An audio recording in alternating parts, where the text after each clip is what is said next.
Sorry, I didn't realize I was muted there. Yeah, we had some issues there, but we got it sorted, thankfully.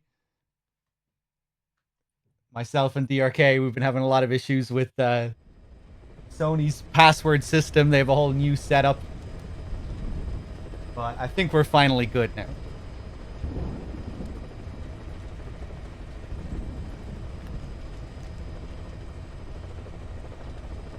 Sony is indeed a shit in our mouths for this marathon, that's for sure. But I think we have finally sorted everything out now. I think that was the last issue.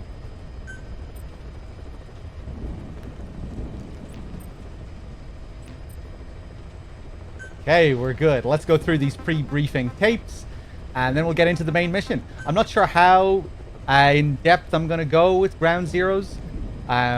We'll definitely do a few of the side ops. I'll probably do most of them. I used to be really, really good at Ground Zeroes. I am not so good anymore because I don't play it nearly as often as I did back in the day. But I used to be really good at like doing playthroughs of each mission, getting like all the optional conversations and everything. S rank, one shot, no continues, no checkpoints. I'm definitely a bit rusty though, so that's probably not going to happen this time. But we'll try and do the majority of them anyway, and show off some of the extras and stuff. There's some interesting stuff in the side ops. Let's go through the briefing tapes first. Yeah, of course we'll go through all the Chico tapes and everything.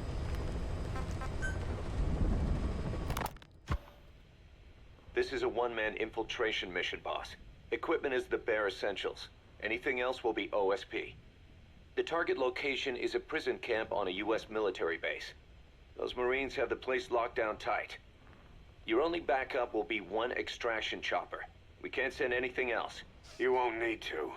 Again, this is infiltration, a sneaking mission. Your #1 priority is remaining undetected. Use discretion before engaging any guards you encounter. Be mindful of their sensory perceptions: sight, sound, smell, and pain. Fortunately, these atmospheric conditions will continue until dawn. That should provide you with some cover. At least the weather's on my side. Your mission objective is to rescue Chico and Paz. According to Chico, they're both being held at an old prison facility. Recon from the intel unit supports this, so it's safe to assume that's where they are. Once you've gotten them to the RV, call in the extraction chopper. I'll monitor the situation and offer guidance from here, but you'll be the one in the field. How you handle this mission is entirely up to you, boss. Snake, yesterday we received official communication from the IAEA. It says, it has come to our attention that your organization recently purchased nuclear fuel from Uzbekistan authorities. We request permission to inspect your facilities. What a load of bullshit. Yeah, they're after Metal Gear Zeke's nuclear warhead. I'm betting this is payback from Cypher after Paz's leak. Using the UN. There's no telling how much influence they have. But the IAEA can only do inspections in countries that are party to the NPT. And we're not a country. Exactly. We haven't signed a safeguards agreement with the IAEA over peaceful nuclear use, and we're not obligated to report any nuclear material we have, nor information about any nuclear facilities. The IAEA has no authority to inspect us. But despite all that... That nuke's our last line of defense. We don't want to announce we have it until the world is preparing to wipe us off the map. Until then, we let everyone think we're just a private army with conventional firepower. What's Huey's take? That the problem's how to hide the nuke in Metal Gear. But I gotta tell you, he was all for it. I see. But there's no way we can have the IAEA poking around here. So what do? Ignore them? Send them an official letter of refusal. Say that we're a private organization and we've done nothing to attract this suspicion. You got it. We finished Zeke's waterproofing reinforcement yesterday. The day after tomorrow, we'll be done installing the main depth control tank, the compressed air tank, and the attitude control propeller pod. Huey. If the underwater test goes well, next week we'll try the 300-foot seabed depth. Drop the act, Huey. How did we end up agreeing to the nuclear inspection? Because after you sent that letter, I told them. After careful reconsideration, we agree to your request. And frankly, we should be inspected. This is our chance. If they come and go without discovering the nuke, we can tell the world we're clean. Of course, it's risky, and we'll have to make sure everything's perfect, but it'll be worth it. Huey, can they do an inspection without going through the Board of Governors? We contacted the IAEA's admin branch, and they said there's no record of us being brought up at any of the board's meetings. I'd say probably a preliminary inspection to determine whether we should be referred to the board. So it's bound to be a small inspection team, and they won't be here that long. Don't worry, leave everything to me. Has the media gotten wind of this? Yeah, 2 major Western networks want to do stories on us. I planned on saying yes. What? You want to broadcast this place to the world? That's why I agreed to the inspection. This is a golden opportunity. We can use the media to prove to the world we don't have a nuke. Besides, even if we said no, it would just be delaying the inevitable. Kaz, our hands are tied now. Start getting the place ready. Thanks, boss. Don't get the wrong idea. You set it up so that any more changes of heart will arouse suspicion, that's all. Zeke stays, but we'll have to move all other AFVs to shore. Any potential troublemakers can go with them for some mandatory R&R. Sound good, boss? Just do it. About the inspection, what do we tell the men? The truth. What else? The one thing we don't need to worry about is anyone here spilling the beans about Zeke. Good point. What about the Sandinistas? There's still quite a few of them left on the base. I hate to say it, but it won't look good having Soviet bloc personnel here. The problem is, moving a group that size in a hurry would look even worse. At least Amanda's on assignment in Cuba. They'd recognize her. She should stay put for now. All civilians save Huey will have to return to their countries. Even your Parisian. Of course, we'll get her whatever paper she needs. Dr. Strangelove's departure came at a perfect time. The less Zeke-related staff here, the better. Wait, she left? That's right. You were away on a mission. She left last week. There's nothing cooking in AI weapons research, and Zeke is complete.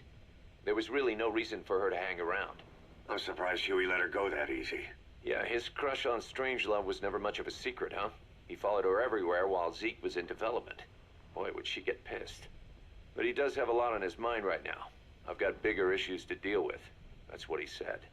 That's the spirit, Huey. 10 days ago, we got reports that Paz was still alive. She survived. She was rescued by Belizean fishermen who found her drifting in the Caribbean. So what's the plan? Silence her before we're compromised? No. I've got something else in mind. Our friends at Cypher suspect Paz could be a double agent. She's being held for interrogation at a camp on the southern tip of Cuba. Black site. Nice. A slice of American pie on communist soil, and out of U.S. legal jurisdiction. The upcoming inspection of Mother Base has to be connected somehow. The timing's too perfect. The UN's nuclear inspection. My guess is they're trying to corroborate Paz's leak. We're an army without a nation. Word of our capabilities gets out, and we'll have the whole world out to shut us down. Having an American private intelligence agency involved's bad news. Cypher's the ones who sent Paz to us in the first place. She knows their true nature. Right. Paz is our only link to Cypher. If she's still alive, we need her on our side. If not us, who else is gonna rescue that bitch? When do we do it? The inspection comes first. Language. Deal with us afterwards. Do the men know? Word has started to spread. The information came from Cuba through Amanda. One of the base personnel used to belong to El Frente. I'll tell everyone we don't concern ourselves with the survival of enemy spies. We need them focused on the inspection. And if we get her back here and she isn't cooperative, there's still plenty of room for her in the ocean. Works for me. What about Chico? He had a chance to stop Paz from hijacking Zeke and he blew it. He's carried that guilt ever since. Kid really did care about her. Chico, it's hard to say how he'll react. Have Amanda call him out to Cuba. He shouldn't be here right now. Good idea. They haven't seen each other in a while. Little time with Big Sis and he'll forget all about you-know-who.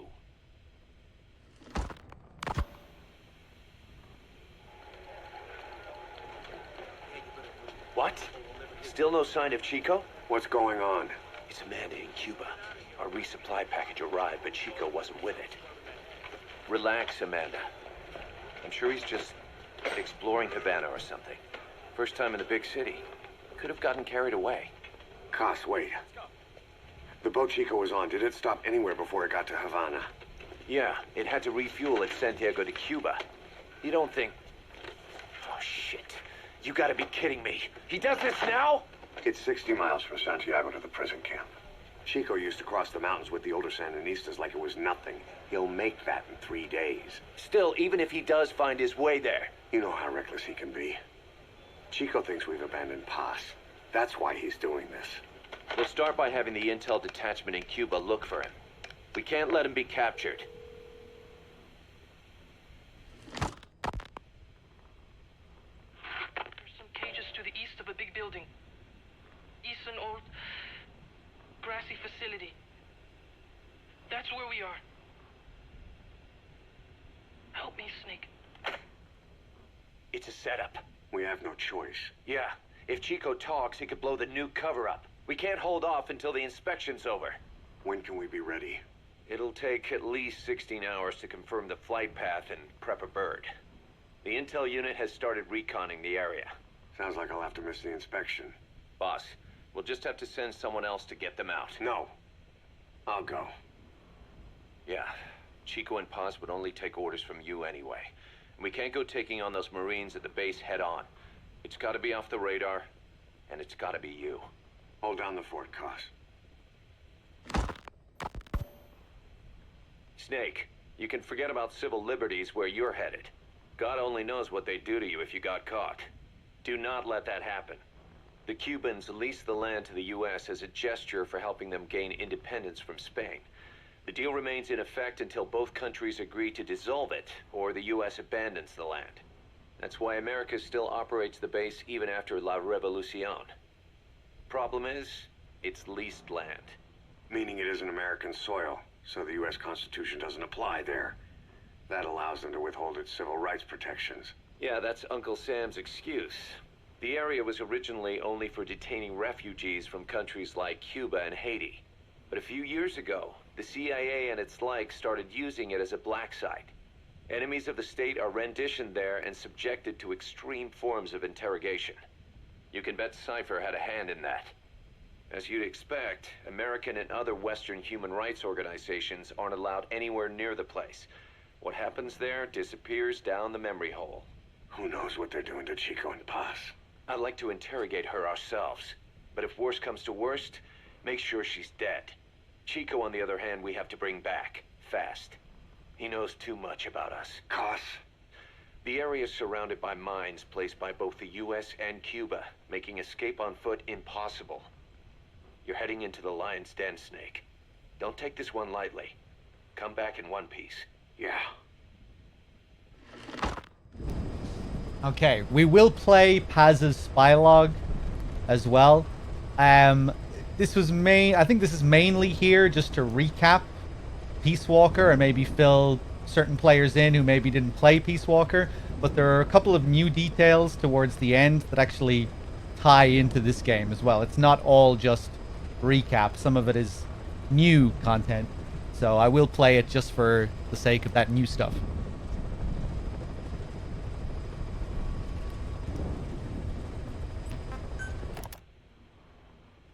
I heard about Paz's tapes.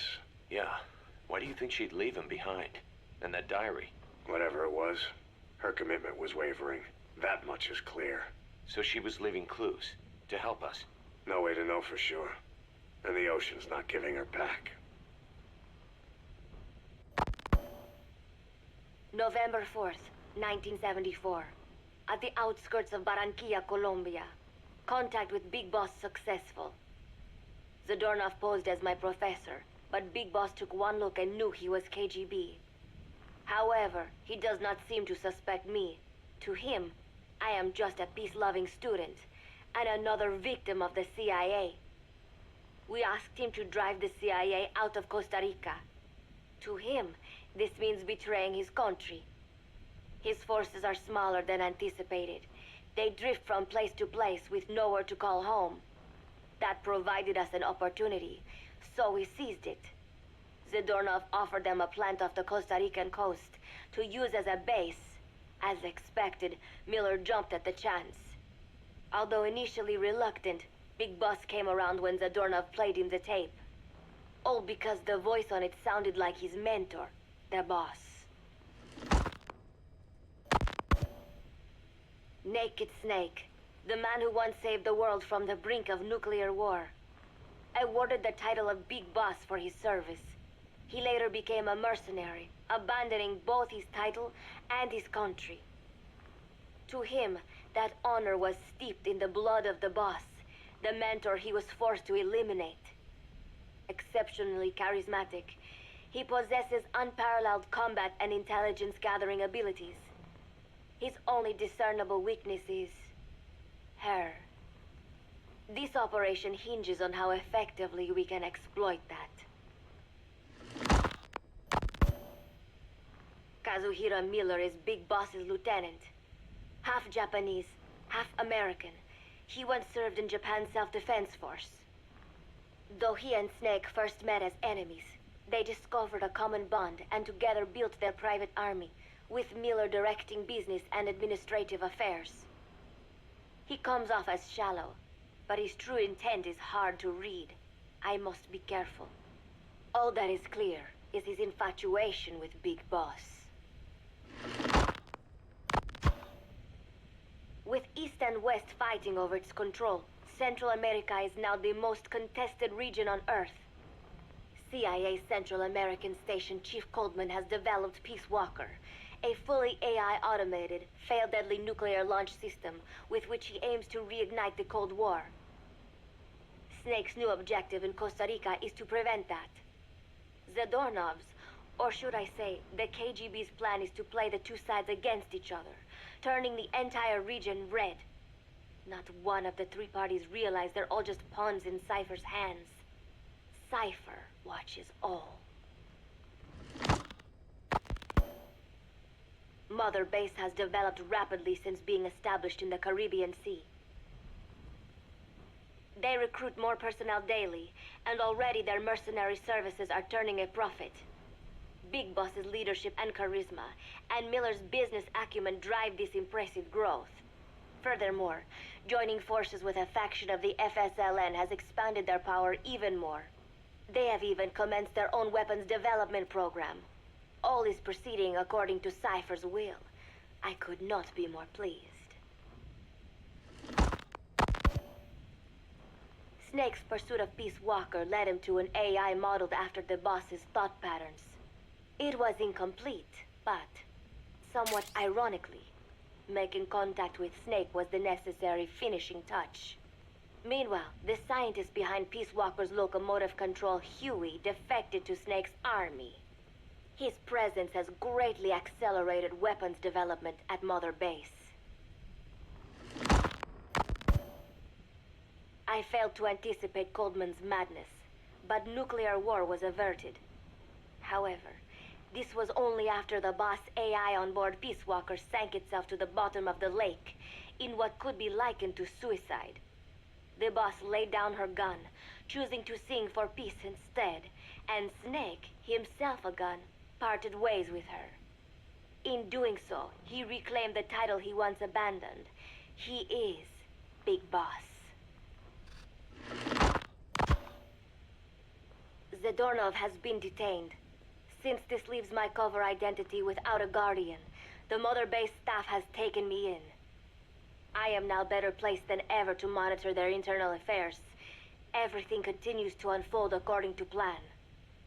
The developer of the boss AI, Dr. Strangelove, has also come to Mother Base.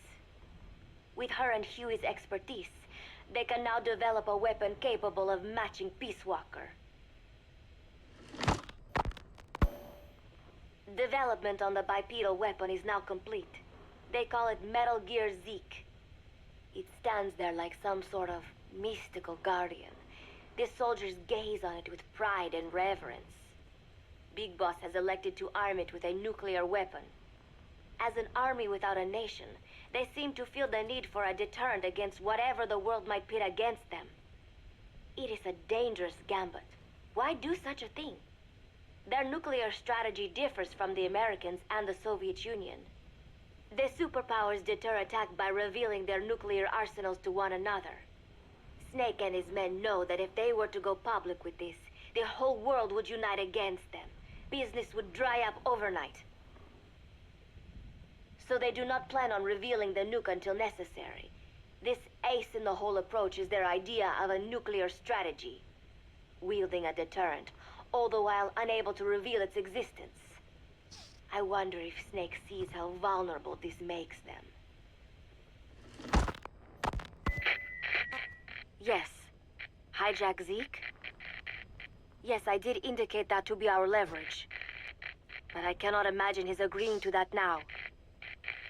But did you not raise them to safeguard your governance without borders? No. I have not forgotten. Cypher watches all. Yes, things are proceeding, but modifying Zeke has not proven easy. I am using Zadornov to buy some time. No, I have not forgotten what you said. However... Well, forgive me for asking, but...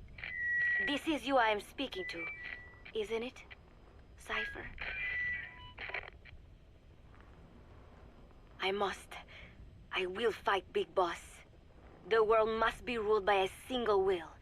To defy Cypher is a fate worse than death. Okay, so for the most part there, like I was saying, we just get some recap, but at the end, she thinks she's communicating this through to Zero, but it seems more likely that it is Skullface that she's talking to here, not Zero. They create a mystery of, like, is it actually Zero? Is it not? It seems very likely that it's not, combined with the information that we get in the title there, Communications Record, Correspondent Unknown. And when Skullface is introduced to us in the opening scene of Ground Zeroes, it says Skullface, and then underneath in brackets, like, Identity Unknown or something like that, which kind of creates a little parallel. But yeah, she's talking to Skullface there. So now I think we can get into the main mission. Hold on a second.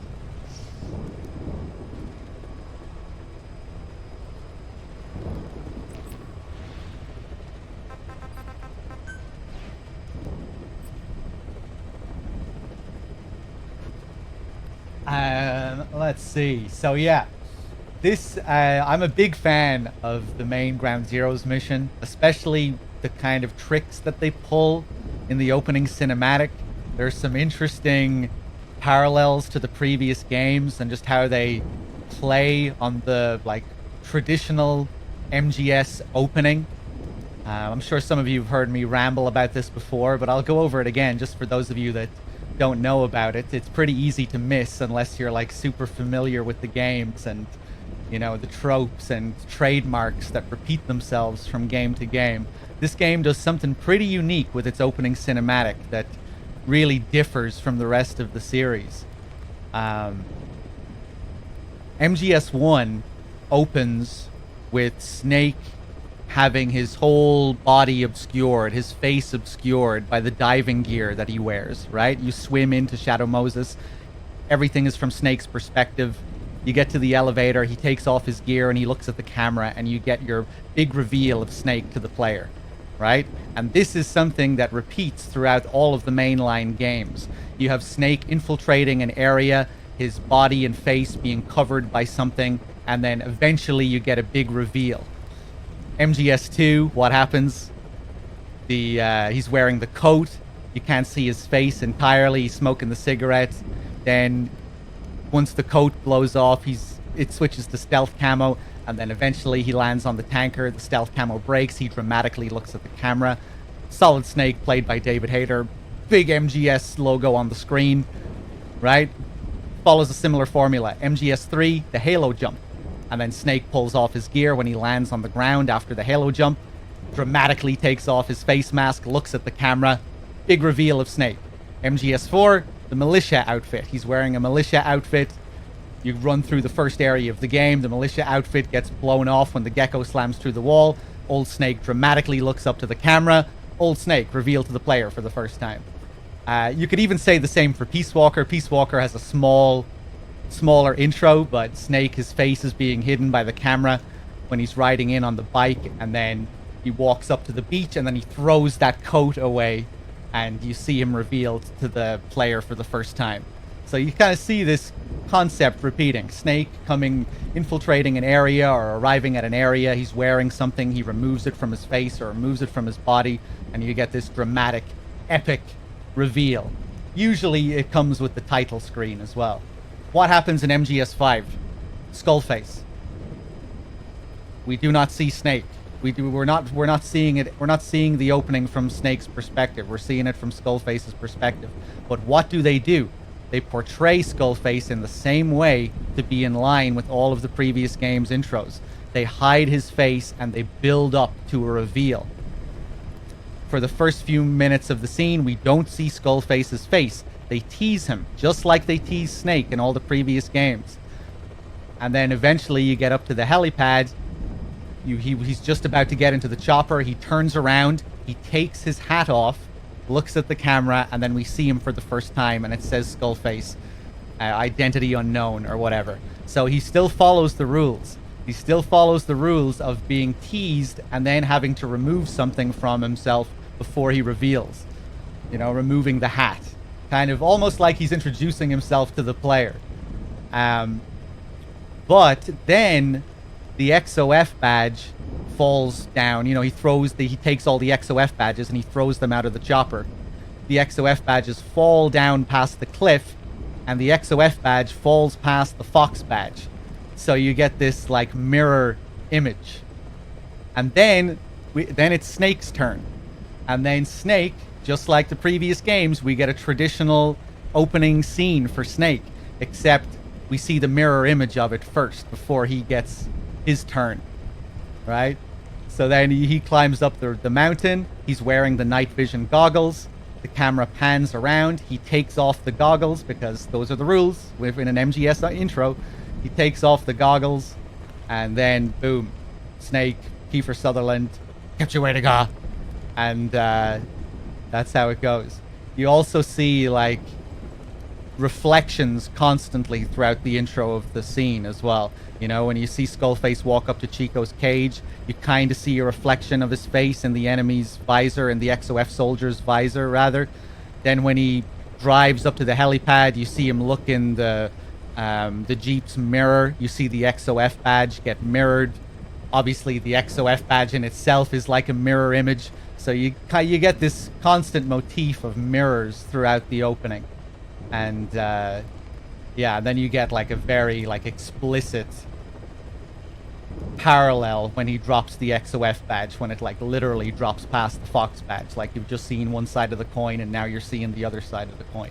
So yeah, really fucking cool intro that kind of subverts and plays with the traditional formula of what an MGS intro is.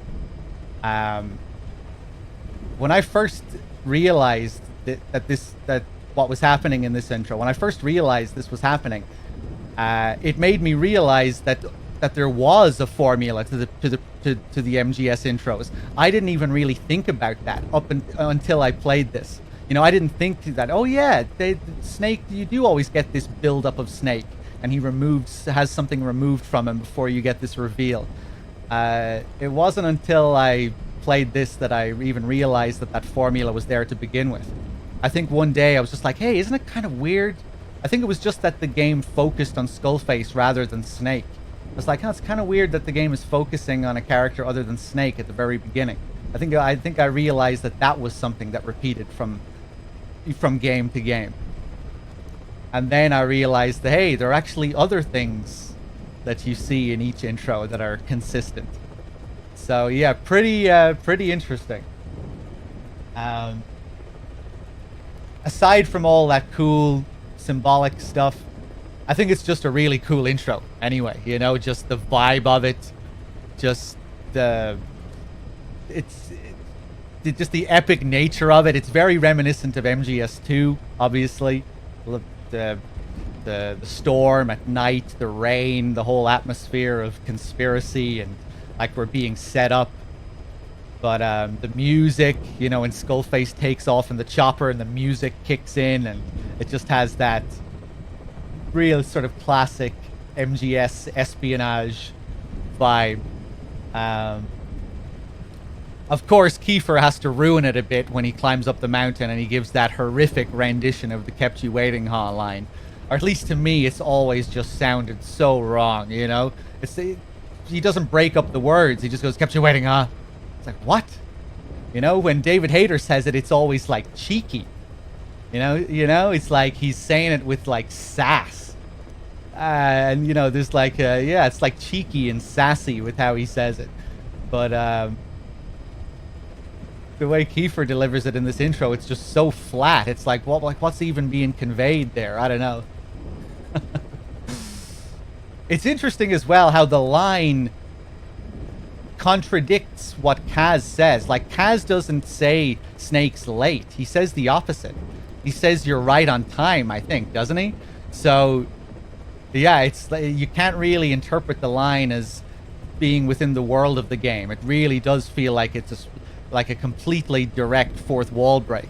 The line can only make sense as a fourth wall break. As in, you know, you've been waiting a while to play this game.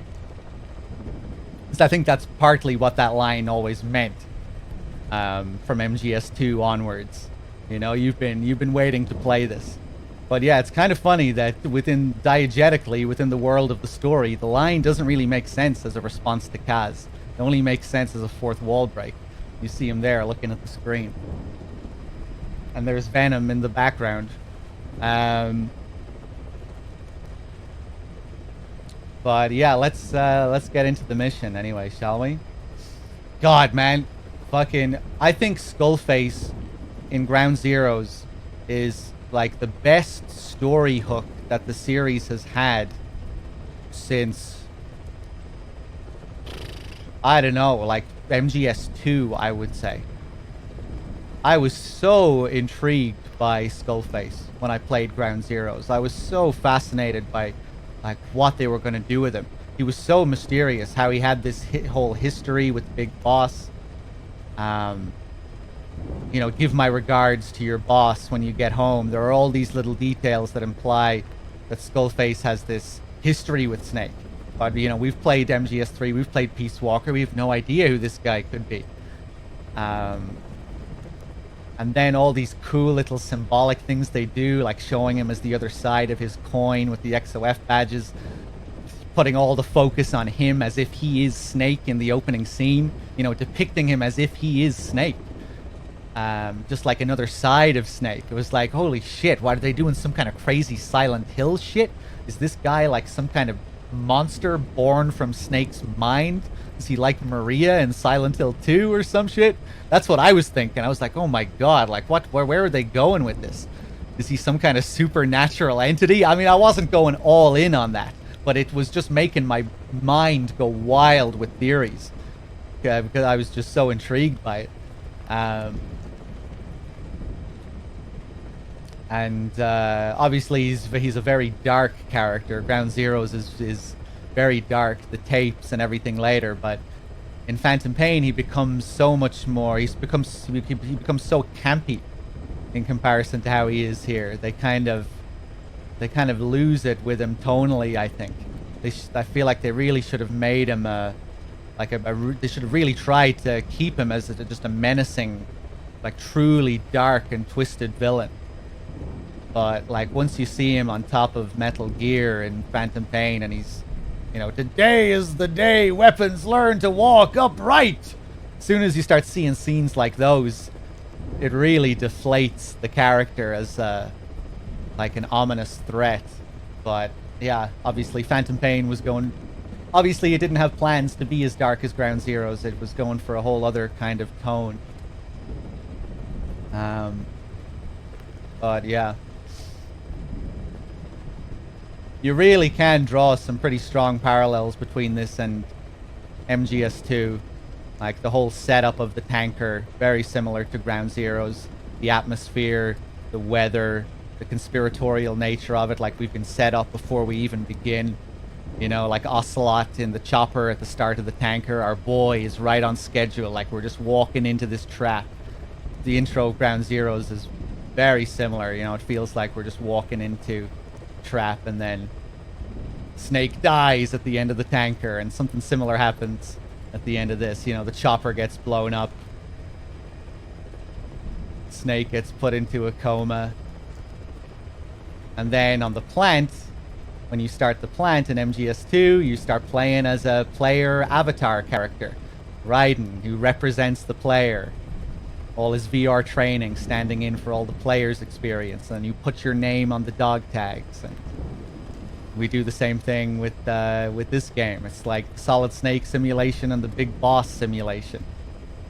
We create our own avatar. We put our name on the passport. And then the game is kind of this surreal, you know, it has this surreal and wacky kind of tone. Phantom Pain also really tries to lean into the surrealism and existentialism.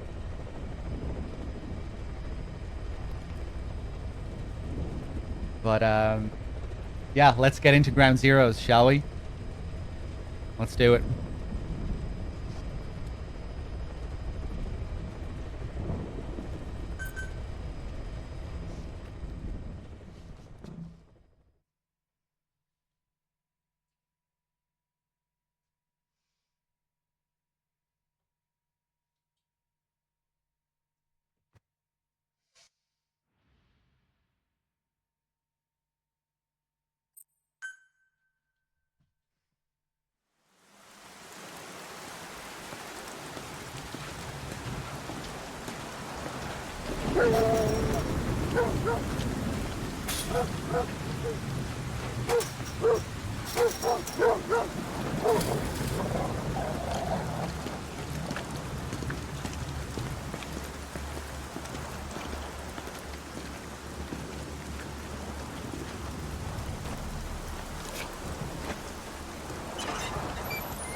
She told us everything. Don't worry, I kept my word. She didn't suffer long. Here. You earned it.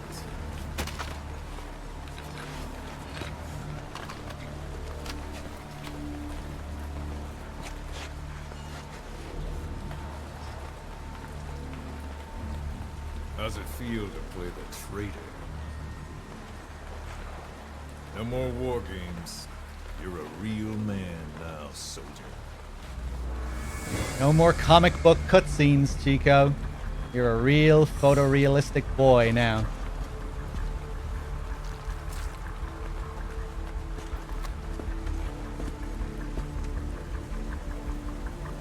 Give my regards to your boss when you get home.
10 days ago, we got reports that Paz was still alive. She survived. She was rescued by a Belizean fisherman who found her drifting in the Caribbean. So what's the plan? Silence her before we're compromised? No. I've got something else in mind. Our friends at Cypher suspect Paz could be a double agent. She's being held for interrogation at a camp on the southern tip of Cuba. Black site. Nice. A slice of American pie on communist soil, and out of U.S. legal jurisdiction. The upcoming inspection of Mother Base has to be connected somehow. The timing's too perfect. The UN's nuclear inspection. My guess is they're trying to corroborate Paz's leak. We're an army without a nation. Word of our capabilities gets out, and we'll have the whole world out to shut us down. Having an American private intelligence agency involved's bad news. Cypher's the ones who sent Paz to us in the first place. She knows their true nature. Right. Paz is our only link to Cypher. If she's still alive, we need her on our side.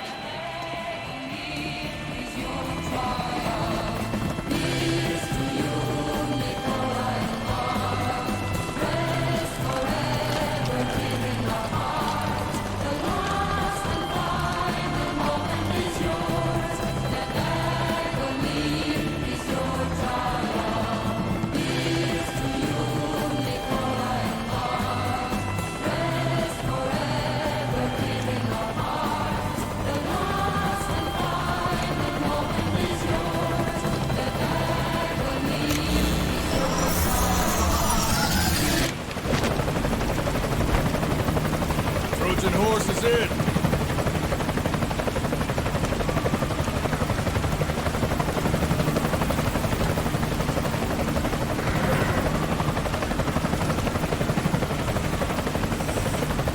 This pirate crackdown's a go! Move!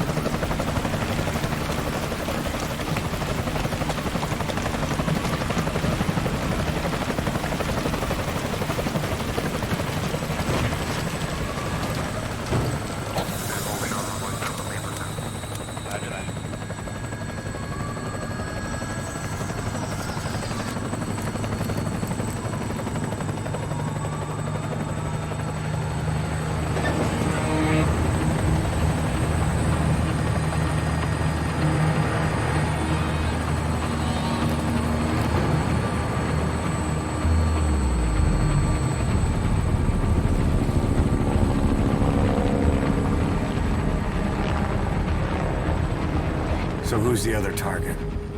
That would be Chico. He's being held in the same area as Paz. Last radio contact was 40 hours ago. Find them both. Bring him back alive. Enter the compound from the south cliff. Secure Chico and Paz, then report back from the rendezvous point.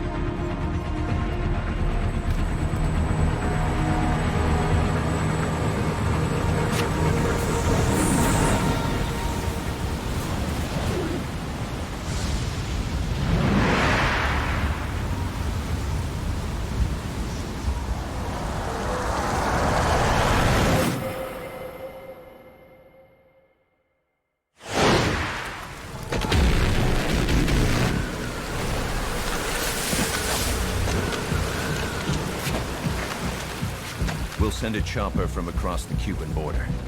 You should be back at Mother Base in time for lunch. You'll probably just miss our guests. The only catch is you go in solo. The politically sensitive nature of the mission means backup is not an option. Fine. I like some alone time now and then.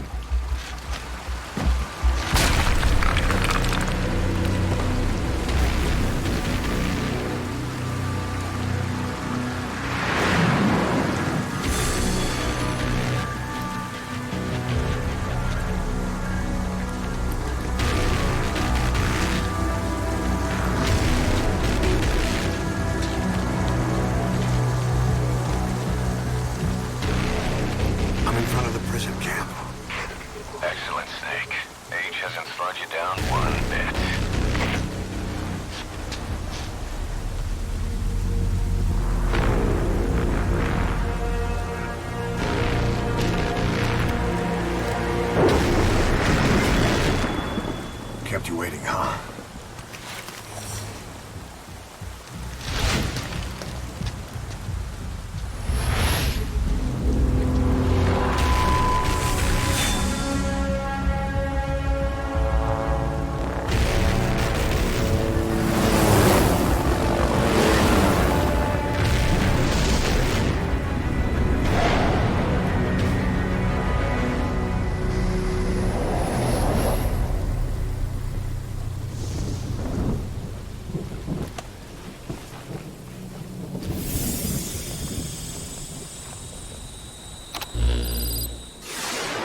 Okay, before we do anything, let me just sort out my controllers here. Hold on. This is an infiltration mission. You've got to stay out of sight. Before you go any further, use your binoculars to recon the area.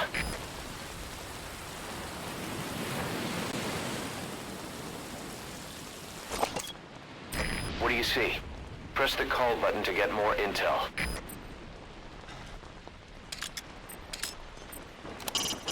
The Stars and Stripes.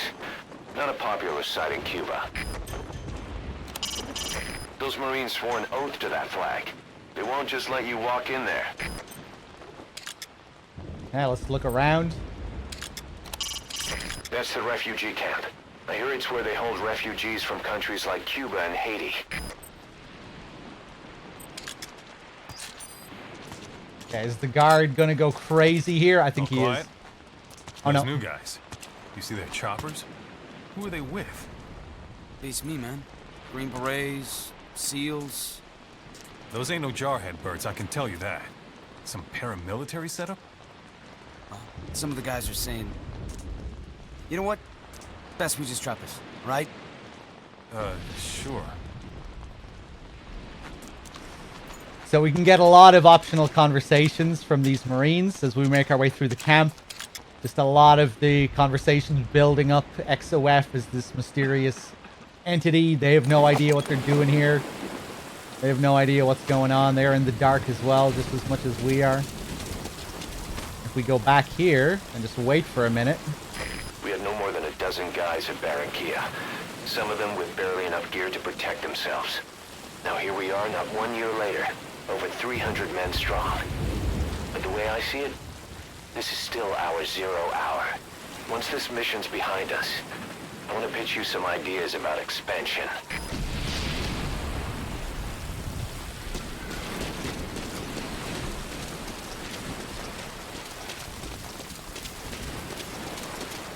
Miller really likes to talk here at the start of Ground Zeroes. Keep low. You can check the controls on the pause screen.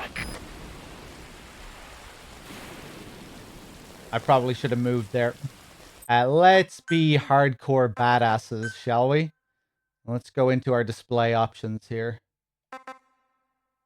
Turn off markers.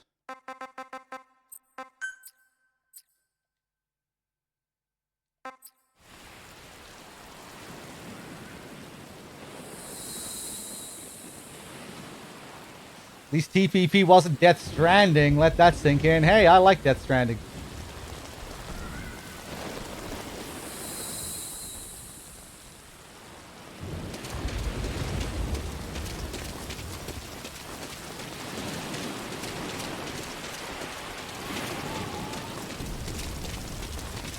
To climb an obstacle, press the action button. Thank you, Kaz. There's a guard up there. If you're going to eliminate him, use a gun. Thank you, Kaz.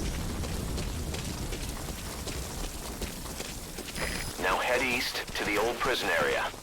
You can bring up the target's location on your iDroid. Thank you, Kaz.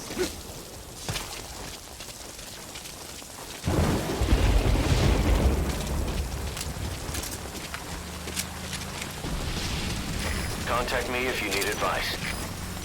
Will do, Kaz. Seems like I forgot how to shoot. You should move the bodies of enemies somewhere out of sight. If you ready your weapon while crawling, you can move horizontally left or right. If you do that holding the dash button, you'll move faster.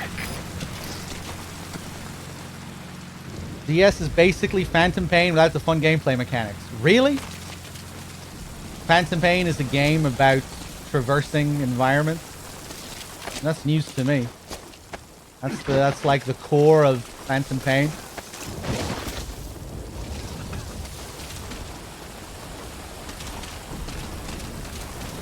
Navigation, movement mechanics.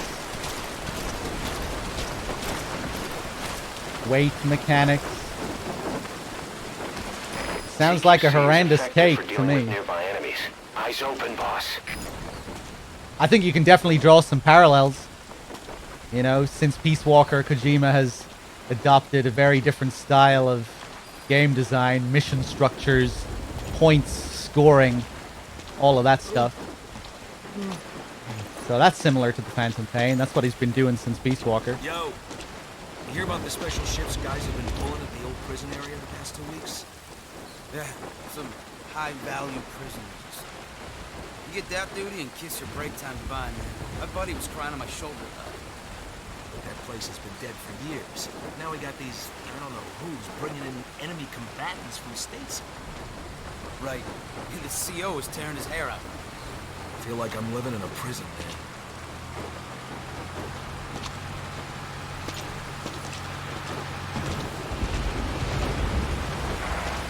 Okay, now we're gonna make our way back here. One thing I like about this Ground Zeroes mission, you can take a lot of time. You can really take your time with it, but you can still get S rank as long as you play almost perfectly and do a lot of optional things, like rescue the secret prisoner on the opposite side of the map.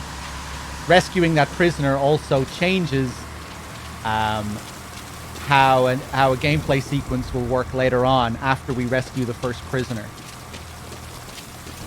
That range is Which full is lit cool. up. It'll help you stay out of sight, but watch you don't get hypothermia. So we're gonna go back here and rescue this optional guy, because he gives us a lot of extra points.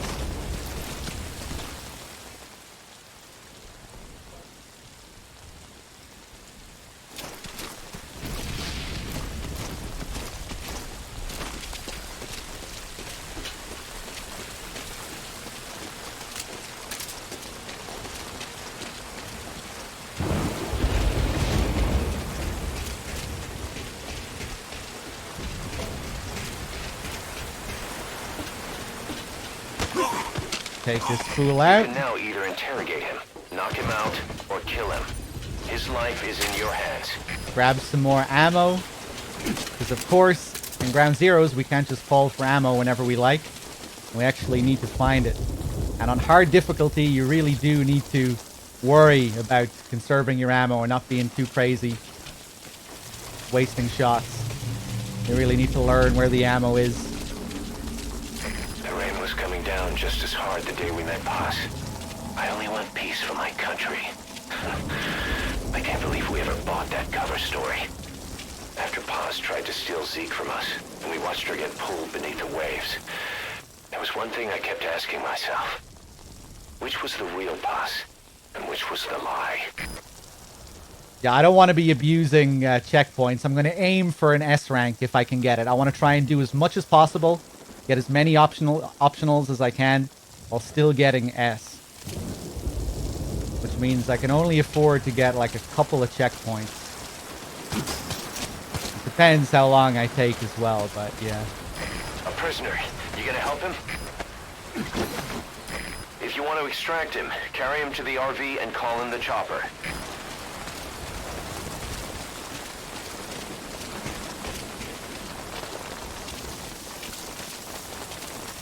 Here he is. So yeah, once you rescue this guy... I'm guessing you didn't come here just to save my ass. Am I right? Maybe this'll help with whatever you're doing. Hey, if you want inside the admin building, use the drainage channel. The map has been updated. I feel dumb for having a good time with the Phantom Pain. I didn't know it was so hateable. Stop being a little bitch. Other people didn't like the game, so now you feel bad for liking the game? Fucking just like the game. Stop being an asshole. Just fucking like the game. Ah. See, look, now you're getting me caught as well.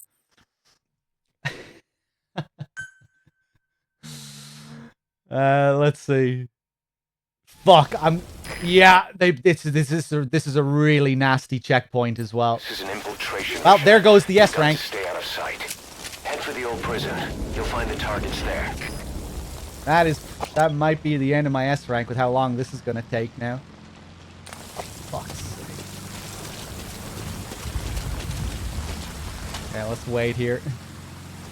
Eyes open, boss. That's the cruelest checkpoint in the whole level.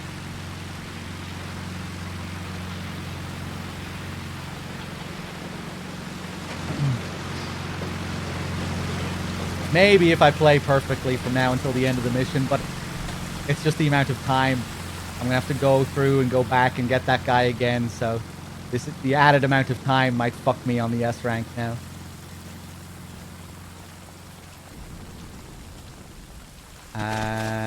If you ready your weapon while crawling, you can move horizontally left or right.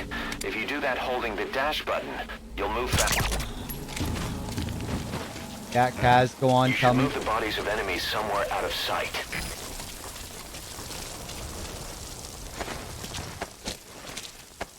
Will there be VODs for the marathon? If you type in the chat !YT2, you will get a link to my YouTube channel where you can watch all my VODs. So the whole marathon will be going up on that channel.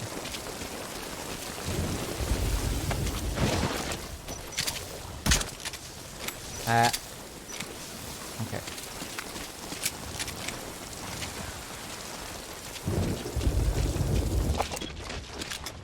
That rain just won't let up. It'll help you stay out of sight, but watch you don't get hypothermia. Hold on.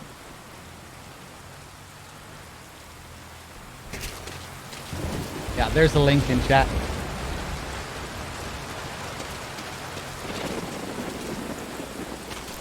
Gotta be careful, this guy in the truck.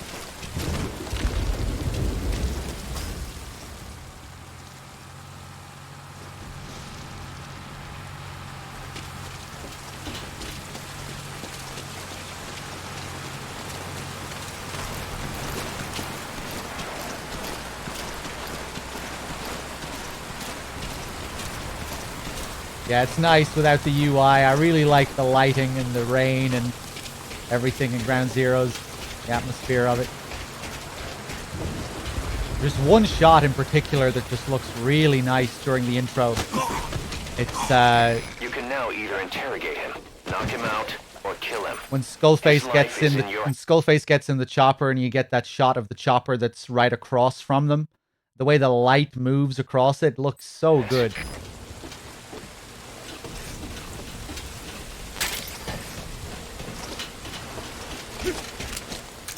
When that music kicks in, which I think is Harry Gregson's theme.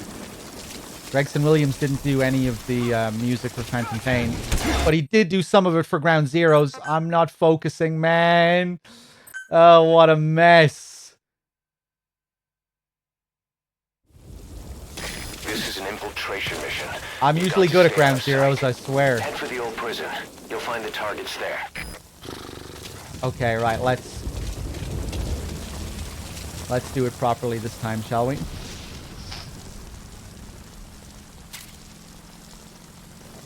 It's just Dan with the Prime sub. Thank you. Maybe I'll just leave him there. Contact me if you need advice. Right, I'm just going to leave him there and we're just going to go straight back. You can move horizontally left or right. Actually, if you do that holding the dash button, you'll move faster. I think what happened there was the guy who saw me, I don't usually deal with at all because I usually enter at a different time, enter the camp at a different time. But because I was faster after the checkpoint, there was a whole different situation over in the camp, but I was just doing my original strat. So yeah, I'll be a bit more careful this time.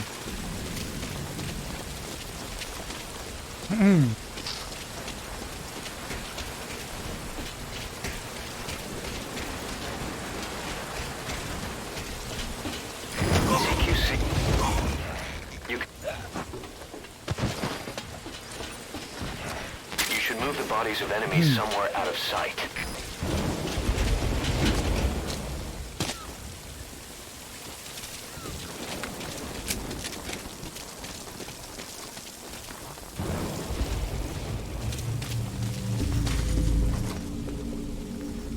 Eyes open, boss.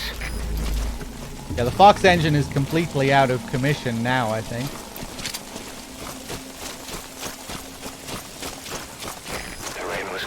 Just as hard the day we met Paz. I only want peace for my country. I can't believe we ever bought that cover story. After Paz Boss tried to steal Zeke from us, and we watched her get pulled beneath the waves. There was one thing I kept asking myself. Which was the real Boss, and which was the lie? Stun gun? I guess. Couldn't get him to tell me anything else. Oh shit, this is a conversation that I never triggered. And you can mark him. Marked enemies can be sensed when nearby, even if there's a wall between you and them. But it only works if you stop and take the time to focus your attention. This helps you maintain situational awareness. Try it. I think that's a new conversation. I'm not familiar with that one. They talk about a stun gun. I thought I knew where all the hidden conversations were in this mission. Okay, that's new.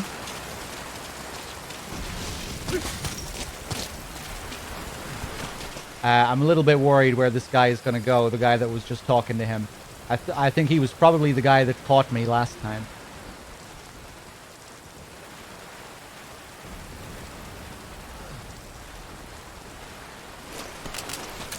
A prisoner. You gonna help him? If you want to extract him, carry him to the RV and call in the chopper. Gonna be very careful here.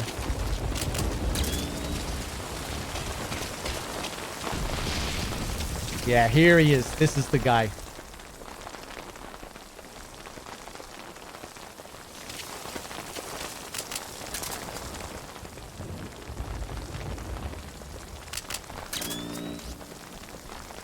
Where are you going? Oh, this is the guy that gets in the truck. Yeah.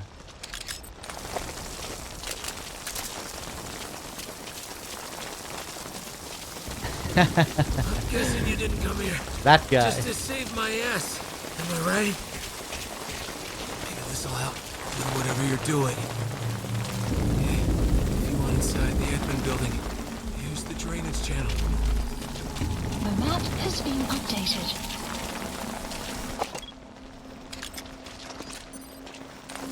Really wish Phantom Pain had hard mode missions.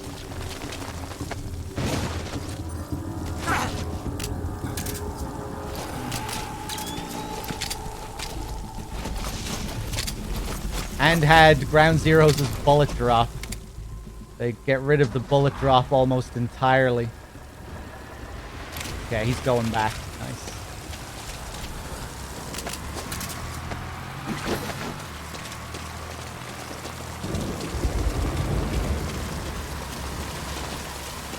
That rain just won't let up.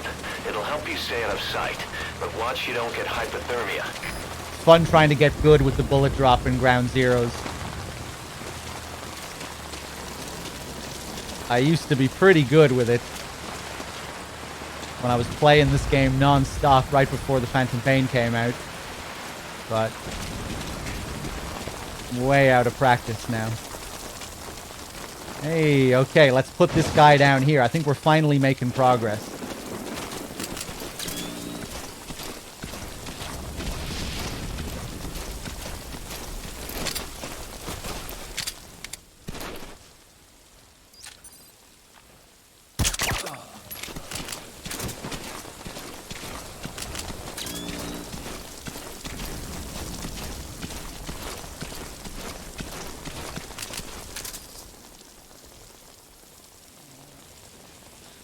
There is still bullet drop in the Phantom Pain, but for the Trank, it's... I don't know how far away you have to be for it to count. It basically never factors in. Because you're never going to be taking shots from that range, realistically, anyway.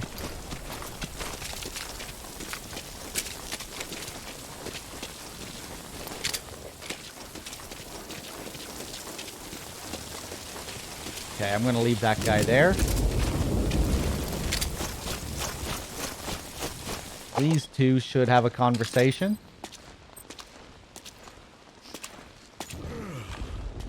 All quiet? You know those choppers? I saw the marking on the side.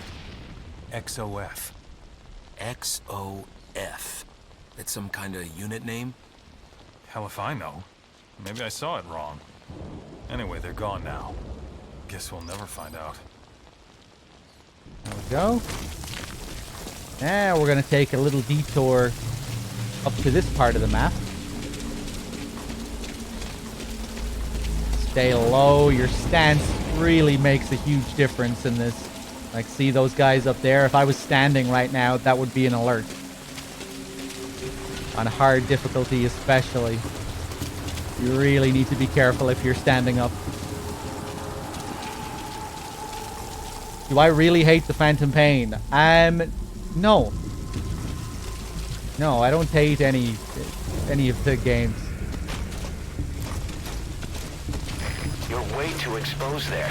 Find some cover and stick to it. I certainly hate parts of it, though.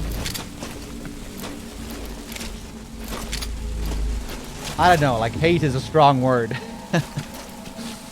But I certainly strongly dislike parts of it. If you'll probably see me play Chapter 2 later on in this marathon. With how this is gonna work. I'll be doing the first bit of Phantom Pain, then DRK will be taken over for like the majority of Chapter 1, I would say. And then I'll probably be back to do most of Chapter 2, so yeah, you'll get to see how I feel about Chapter 2 later on, and usually I end up disliking it quite a bit, I think. Once you get to those missions where you have to rescue the kids, I kind of go a little insane. Making me worry like that. Making me worry like that. Again and again and again and again. How did this child get into this tower in Afghanistan? How did this other child get over to this other outpost in Afghanistan? Who gives a fuck?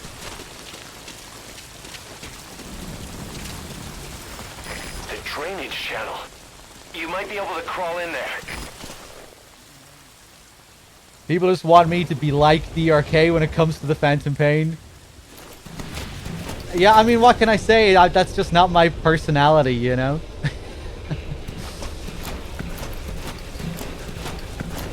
It's rare that you'll see me get, like, impassioned with rage. It does happen occasionally. There are clips to prove it. And, you know, the Phantom Pain can definitely grind my gears once, you know, deep into Chapter 2. That can certainly start to irritate me, but yeah. Enemies on opposing sides in South America. But when I tried to take myself out with a grenade, you stopped me. I never realized until I met you. There's no such thing as an absolute enemy.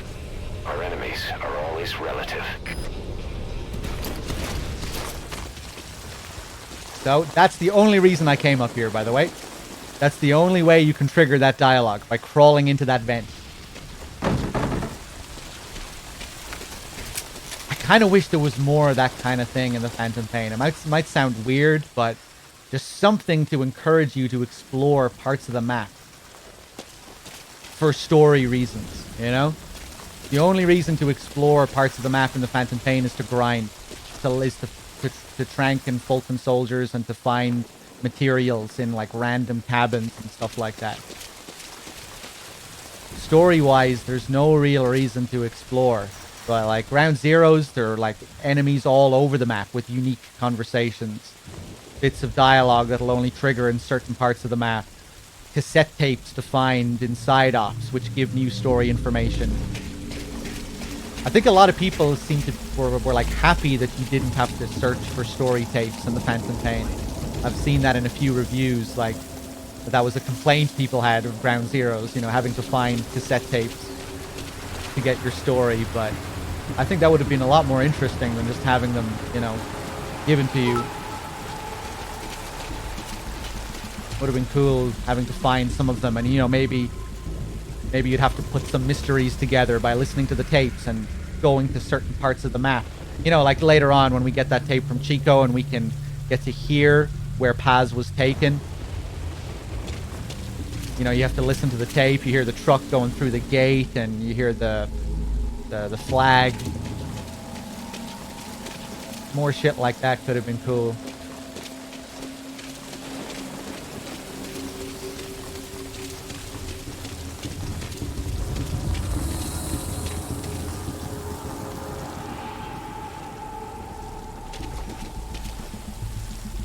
playing the cassette tapes during the gameplay instead of the idle codec was a godsend.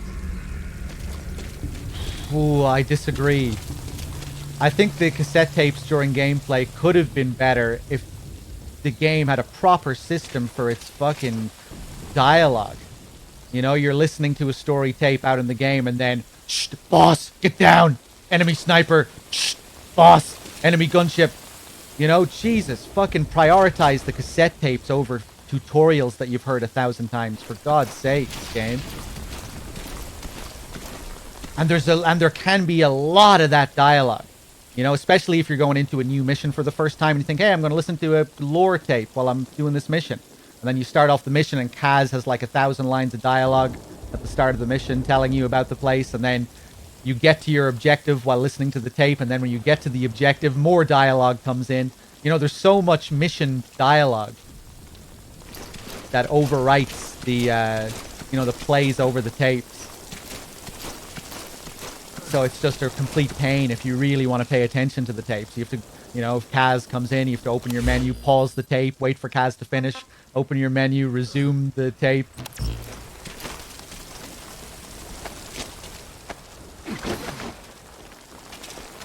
Like, that's why we never play tapes during, in this whole, when we get to Phantom Pain later, you'll never see me play story tapes during gameplay because it's just a mess. If you want to hear the tapes properly, you just have to sit in the ACC and listen to them. And if you try playing it during gameplay, you're just going to have to deal with all that overlapping dialogue constantly. To me, that's like one of the most like amateur mistakes of the Phantom Pain. Like, it really stands out as like a real like quality problem. Like, really? You have this whole tape system and you can't, then you can't even listen to it properly without having this whole mess of overlapping dialogue. Like, it really, to me, it's a pretty big problem.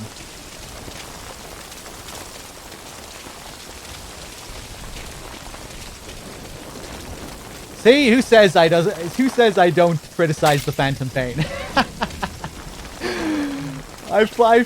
I criticize the Phantom Pain so much, man. The thing is that DRK is just like an erupting volcano when it comes to the Phantom Pain. I can criticize the Phantom all day and the Phantom Pain all day, and people think I'm like this cuddly little bear when it comes to my Phantom Pain criticism. Let's see.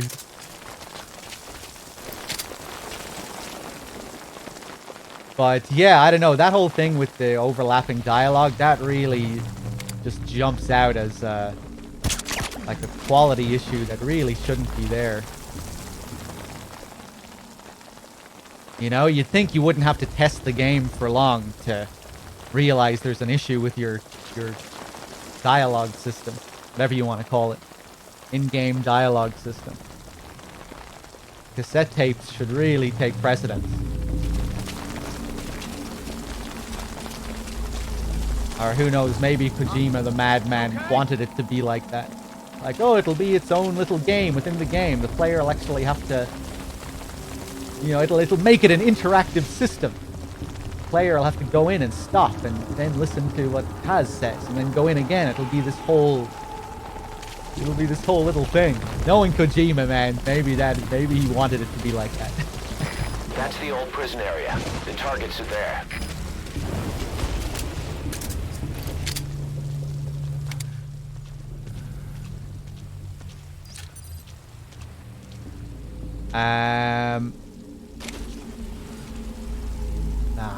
Fuck. Oh, he's gonna go back. He doesn't see the guy? Oh, he is gonna see the guy.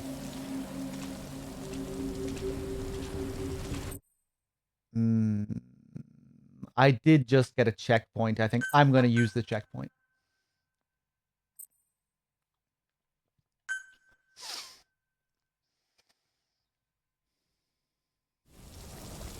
This is an infiltration mission. You've got to stay out of sight. Head for the old prison. You'll find the targets there. But yeah, man, I really wish we could play story tapes more often. Because it would really shorten the game. You know, if we could listen to some of those tapes while doing missions.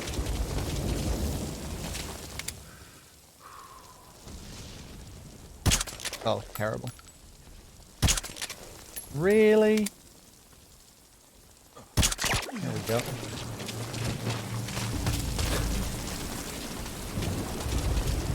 That's the old prison area. The targets are there.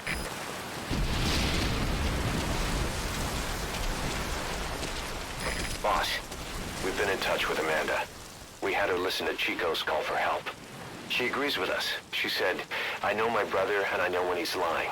She also had a message for you. I'm ready for the worst. Sounded a little too cheerful to me. 1 second, guys.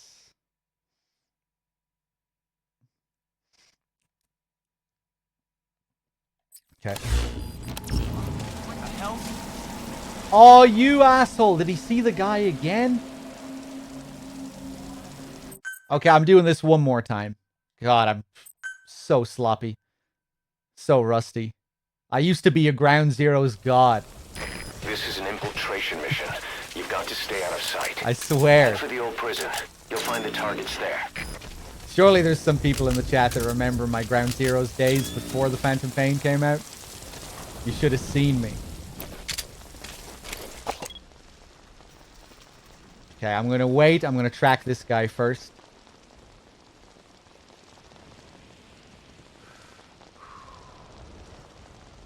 Where are you going?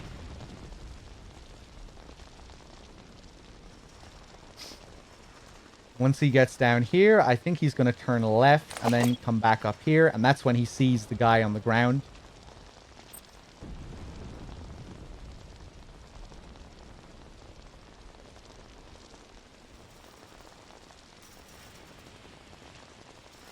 Or no, he's going back up there. Okay.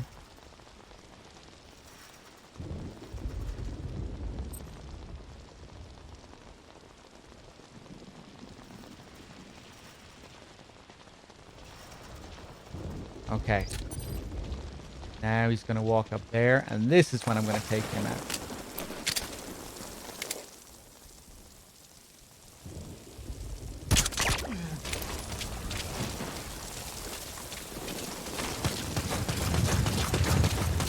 That's the old prison area. The targets are there.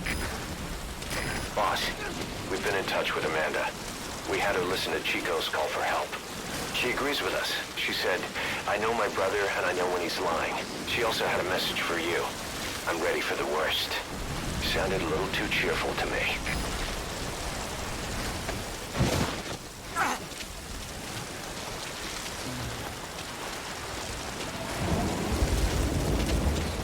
Okay, now we're going to throw this guy into the ocean. Which doesn't count as a kill, by the way. Some of you might not know. You can just go ahead and do this. Not a kill. Prank only. Pacifist playthrough.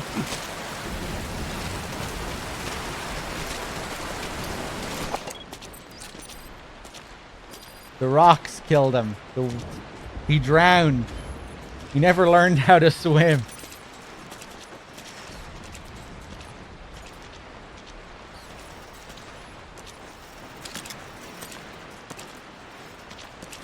All quiet? Hey, did you see those guys' unit patch? Yeah, Fox, facing right? That's it. You know, it looked just like... You've seen it before? Where? I can't remember. I know it had a fox in it, too.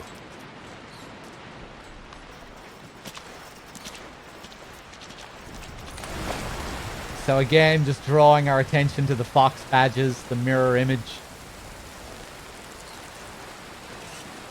Not only does it say XOF instead of Fox, but the Fox is also reversed. On our badge, it's facing left. On the XOF badge, it's facing right. The Fox on our badge is yellow. The background is black. And on the XOF badge, it's the other way around. The background is yellow and the Fox is black. So like every part of it is reversed. And I guess that line is just supposed to draw your attention to it again. Make you wonder about what it means symbolically, the mirror image.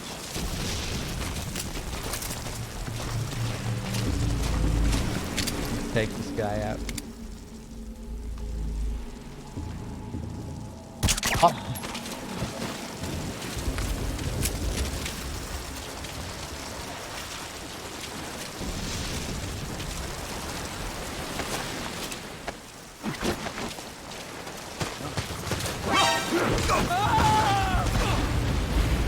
They were both supposed to go flying off the edge there, but oh well.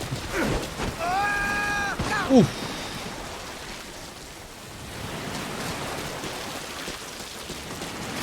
He's not very good at jumping.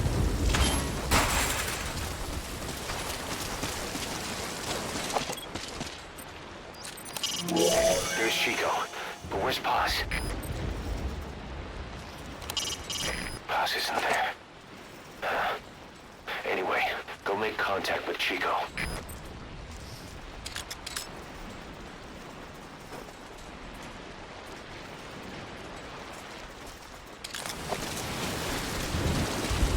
I'm assuming this stuff with the hole in Chico's chest was going to relate to his development later in the Phantom Pain if he hadn't been cut as a character. Originally, the idea was that Chico was going to appear in the Phantom Pain. And, you know, it just makes you wonder, you know, the headphones, the hole in the chest, makes you wonder about the parasites and what Skullface was doing in the Devil's House and all that. You would think this was going to tie into that in some way.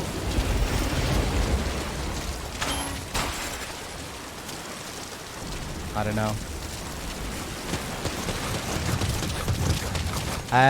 Is there anything I want to do before I rescue Chico?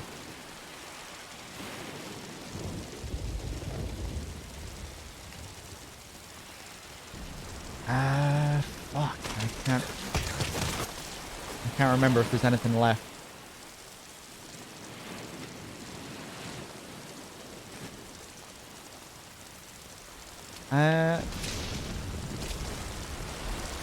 No, I think we're good. We can rescue Chico.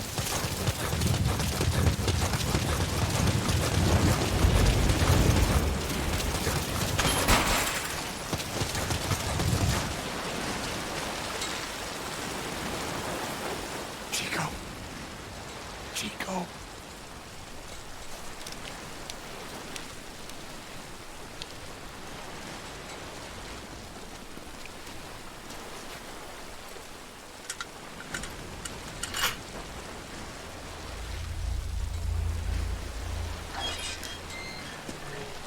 Chico, it's me. No! No! Go away! Go away! Come on, man. Let me out of here, please. Get off me! Get off! Chico, keep it down. Go away! Take a second. Come on, right over here. Hey, you gotta let me out. You let me out, no! Stay here. Get off me! Get off!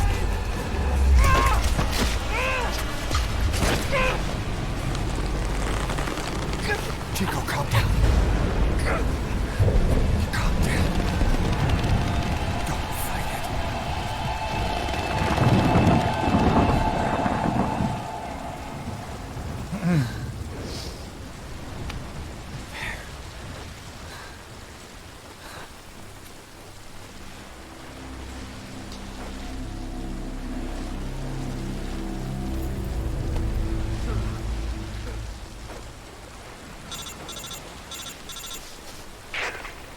I got Chico. And Paz? Not here. Are you sure? Pretty sure. Is Chico able to walk? Hold on.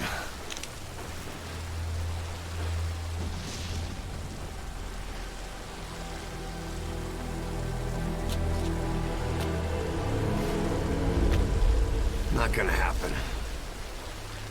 You'll have to carry him out then. Okay, boss, change your plans. Haul Chico over to the rendezvous point. We'll get Paz's whereabouts out of him once he's calmed down.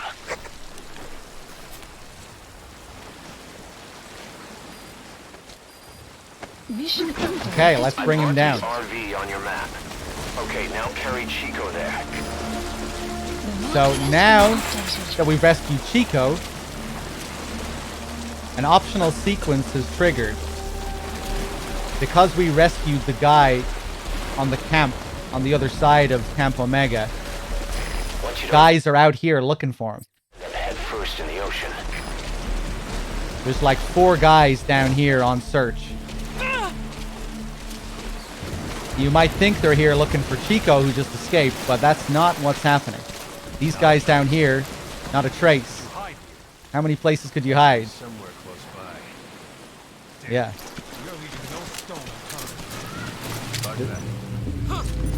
Fuck, they're looking for the guy that we rescued on the other side of the camp. So pretty cool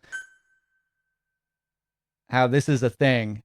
You might rescue that random POW and you think, you know, there's not going to be anything unique connected to it. But pretty cool that there's this unique encounter if you do rescue him. I'll try not to fuck up this time.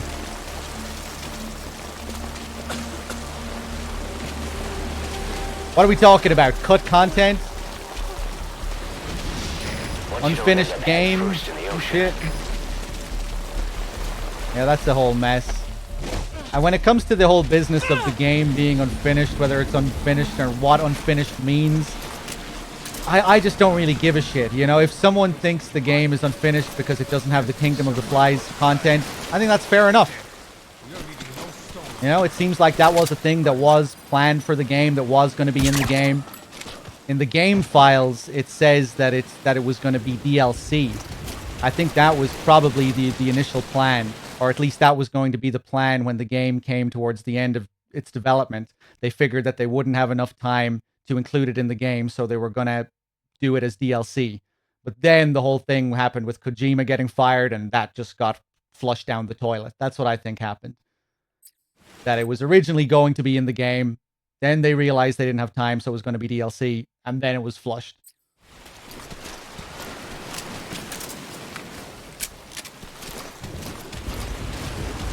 And, you know, some people say, oh, because it was DLC, you know, that means that the current game is still finished. I mean, yeah, if you think that, fair enough. I mean, I just don't really give a shit. I don't really have a stance one way or the other. When DRK talks about this game being unfinished, it's always to do with just the polish, you know, the lack of polish, the bugs. And that's usually not what most people are referring to when they were talking about this game being unfinished. It's usually like they think there's a whole secret chapter 3 with fucking 20 missions. They think Kingdom of the Flies was like the actual real ending of the game. Obviously, that makes no sense.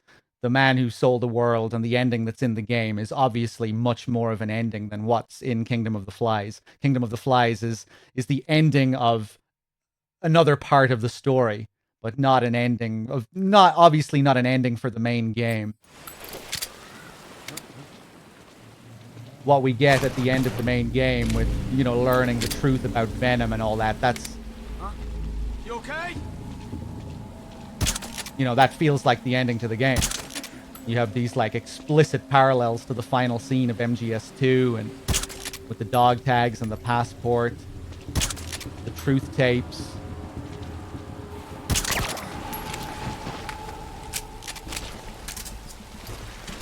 So I think that was always going to be the main ending. If you think that there was going to be like another major chapter after that or something, I really don't think so.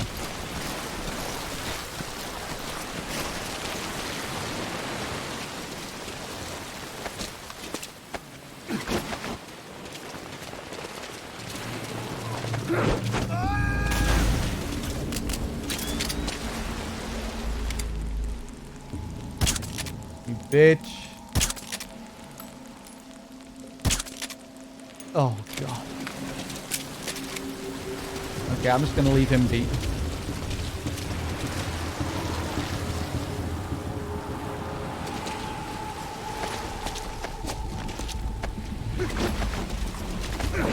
Can we do emote-only chats for MGS5? We've been having the same conversation since 2015. I mean, that's what we do, you know? We're always talking the same shit. But sometimes we'll talk some different shit. Sometimes there'll be slight variations on the shit to keep it fresh.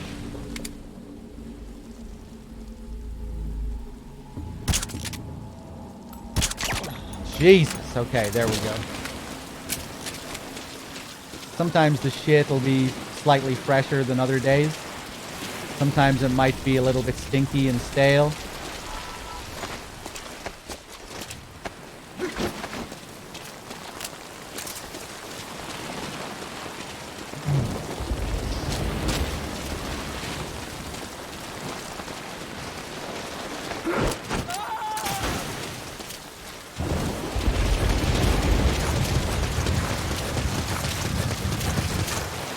Okay, now let's bring Chico down here. If we keep Chico on our back for a few seconds longer, for like another minute, we can get some more dialogue out of him.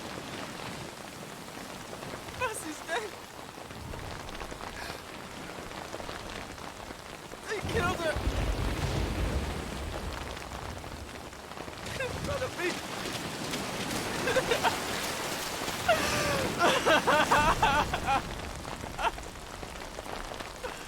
Snake. Buses. Let's go home. Snake. No! I wish I was dead. I'm sorry. I'm sorry. I'm so sorry. I want to start over. Hombre nuevo. That's rough, man. Again. Didn't we go over this already in Peace Walker, Chico? Starting over, Hombre Nuevo. How many more times? Let me just take a look at my dashboard here. It's just Dan, thank you for the Prime sub. Sky in the Hole, thank you for the 4 months. Anxious Daddy with the 2 months. Saltimer with the 100 bits as well. Sorry, I'm a little bit behind thanking people. Cheers, everyone. Monster, you said there, hopefully you want to see me do a full Phantom Pain playthrough. You haven't seen me do one since you joined the community last year or something I think you said. Yeah, I would like to. I've never 100%ed the Phantom Pain. So I would like to do like a full 100% playthrough on stream at some point, and maybe do some of the FOBs if you can still play them. I think you can, because I never really played the FOBs. I really wish I played more of the FOBs back when the game was first out. Bad Humans always tells me that I missed out. This back before the meta became so refined. It was actually a good bit of fun, apparently. Great. You reached the RV. Put the target down for a minute. How's he doing? Yeah, I've heard horror stories about collecting the animals in the Phantom Pain. That really seems to be the bottom of the barrel content in the game. Below even mine clearing. Ooh, that's scary. Chico, where is Paz?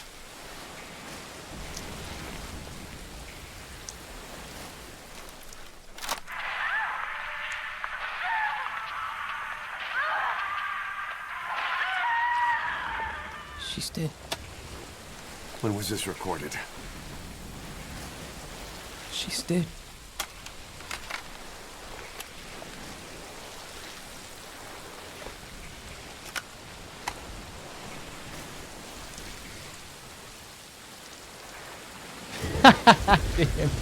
Look up a guide, place animal traps, leave to a loading screen, receive JPEG. Okay, now use your iDroid to call the chopper for Yeah, I'll pickup. probably have to do that. This is just a hunch, but I think that's all the cassette tapes. Boss, get back to the mission. Yeah, I'm gonna leave him here. We're not gonna extract him straight away, because if we decide to leave, if we choose to leave him here, you can get a little optional scene with him and Paz. Well, it's not really a scene, but yeah. Yeah, you get a unique exchange between them if you put them beside each other. So we're gonna leave him there. It's all these little things that I really like about the Ground Zeroes mission. You know, the optional guy that you rescue, causing these guys to come out and patrol. The little thing with Paz and Chico. Boss, Chico's tape probably contains some clues to where they're keeping Paz. Select it on your iDroid to listen to it. There are certain things that change as well depending on who you rescue first. If you rescue Chico first, you can hear one conversation between two guards that you can't hear if you rescue Paz first. There are just interesting little things like that.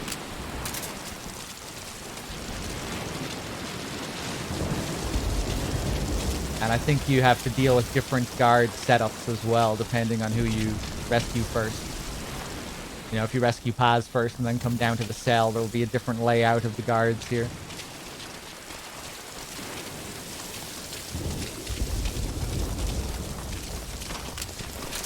Why was Kojima fired? Because Konami have changed their business philosophy. No more big AAA $80 million games. Gambling, mobile. Games as a service. Around the time when Kojima got fired, they got a new president. And they started putting out all these statements about, you know, what the future of the company was, leaning into gambling and mobile. I don't think you're ever going to see a big blockbuster game from Konami ever again. Or probably not in our lifetime anyway. I mean, who knows? Who knows how the times will change, but yeah.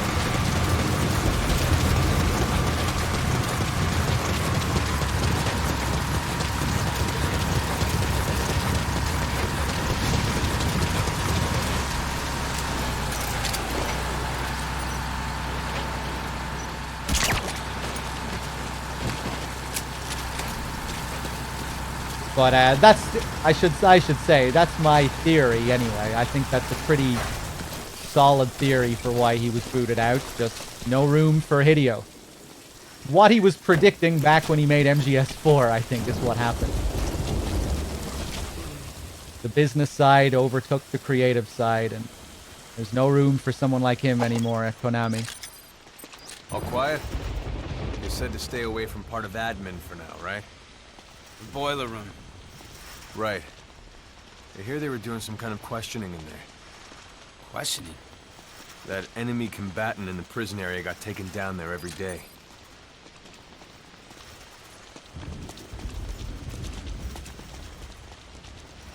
But yeah.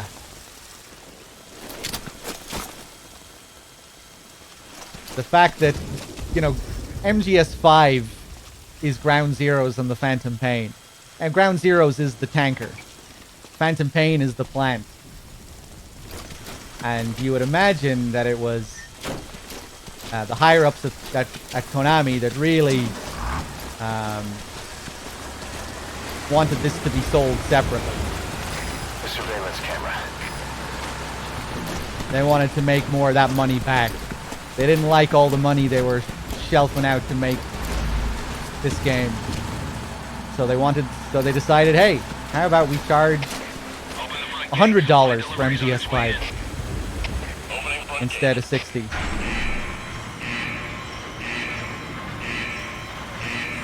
And then Kojima was also working on Silent Hills towards the end of MGS5's development. That was surely going to be another game that, you know, big budget game that was going to take like 4 years to make.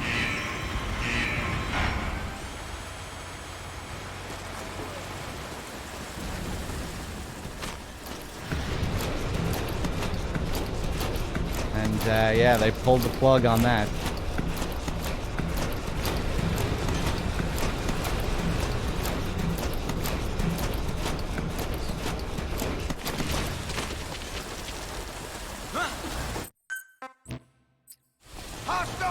Fuck, I never get caught coming out there. I didn't think you could.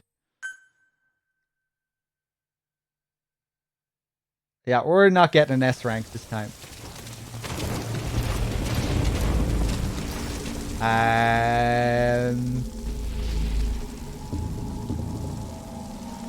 Go away. Okay. Let's wait for this guy to come up first. If I take him out now, the truck is going to see the body.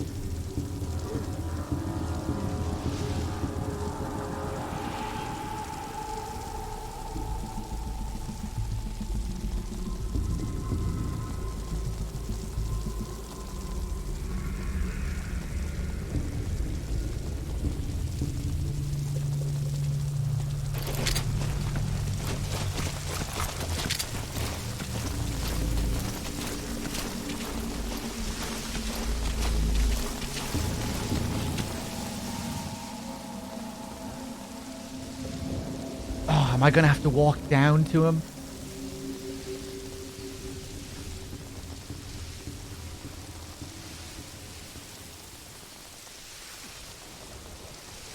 Okay, fuck it. I'm just gonna leave him there.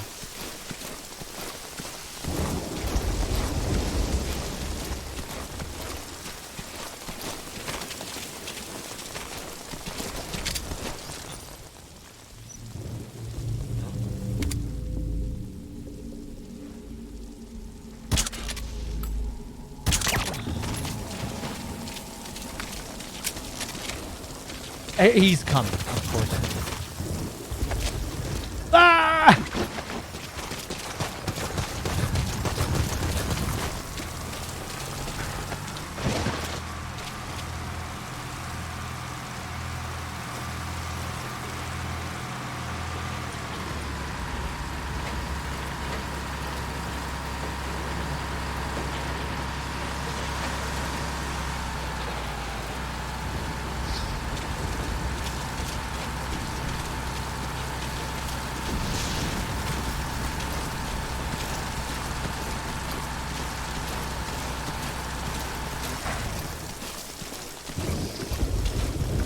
If MGS stopped at 3, we wouldn't have this community, so I'm really glad it didn't. I'm glad that it evolved into the big, messy behemoth that it is. All quiet?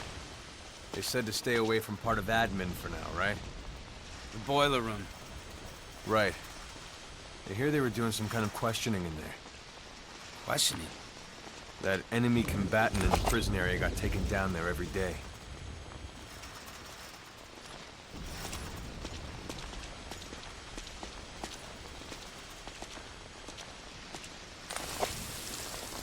And secretly, people enjoy the games they dislike more anyway, you know? People are always talking about MGS4 and MGS5 especially. They're like, fucking MGS1 and 3. Who gives a shit about these good games? These good, uncontroversial games. So boring. Fucking MGS5, that's where it's at, man. That's where the juice is. Oh, MGS3. Yeah, it's a good game. Who gives a shit?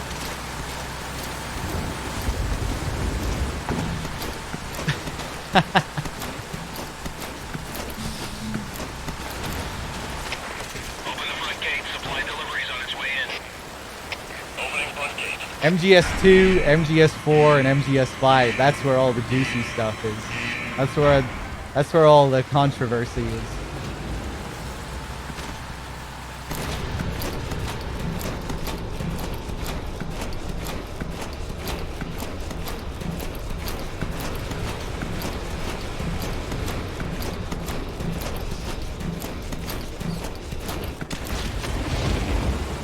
Okay, let's be careful this time. Saw me last time.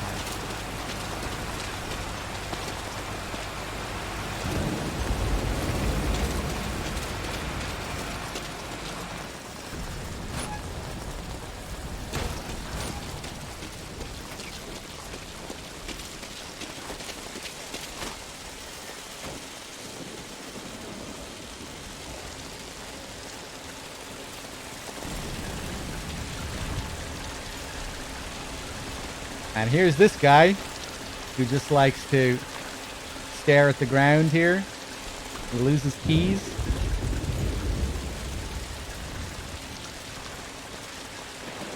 I'm not sure what causes this guy to do this, but I must do something earlier in the game that just...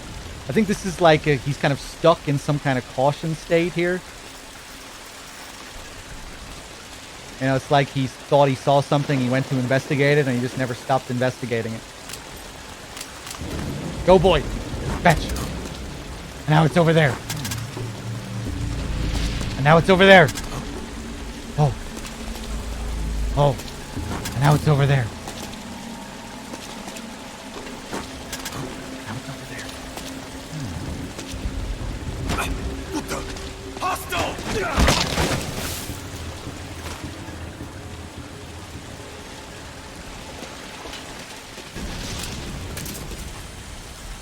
What if he's related to the Marine in the tanker that dropped his magazine through the floor?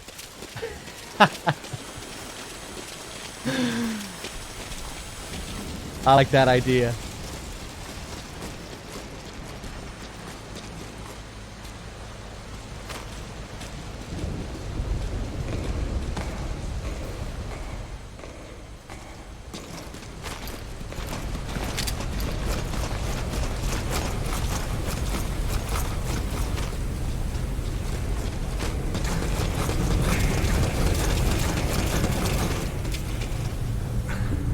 The scene is kind of interesting, the heavy use of yellow here.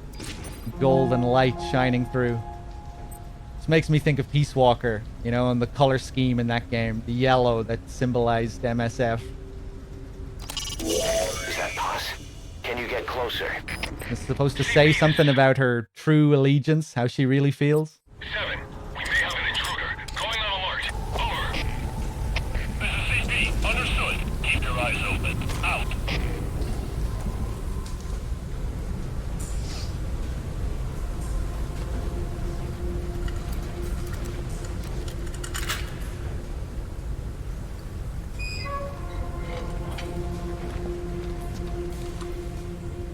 Pass.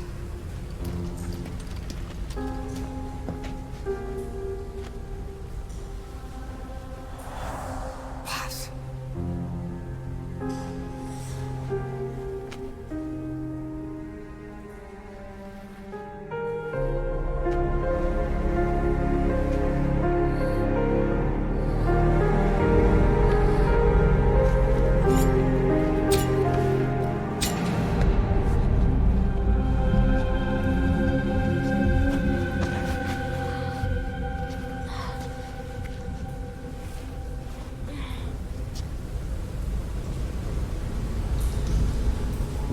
Okay, let's get her out of here.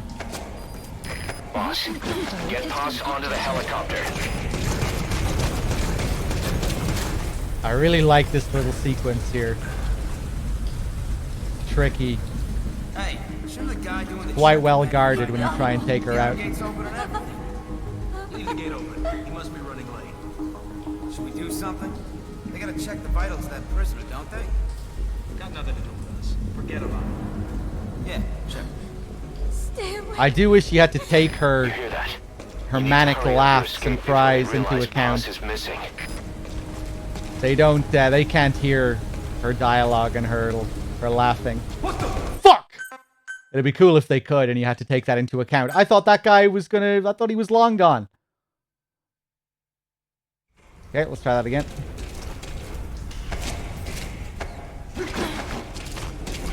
Turn around.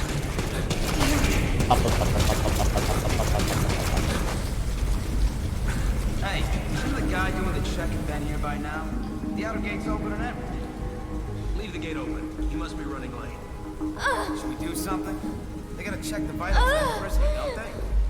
Got nothing to do with us. Forget about it. Yeah, check. You hear that? You need to hurry up your escape before they realize Paz is missing. Okay.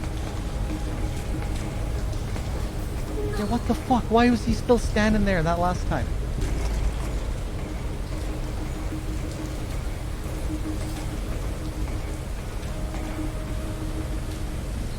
Okay, now we're gonna wait here for these two guys to come down.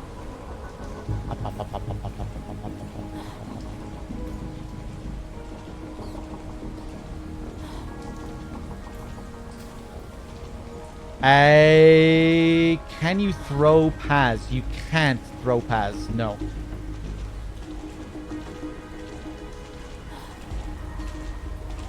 I don't think. I'm pretty sure you can.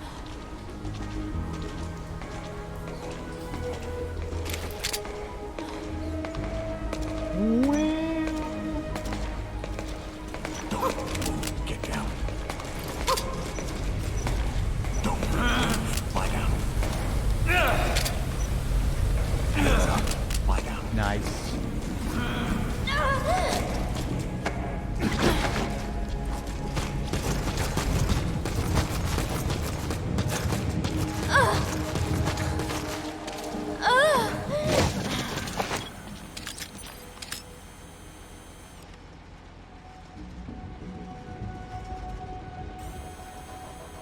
Hey, I'm soaked to the bone. Forecast says we got this until morning. Looks like they're right, for once. Can you believe that crew taking choppers out in the storm? It's pitch black, too. I mean, I knew they were crazy. Either that, or they got some stone-cold rotor heads at the controls. And they flew a tight formation. I guess they got a lot of trust. Trust? My ass. You'd have to drag me onto one of those. Yeah, no shit. Okay, let's pick her up again.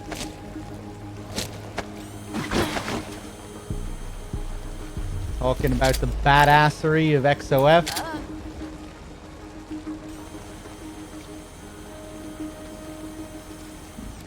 Again, with that conversation, you'll only hear that if you rescue Chico first.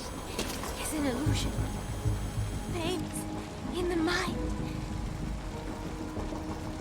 The one that you get for rescuing Haz first, I think, is a bit more interesting.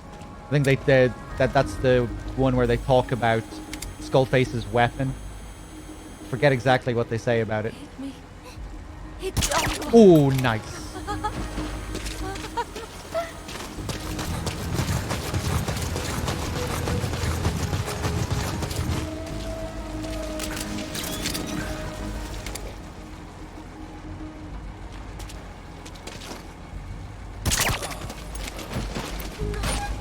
Go ahead and call the chopper. Keep an eye out for nearby enemies. They could try to shoot down the chopper. Okay, now we just have to watch out for the turret on this thing. It's basically a security camera. When it's facing this way, he's gonna see me. When it's facing the other way, I can move.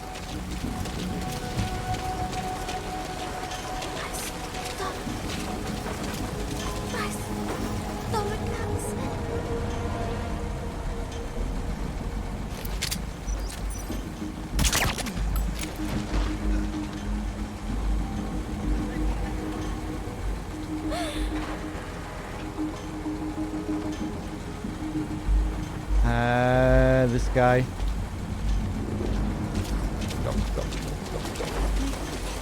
Hit me all you want.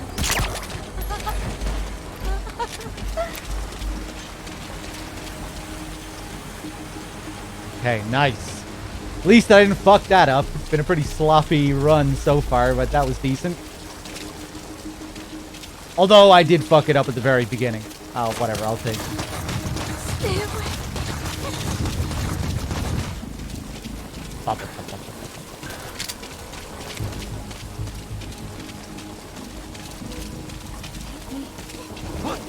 Oh, really? You can see me from that range? Please tell me I got a checkpoint. Oh, no. Oh, okay, thank God.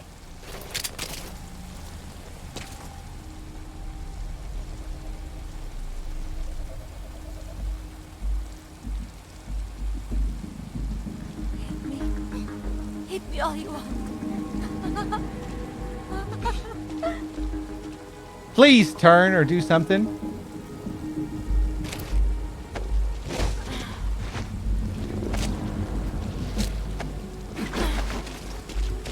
Oof.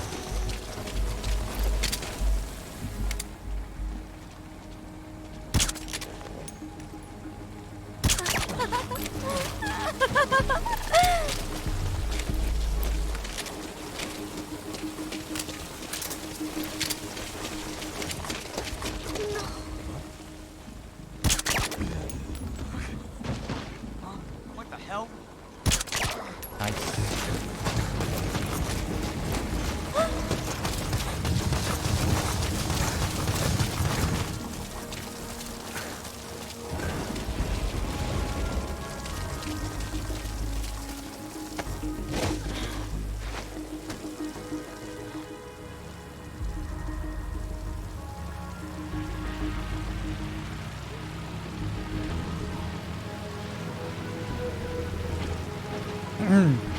Whenever I play the new Hitman games, it always makes me wish that Phantom Pain wasn't open world and they just stuck with what they were doing with Ground Zeroes. Because it kind of reminds me of Ground Zeroes in a way.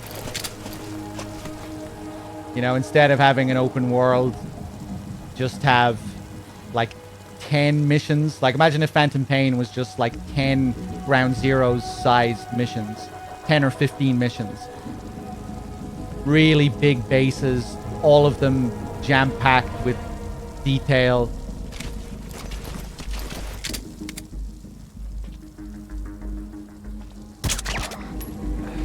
More focused on providing like a curated experience, I guess you could say.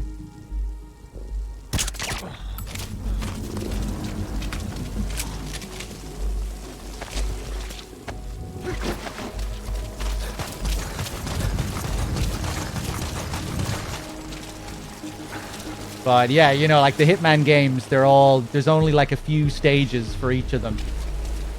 There's like 6 or 7 missions for each game. But each one, you know, there's so much to each one of them. Always kind of makes me wish Phantom Pain did something similar where instead of having like 40 or 50 missions or whatever, you just have like 10 or 15, but just make them much bigger, more expensive.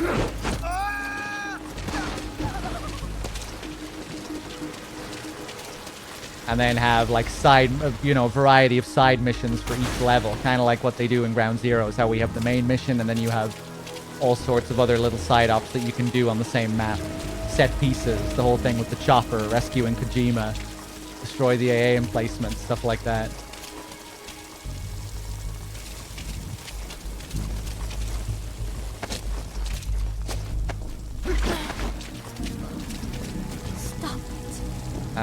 Let's see.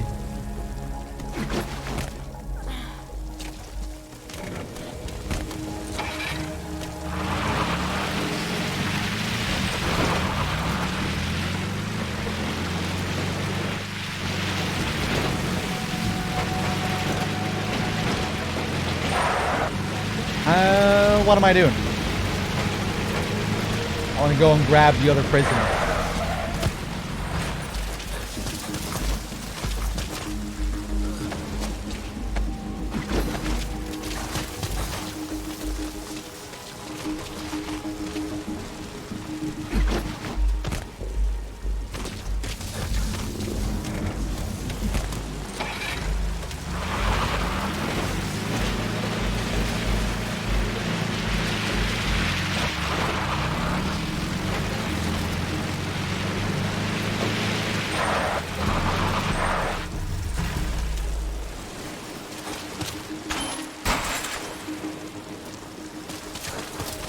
Man, I think a multiplayer mode really could have added to the Phantom Pain. If you want, but just don't forget the targets. You know, like Peace Walker, if it had similar systems to Peace Walker in that regard.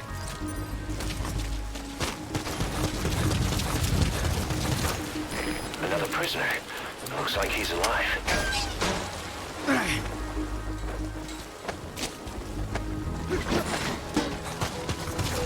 You know, because it really does try to be next Peace Walker in a lot of ways. It would have been cool to see them bring back multiplayer.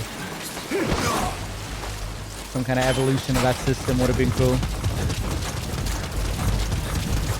A POW. That's fine if he has some intel, I guess.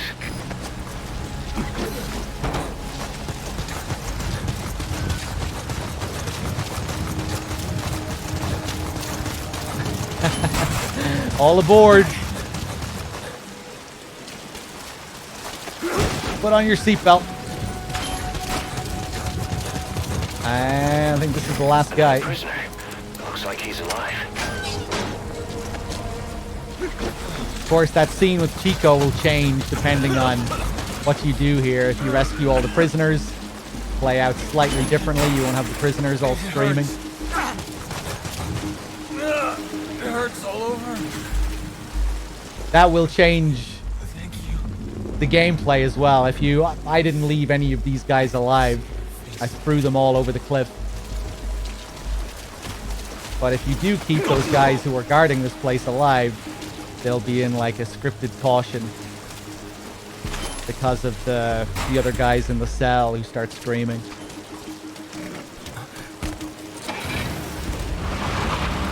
Oh shit! Okay, hold on.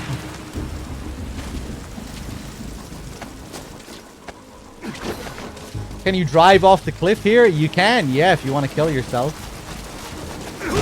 Okay, let's try that again.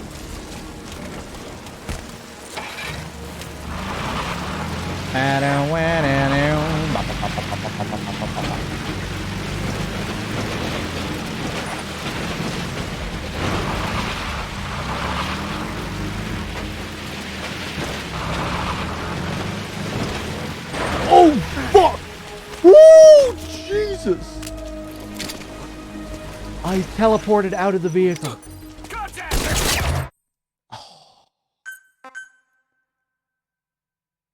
Just a fraction of a second too late. Oh, what is this? Oh my god, game. Why do you do this to me? Oh, at least the other guys are gone. What the fuck is going on? Where is the vehicle?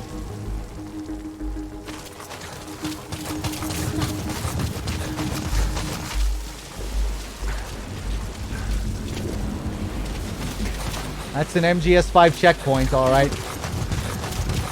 Here it is. Okay, nice. It's still here. Okay, could have been worse.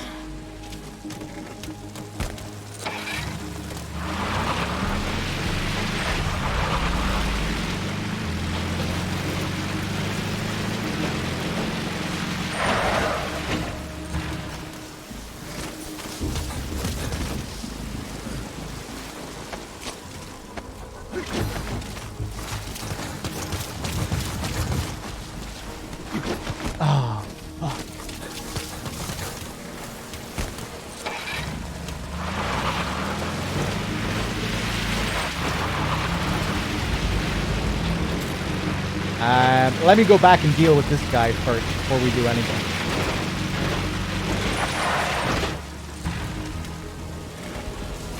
Punished upgrade. Thank you for gifting a sub to Shirolololo. And Lupus Head, thank you for the 35 months. And String Cheese Thug, thank you for the $3. I missed your Metal Gear streams. Hope you have a great week. Thank you very much. Thank you. I don't even know what day it is. What day is it? It's Tuesday. Yeah, hopefully I do have a great week. It's pretty decent so far. There's not long to go in the marathon, so I'll be able to hopefully chill out towards the end of the week. Take a bit of a break, although I will be coming back shortly after the marathon to do a reading of In the Darkness of Shadow Moses. I did say I would do that if we reached all our goals. And we did, so yeah, I'll be coming back after the marathon to read some In the Darkness and the shocking conspiracy behind Shadow Moses. So yeah, if you ever wanted to see what those things were all about, if you never read the in-game materials from MGS2, Nastasha's book, that's what I'll be doing later on after the marathon. Phantom Cigar, thank you for gifting the sub to Mac Koala.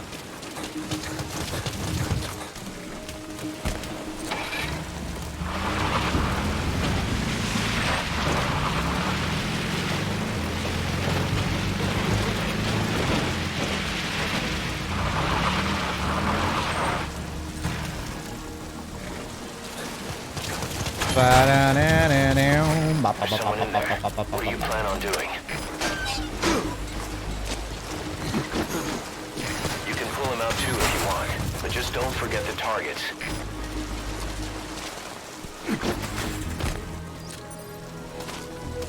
Okay, I think I'll be happy with an A rank at this rate. Another prisoner. I don't know how many checkpoints we've used. Still under 10, I think. Probably like 6, 7.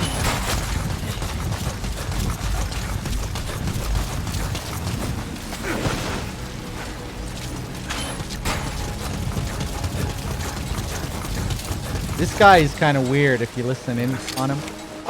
Forgot to do this last time. 262. 1,263. 1,264.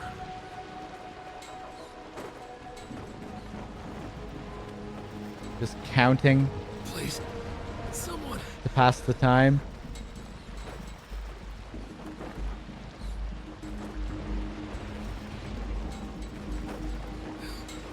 I need help. Help.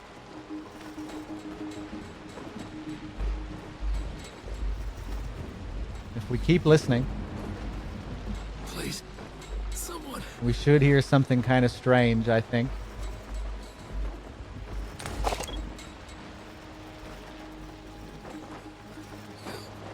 I need help. Help.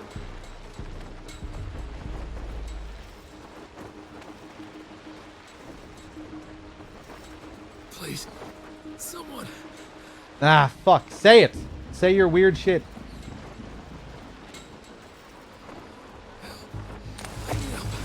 Help. Please, someone. Okay, I'm gonna wait for 10 more seconds. If we don't get it, I'm just gonna rescue him.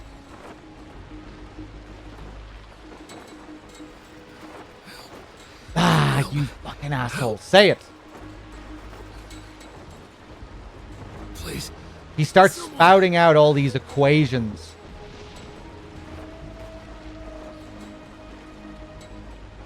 The shrinking of wave function through observation on the part of the observer forces electrons to escape their probability class and bring sensation to our existence. There it is. Schrodinger's equation shit. I'm not sure exactly what he was saying there. At the end, bring sensations to our existence. 1,260. And now he's counting again. 1,262. 1,263.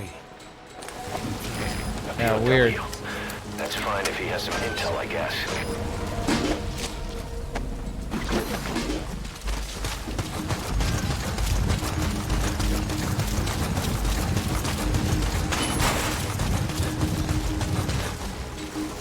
This makes me think of the Jamais Vu mission.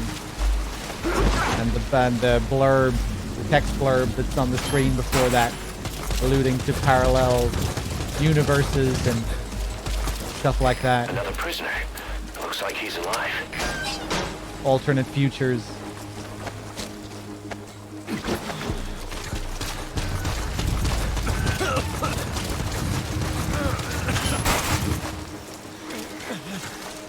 It hurts.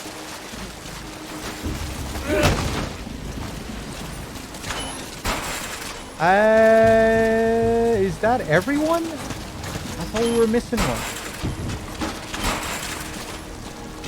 Yeah. What are you doing under there, man? Okay, I'm gonna try not to kill this fucking guy.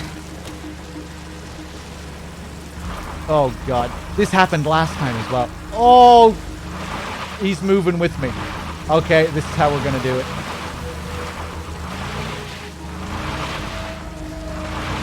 Nice, okay. At least he's not dead. Mo! Mo! Mo!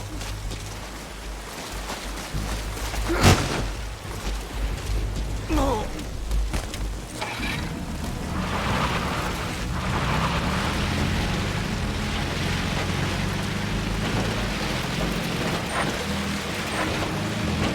Oh my god!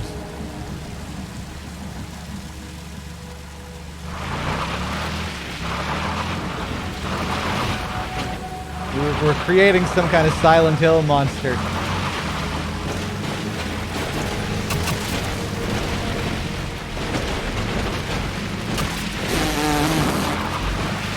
Easy does it. There we go. There we go. Safe and sound. Mo! Now if we place Paz down beside Chico, Chico should crawl up beside her. Yeah, he moves himself back.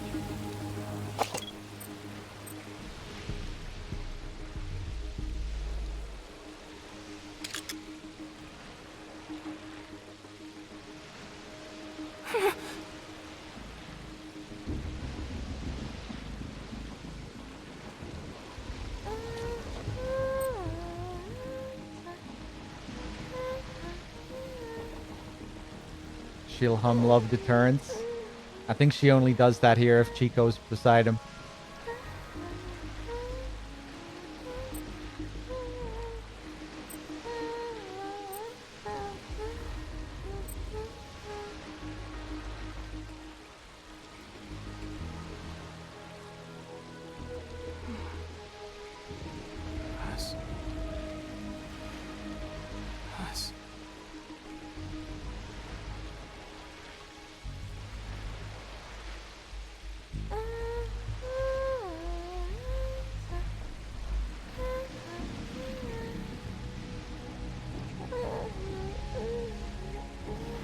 Thought I remembered him saying I'm sorry or something here. Let's just wait for her to sing it again and then maybe he'll have a different response to it.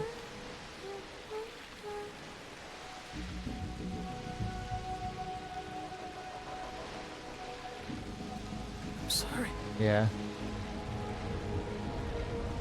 I'm sorry.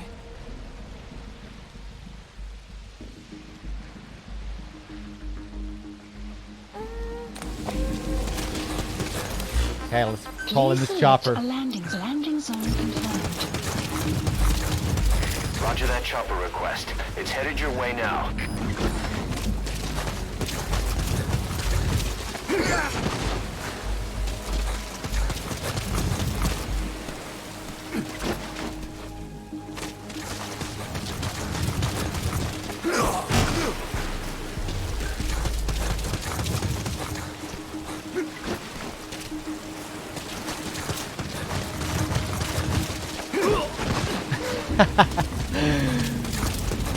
We can't throw Chico or Paz, but we can throw these guys. These guys don't matter. These guys are lesser human. Don't have names. This is Morpho, arriving shortly at LZ. Oh, game. Nice.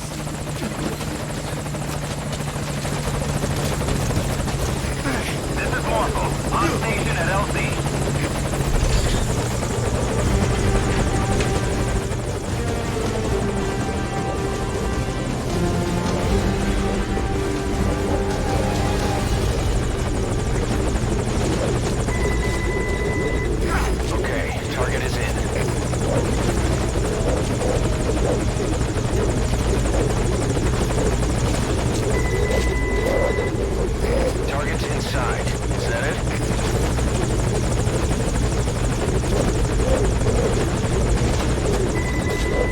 Shame they didn't have slightly different cutscenes on the chopper, depending on prisoners that you rescue.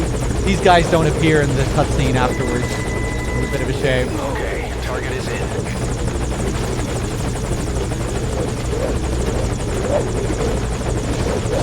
Or you know, it would have been cool to just have like a couple of them there. Inside. Is that it?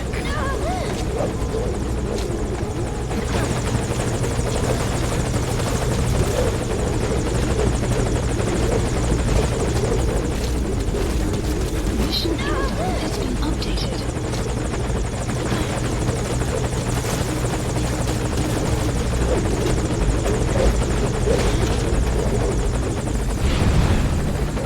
Mission info has been updated.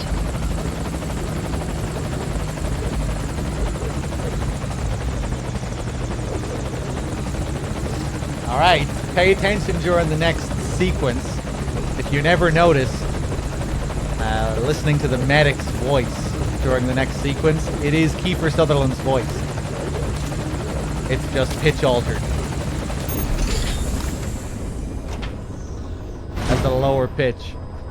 They hide his face mysteriously as well, where they kind of obscure. You can kind of see the lower, you can kind of see his jaw, his mouth in certain shots. But yeah, they obscure his face in mysterious ways as well, if you pay attention. There we go. Yeah, no way were we getting S rank with all those fuck ups. Less than 10 checkpoints though. I'll take it. Minus 2,700. We got the escaped prisoner though. At least no reflex. 96 minutes. Yeah, we really took our time. And yeah, we'll do some more side ops, some tapes after the credits.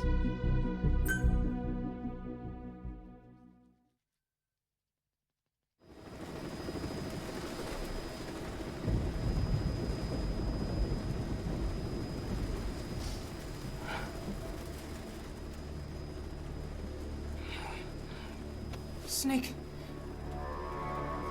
Snake! Medic!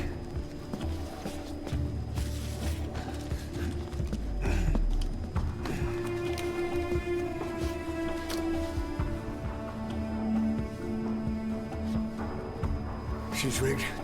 Damn it, we were set up! We gotta get it out. No time for anesthetic. We have to open her now. Hold her down. Hold her down!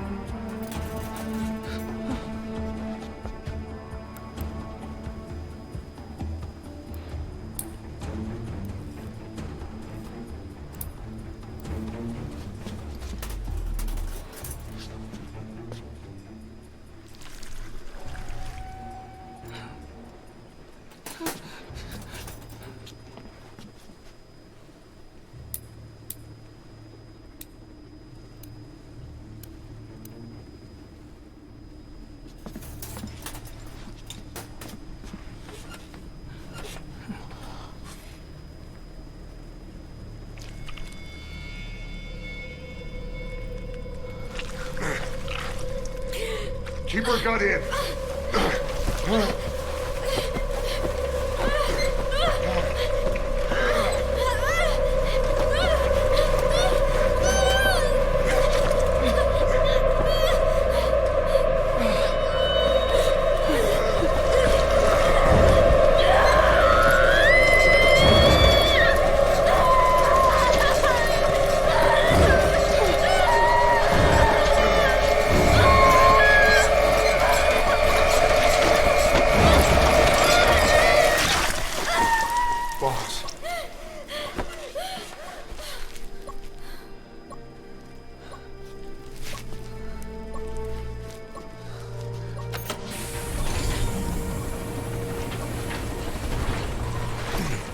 Breathing stable, no active bleeding. She's clean, I'm closing her up. Hold her steady. It's gotta be a continuous suture. Control tower, this is Morpho 1. All hummingbirds are on the wing. We'll shake hands, then head back to the cage. Boss, you got a call. Boss, can you hear me? What's up, Huey? Our guests are right on time. Document destruction and hangar decontamination are complete. AFVs have been stowed away. And Zeke's on the seafloor along with a nuke. Everyone's got their story straight. The guided tour will be wrapped up by the time you get home. Make me proud. By the time they leave, I'll have the IAEA praising us as the poster boys for world peace. Out.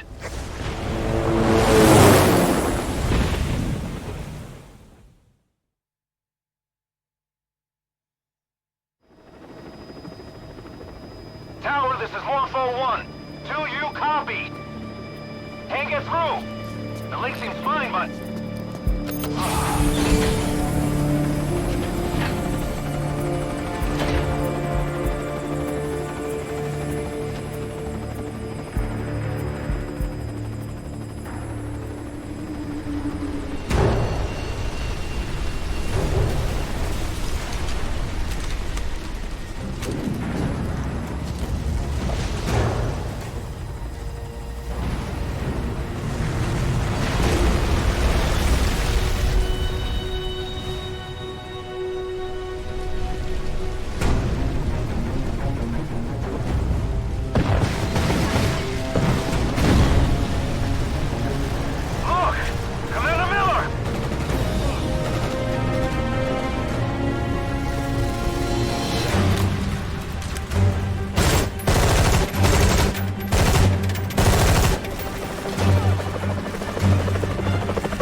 was nothing but a smokescreen.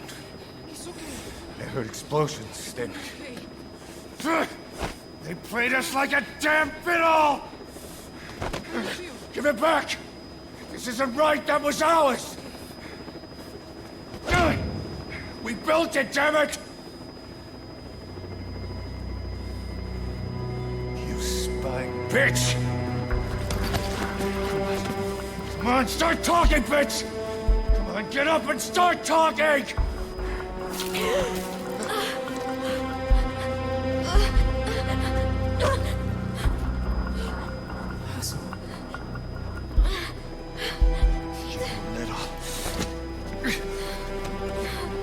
Bob, there's...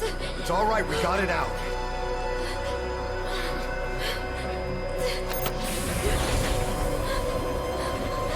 There's another in my...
Your favorite song?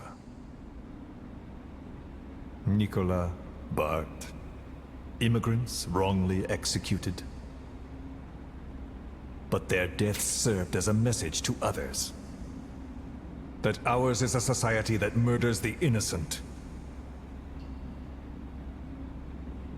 Do you too believe your sacrifice will change the world?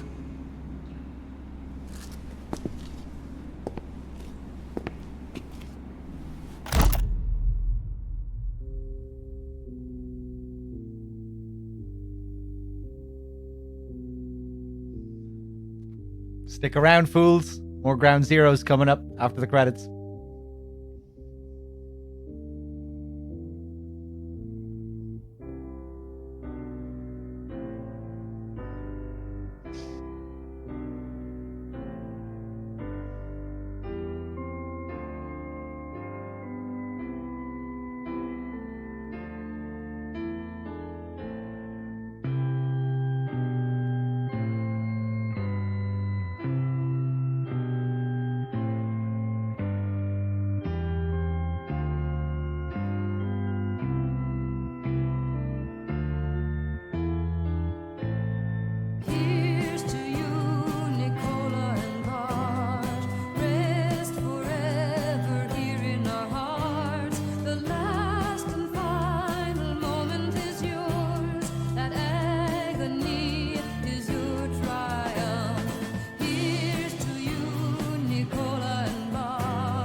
Cypher's been in hiding ever since his grand experiment. No one's seen him in years. All we hear are orders delivered by proxy.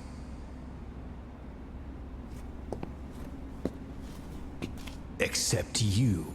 You met with him, face to face, in order to contact Big Boss. Tell me where he is. Where is Cypher? Where is Zero?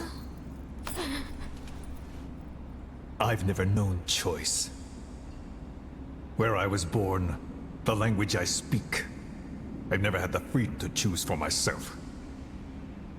But you, right now, are free. Do as you will. This will save Big Boss. It may. Will you really kill Zero for me? Not for you. All right.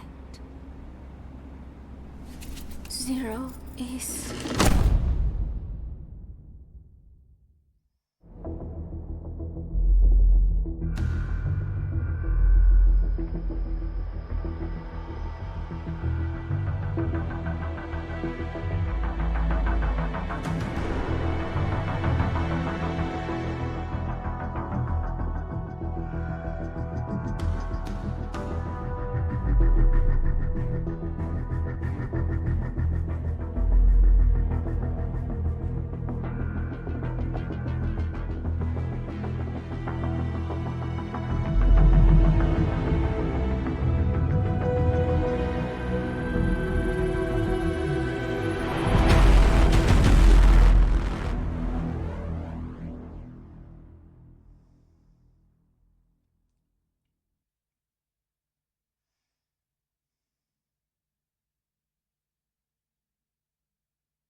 Don't you die on me, damn it! He's dropping! Intubate, now! Clear!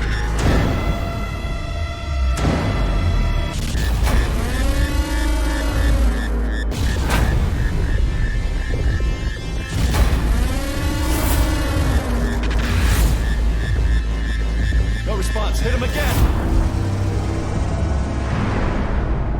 Clear!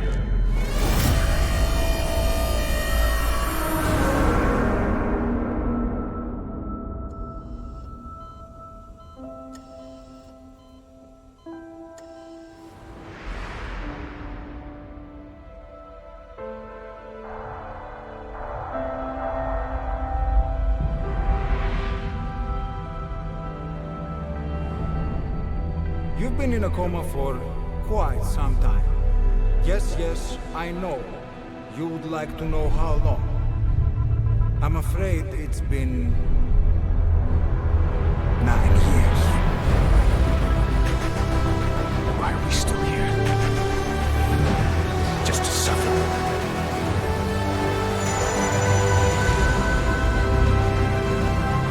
The body I've lost. The comrades I've lost. Won't stop hurting.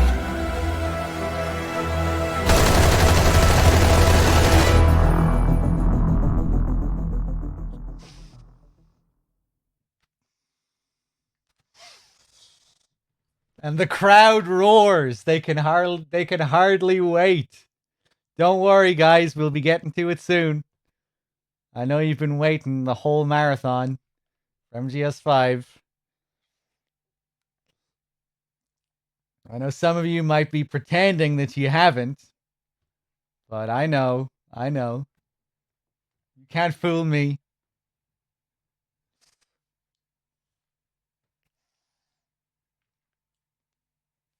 Load, please. The definitive edition has longer loading times than the base edition. It's the best thing about the definitive edition. You get really nice, long, juicy load times. And now when we come back to this main menu, he's gone. Remember the guy sitting in the back there? To the exact opposite of where Snake is? I guess that was supposed to be Venom. We have the blood stains here from the crash. Let me just check my dashboard here before we continue.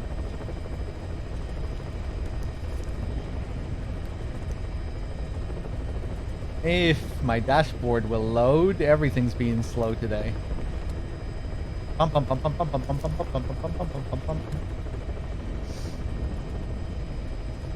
Grabalo, thank you for the 15 months. And I think that's the only person I have to thank. Before that was Phantom Cigars gifted sub.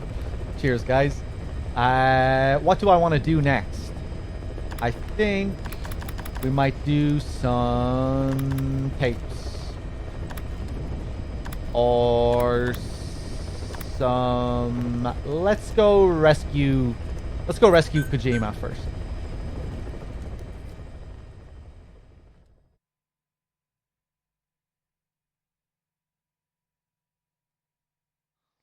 Snake's army is spies operating around the world. The members of this intel team investigate conflict regions, strongholds, and high-threat installations, among other places of interest. Their investigations cover force strength, logistics, supply routes, planned operations, and their feasibility, chain of command, and behavioral patterns.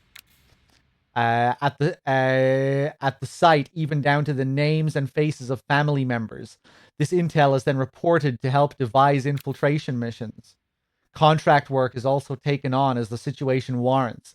Agents infiltrate target sites themselves, though choppers are available if emergency evac becomes necessary. It still hasn't loaded. Oh my god.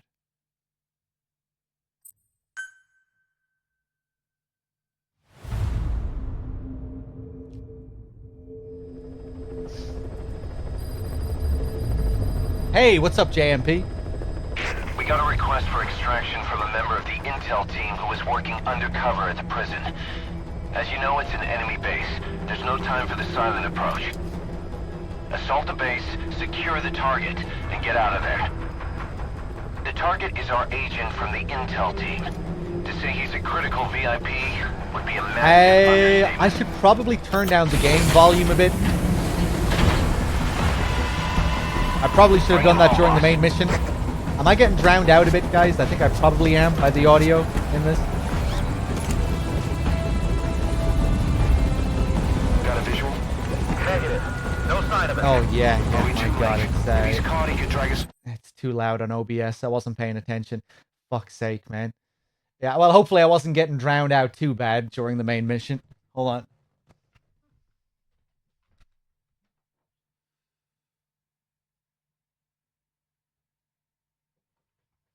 Down with it.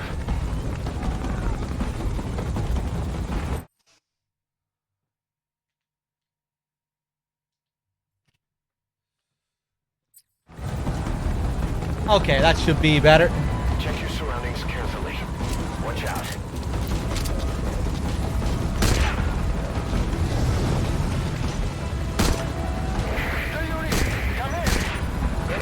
Let's see how rusty I am with this shit. This is Warpo. Go ahead. You have to play pretty well to get an S rank in this. Kojima's dialogue changes depending on how well you do. Nice, got him at least. Clear, 11 o'clock. Signal. En route. Easter Island statue. Contact, dead ahead. Keep them off the chopper. If it goes down, the show's over.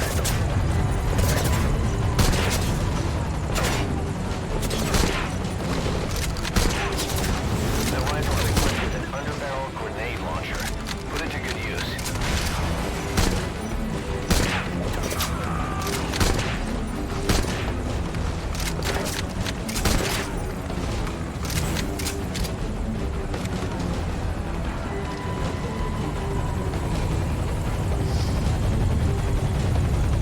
Got visual on target. I really expected more of these kinds of chopper set pieces in the Phantom Pain. Take out those hostiles. You get like that little sequence with Sahelanthropus, but not, you know, not much.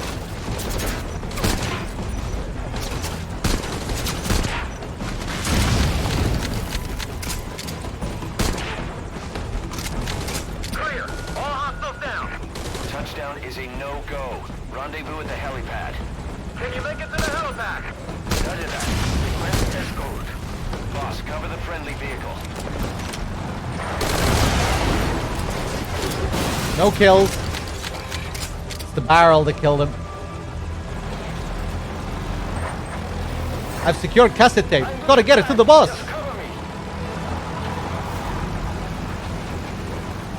I've secured cassette tape. Gotta get it to the boss. I gotta get it to the boss.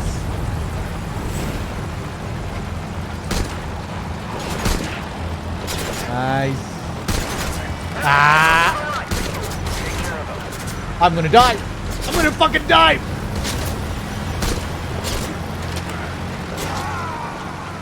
Fuck. Jesus, I never died there before. Oh, God. Did I get a checkpoint there at least? We're not gonna get an S rank, that's for sure. I didn't want to kill him. Clear. All hostiles down. Touchdown is a no-go. Rendezvous at the helipad. Can you make it to the helipad? Roger that. Request escort. Boss, cover the friendly vehicle.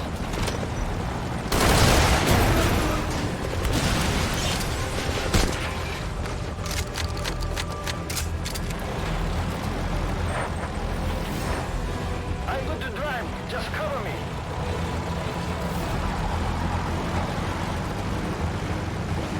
I've secured the cassette tape.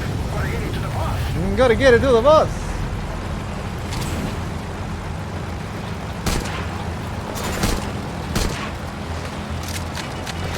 There we go. That's more like it.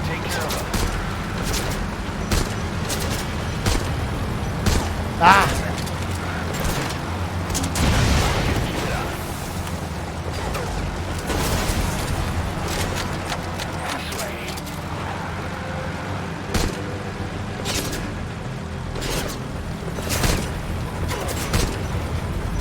Ah.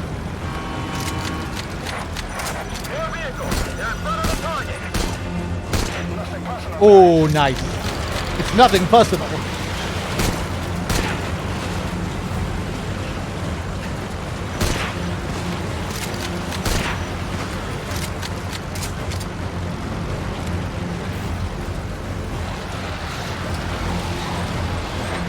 handle that vehicle like a pro. I'd expect nothing less.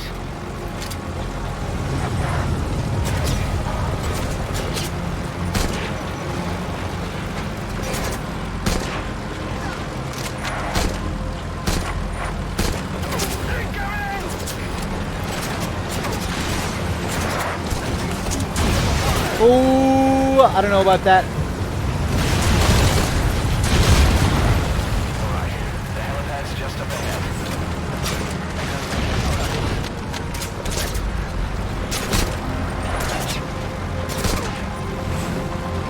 Turbine coming up!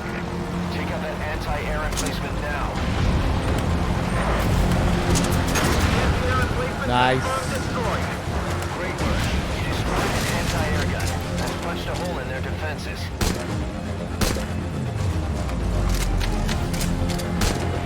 Oh, nice.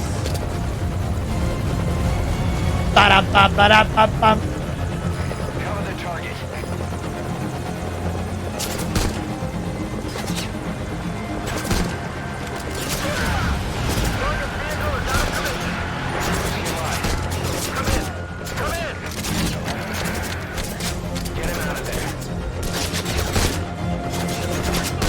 Ah!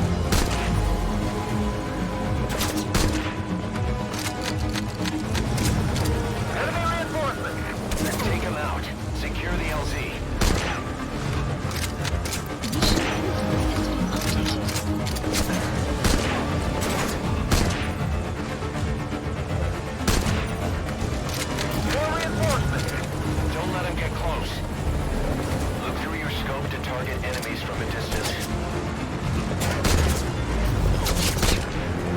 Nice.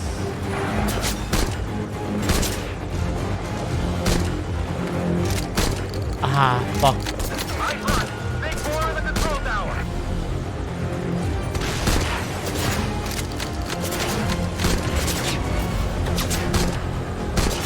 Clear. Touching down. Boss, disembark and get the target. Mission info has been updated.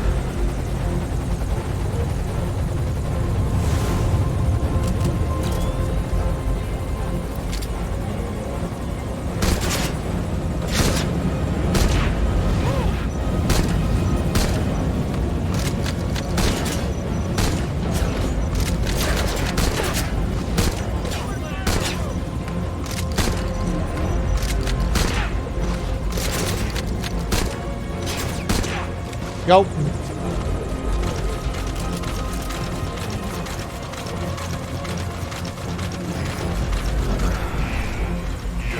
No obvious injuries, right?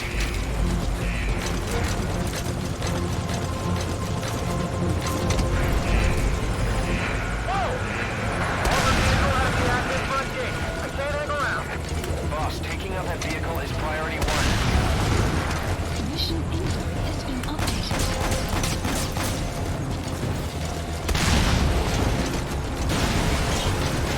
More of them. Probably the same guys from before. Should have taken them out when you had the Yeah. Mission info has been updated.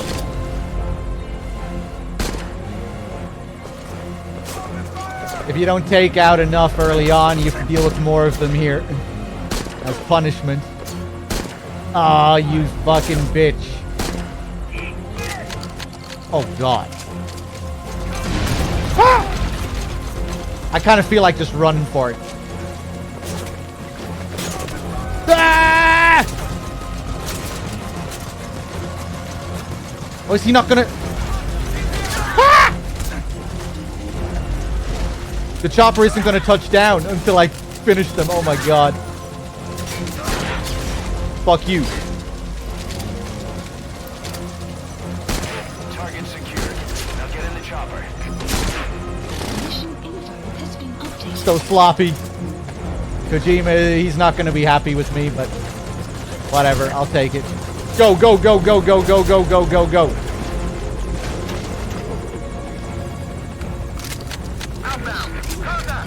Exfil via the southeast coast. Take out any pursuers. It's all up to you, boss.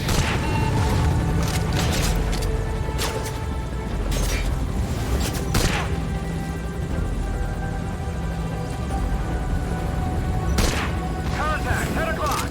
Is that? Ready to obey. They're still coming. Make him regret it, boss. You can actually shoot the guy with the RPG from this range with this weapon, which I think I pulled off last time. There he is! Yes!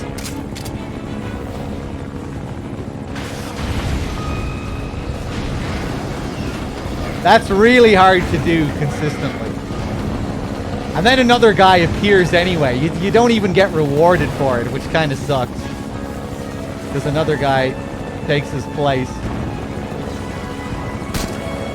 Maybe if you get two, really, oh, maybe if you get two from long range like that, that speeds it up. Pacific, hurry. That's not like you. But then there's a third one if you kill two of them. Wow, I don't think I've ever seen this before.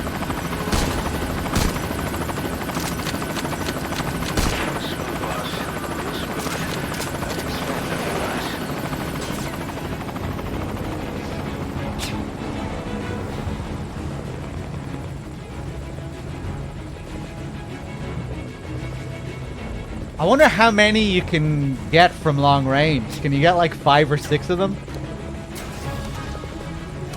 What if you did land all your shots? Uh-oh. We're leaving hot zone. Returning to base. Confirmed. The target is safe.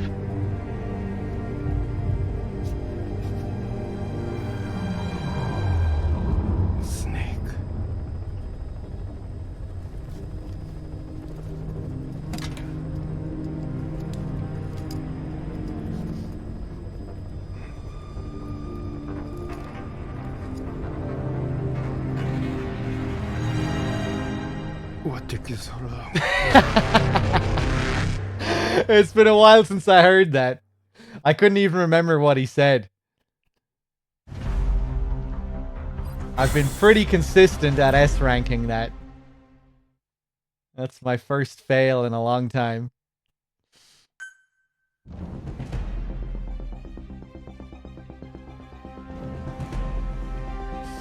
Alright.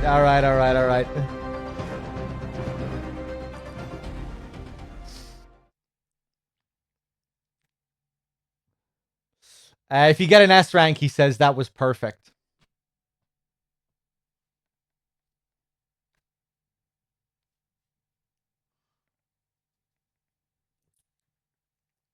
All right, let's do some tapes. Oh yeah, and after the mission, he's chilling here on the chopper. And if you wait, he spins the wheel. You just sit here without doing anything for a few seconds. There we go. No, I'm not playing your mission again, Kojima.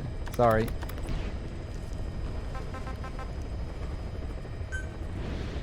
Alright, let's do the Chico tapes.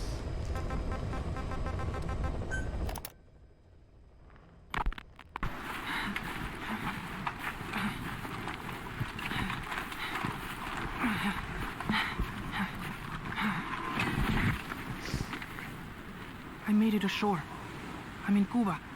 Security looks lighter than I thought. I wonder where Paz is.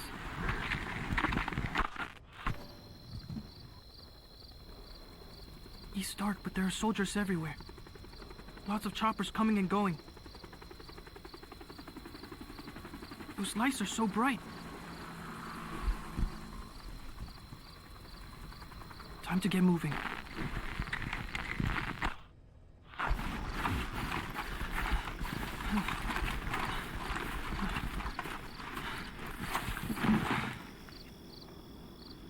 I got close to the fence to see if I could spot her.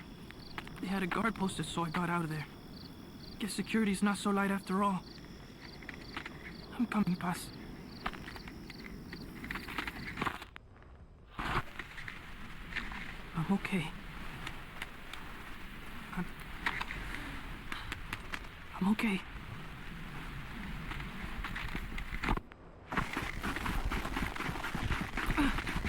I think I found her. It's gotta be Paz. No. They're looking for me.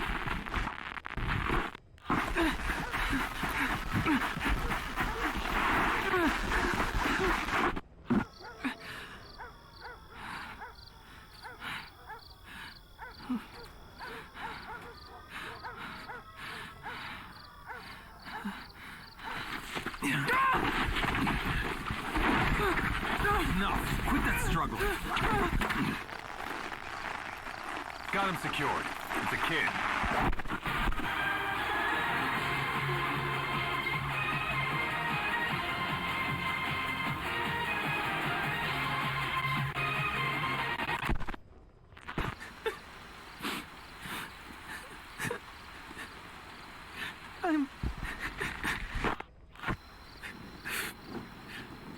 I got caught. I'm in a cage. Give me back my recorder. At least whoever finds this will know what happened.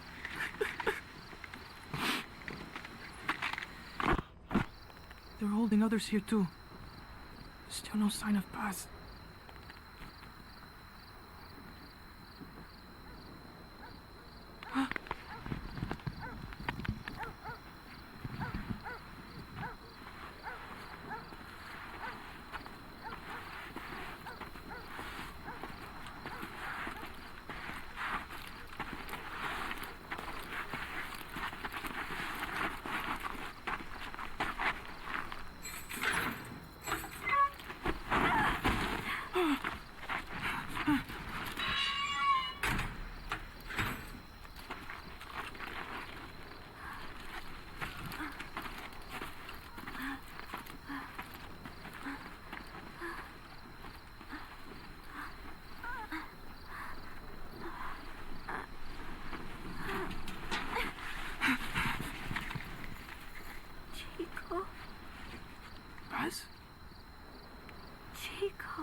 me, you son of a bitch!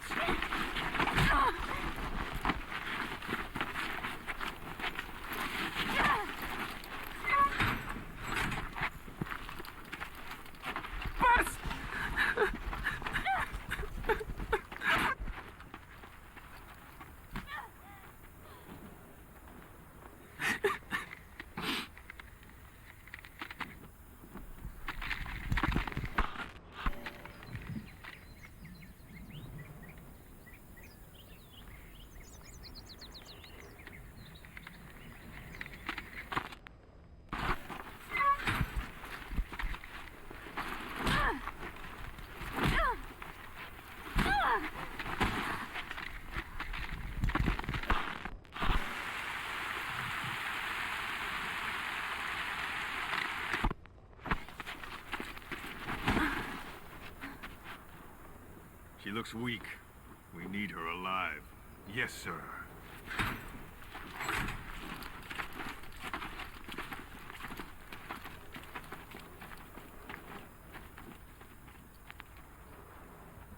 Paz, Huh? you're back early today. Early? And the sun is still up.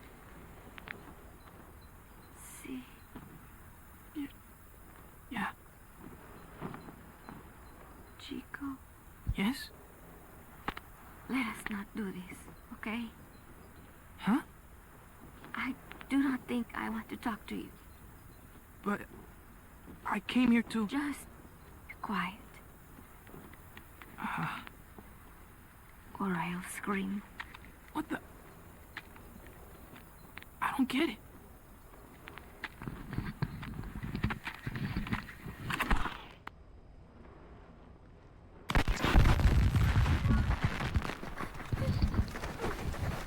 Bus!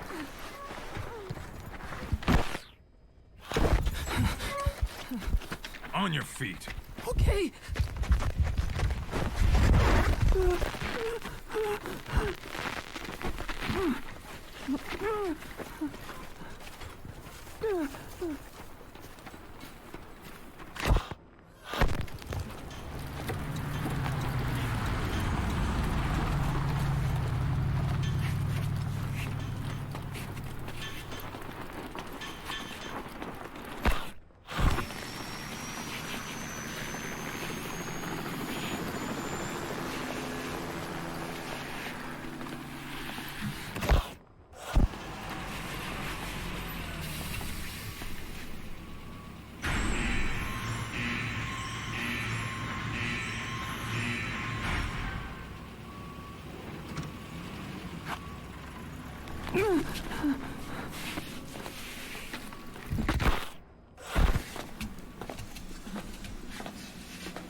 Buzz.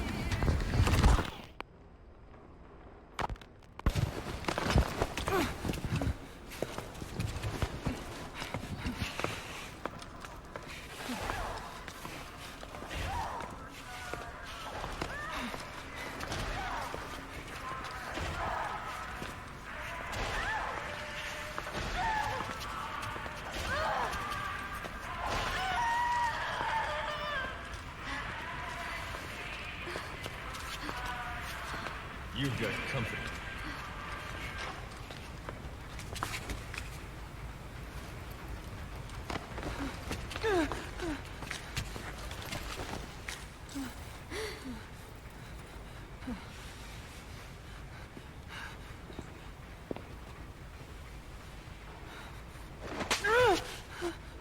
Does it hurt? Talk. Talk!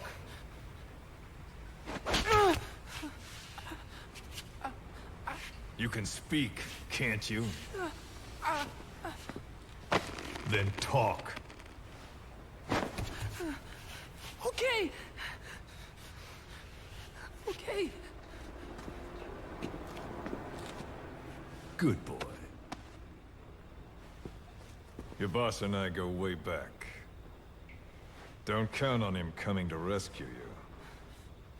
If you're a real soldier, you'll find your own way out. But don't bother trying to escape. Let's say you get lucky, and you don't look very lucky. And by some miracle, you get out of your cage.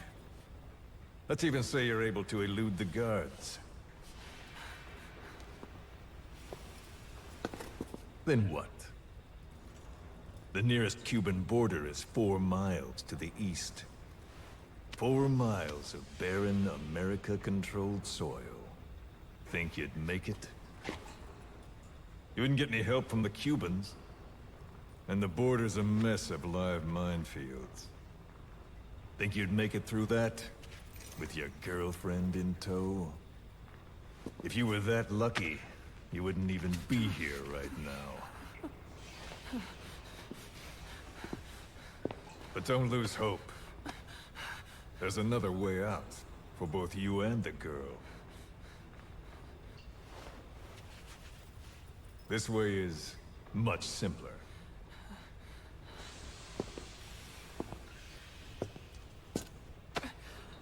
I ask, you answer. Easy, right? Just tell me what you know. You're dumber than you look. Wasting your time torturing kids.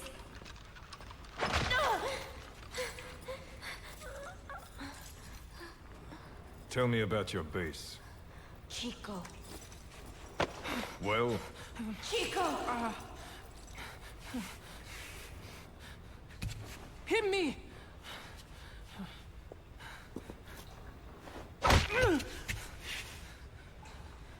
Again! Trying to impress the girl, little man? How cute. All right. Let's try something else.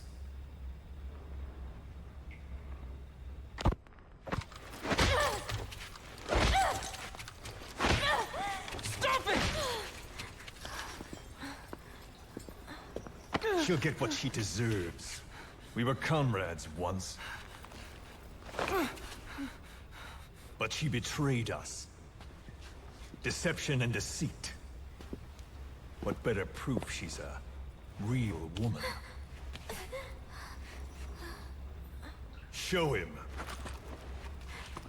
Do you realize what you're doing? Cypher is watching. Let go of me! You will be next. Your hideous face will...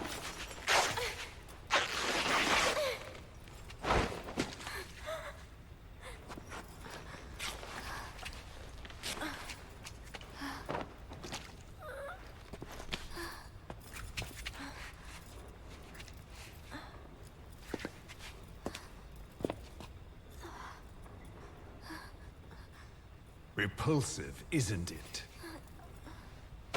Look. Look carefully. Watch out when you grow up, boy. This is the kind of woman you'll want to avoid. Of course, scars like those make it rather difficult to lead a normal life. I should know. Continue. Talk, and you both go free. Chico! No! Only you can stop this. Don't talk! Chico! Please! No!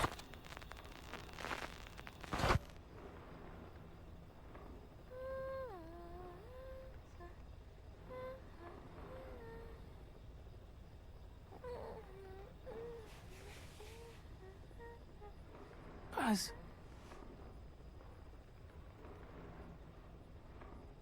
Why?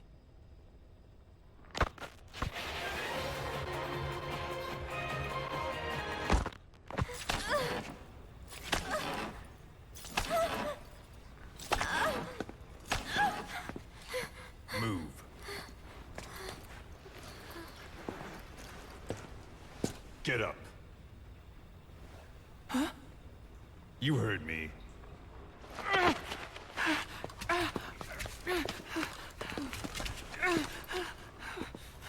Do you like what you see? I said, do you like what you see? It's like fruit.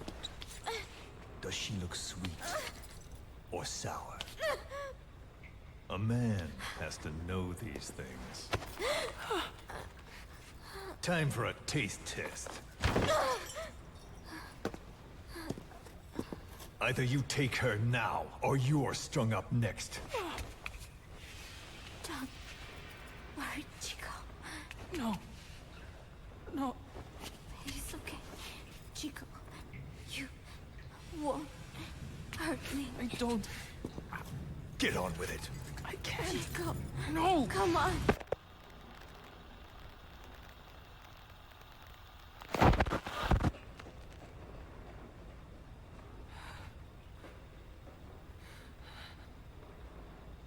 Out at sea?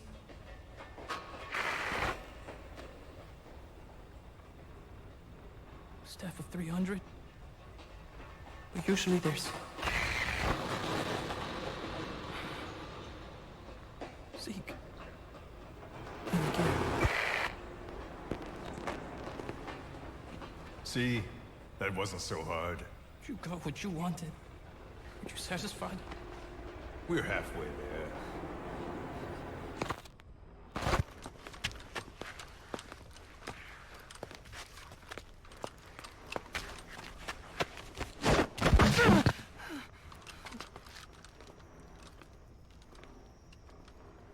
Chico?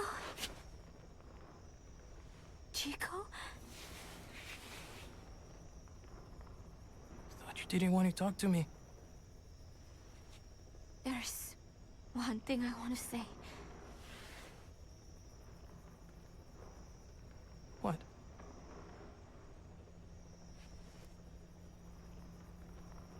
I missed you, Chico.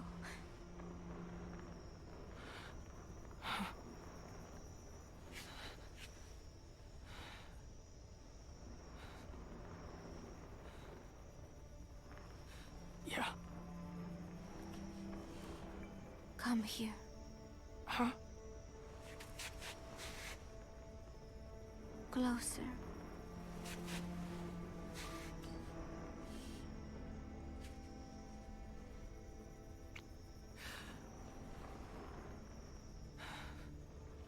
No.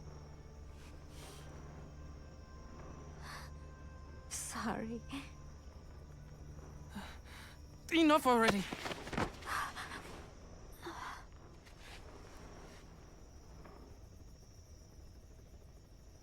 You want to do it here?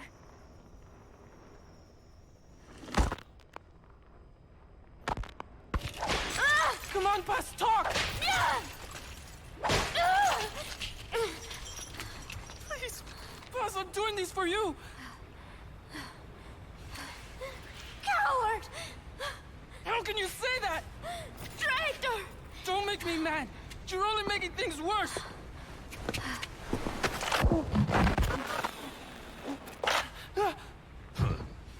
Take him back to his cage. What did I do? Бегите, как от себя.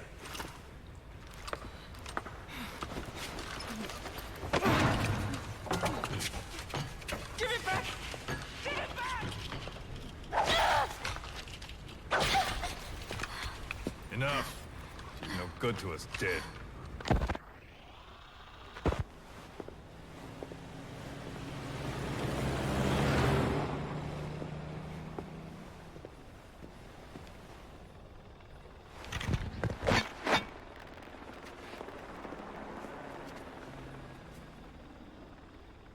Can I have it back?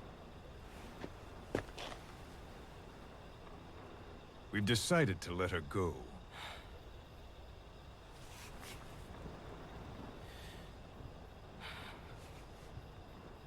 So... she talked.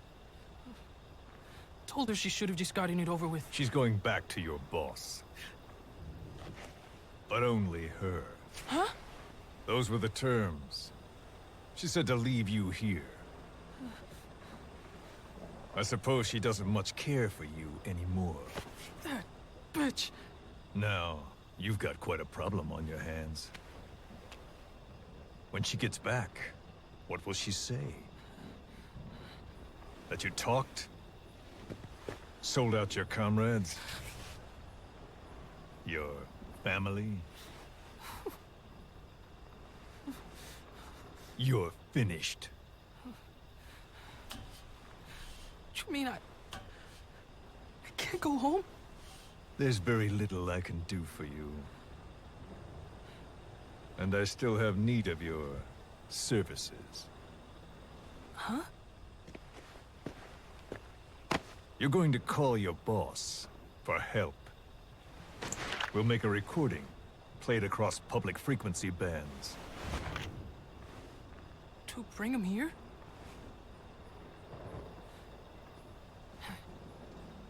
Yeah, right.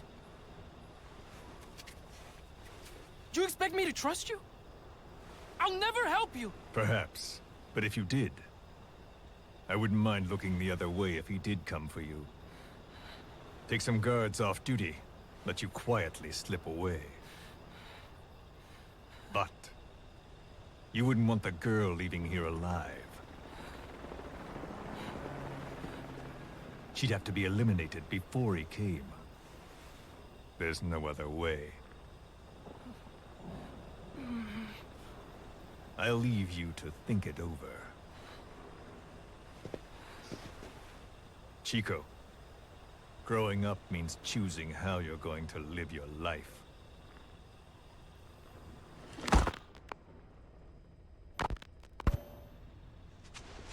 Snake.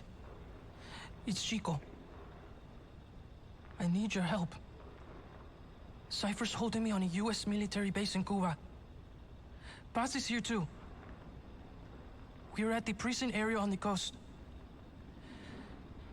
There are some cages to the east of a big building. East an old, grassy facility. That's where we are. Help me, Snake.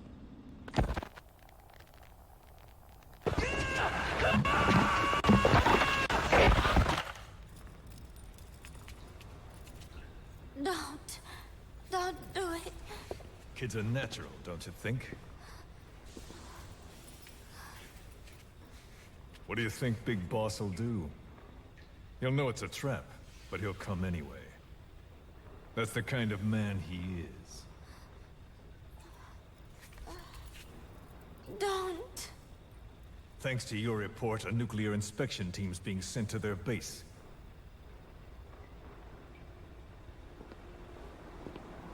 The scientist was our way in. It all ends soon, exactly as I've planned. All thanks to you. Cypher would never... Yes, Cypher will surely mourn his death. I'll have no choice but to distance myself from the group. And then they'll eliminate you. No one will be left. Think about that. Big Boss or Cypher. You can only save one.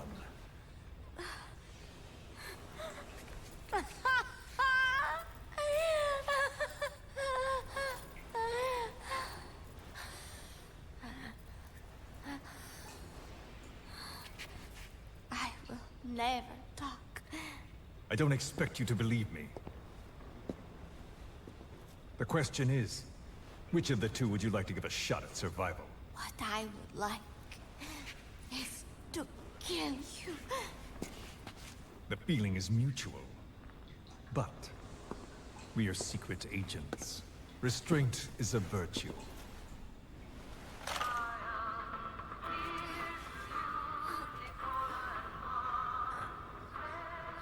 Your favorite song? Nicola, Bart, immigrants wrongly executed. but their deaths served as a message to others. That ours is a society that murders the innocent. Do you too believe your sacrifice will change the world? If so, the time is now.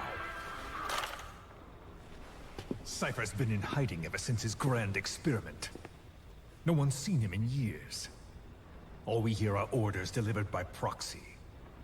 Except you.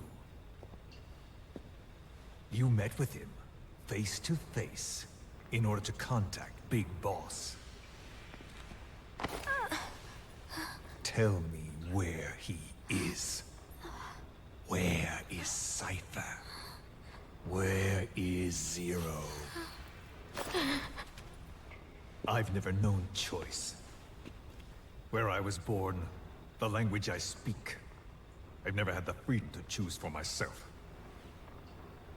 But you, right now, are free. Do as you will. This will save Big Boss. It may. Will you really kill Zero for me? Not for you.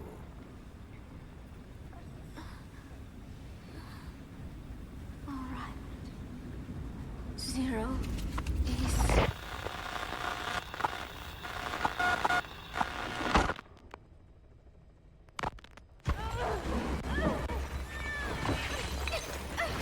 Give it a shot already! Hold her still.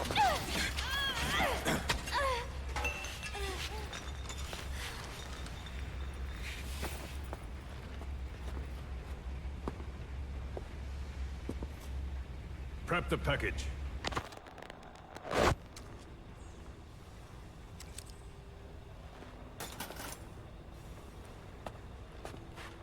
She's all closed up.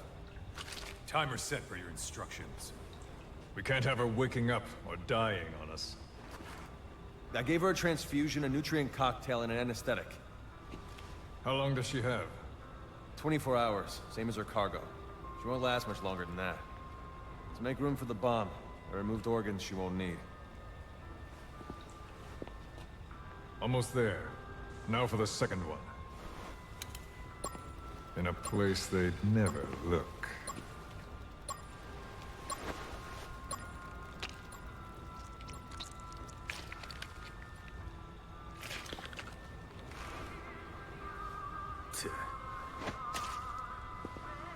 Hang her up.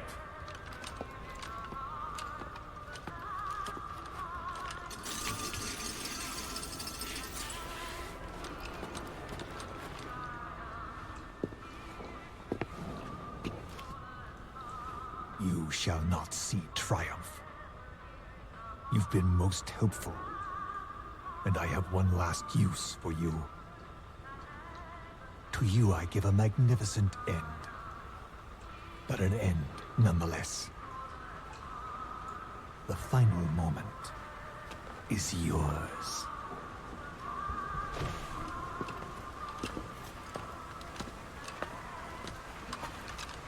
We heard from the advance team. Everything's right on schedule.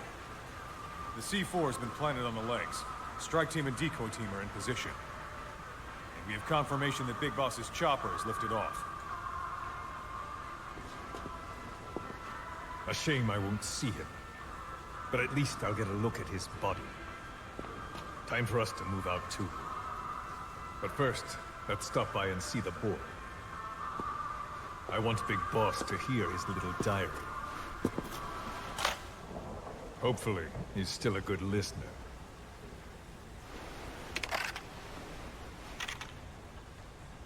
Give this to the boy as a reward. And a memento. Make copies. Yes, sir.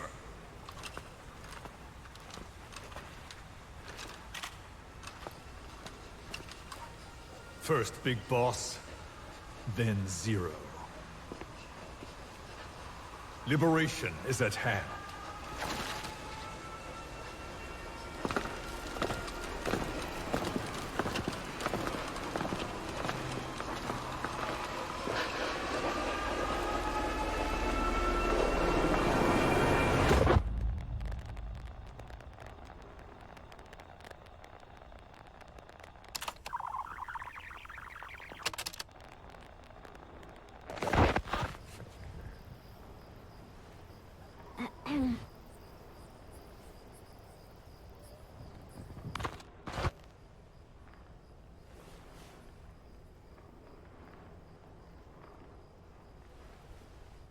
Chico, I am borrowing your recorder. I hope you do not mind. I know it hurts right now, but it will all be over soon. Just thinking that helps keep the pain away. Chico, I would do anything to get you out of here. It is funny.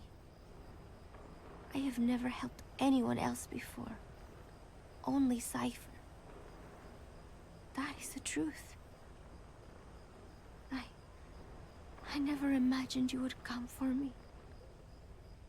I was not very nice at first, I know.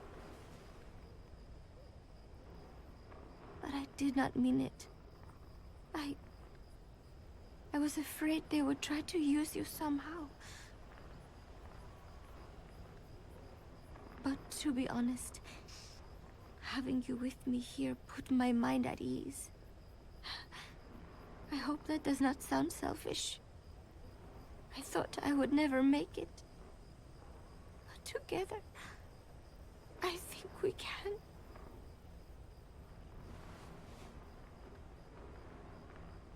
I'm watching you sleep as I record this. You have made me believe that I will make it out of here. And that no matter what happens, it will not be the end for me. Thank you, Chico.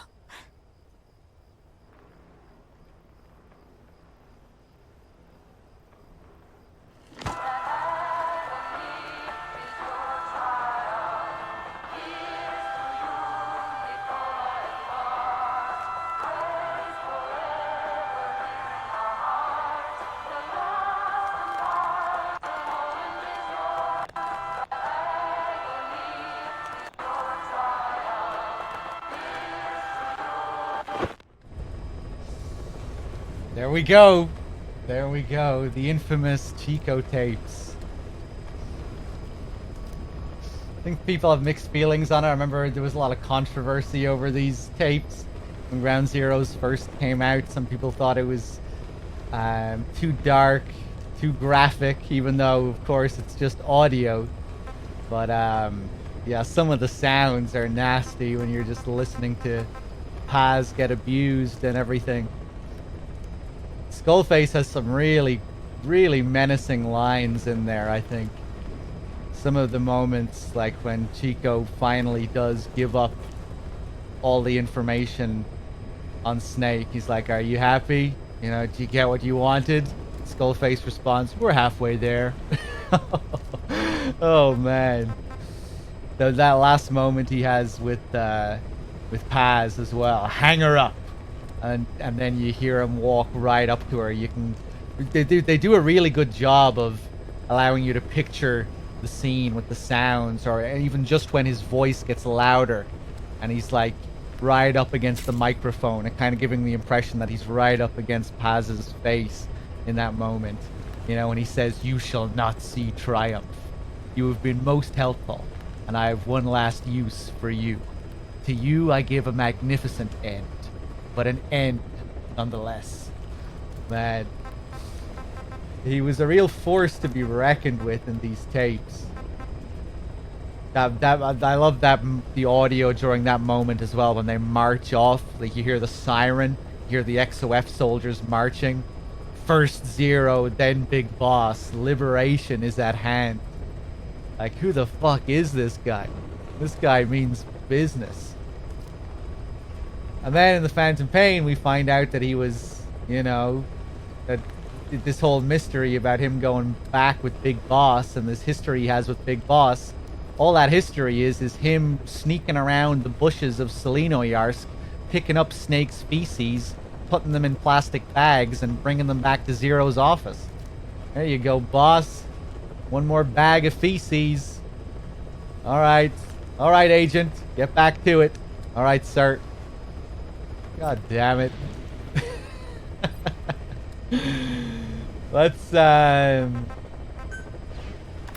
Let's do another mission here, shall we? Let's do some deja vu.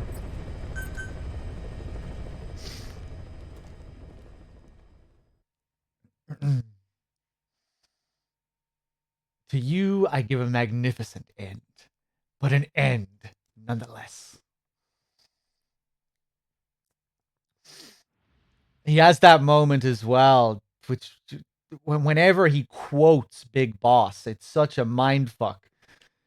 Or especially before Phantom Pain came out, like when you didn't know what the reason was behind it. You know, when he says that line to Chico, Chico, growing up means choosing how you're going to live your life. That's word for word what Big Boss told him in Peace Walker. So you're like, what the fuck? How is he repeating Big Boss's dialogue like this?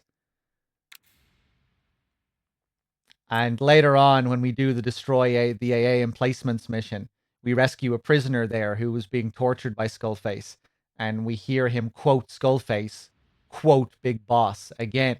He has another line that's straight from Big Boss in Peace Walker. You know, that combined with what we see in the opening scene of the main mission, where he's like the other side of his coin, the other side of the Fox badge. Like, what the hell? Does he have Big Boss's brain? But no, he was just in the Seleno Yarsk bushes, waiting to pick up some feces. He overheard it. I guess he was in the background during Peace Walker as well, right?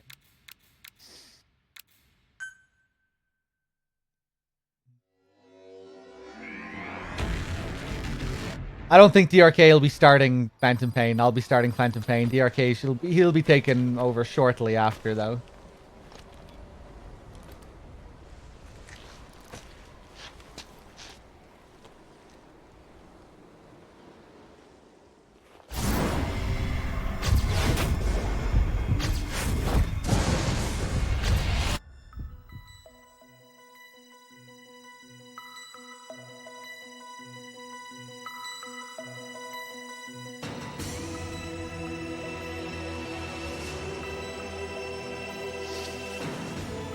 Get ready. Wait for it. Wait for it. Kept you waiting, huh? No! Who is that?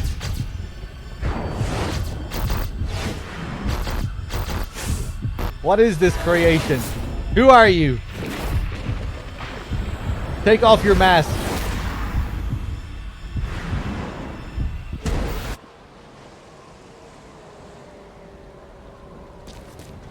Boss, I've uploaded some photos to your iDroid. Use them as clues to find the locations they show and recreate the scenes they depict.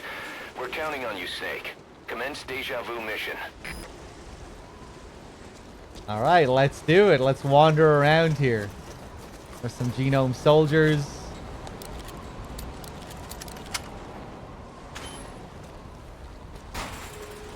Although, do they ever talk about him being there during the Peace Walker incident? I know they talk about him cleaning up Snake's mess in MGS3. But do they ever talk about him being there during the events of Peace Walker as well? I guess you just come to that assumption naturally when you find out that that's what his role was, you know, assisting Snake, being there behind the scenes.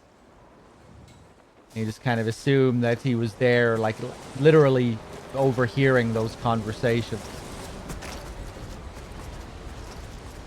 Another prisoner. Looks like he's alive. I don't really mind that idea in concept. I think they do it to, like, break down the legend of Snake.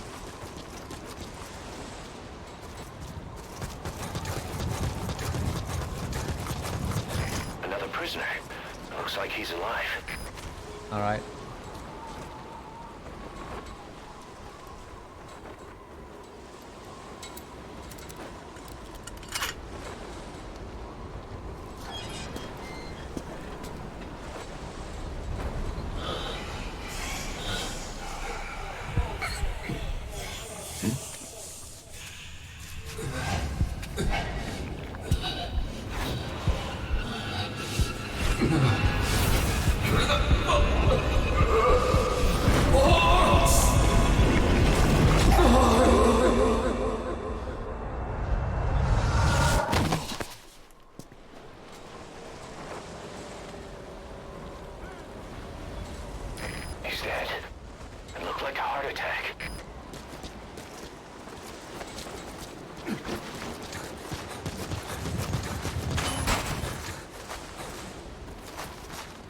Hold on.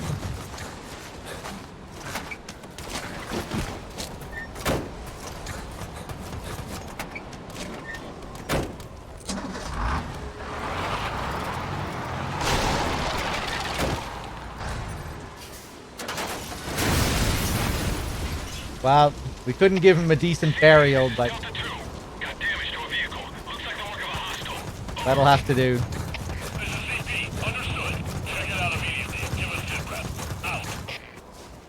I wanted to give him some kind of burial. Oh, fuck, this guy. Oh, really? You could see me from there?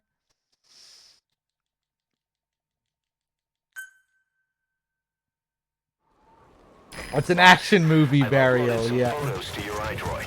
Use them as clues to find the locations they show and recreate the scenes they depict. We're counting on you, Snake. Commence Deja Vu mission. Another prisoner. Yeah, I'm just gonna leave him there this time. Looked like a heart attack.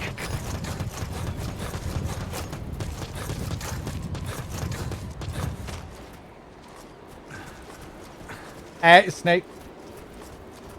Shadow Moses Island. A remote island off the coast of Alaska. Or not.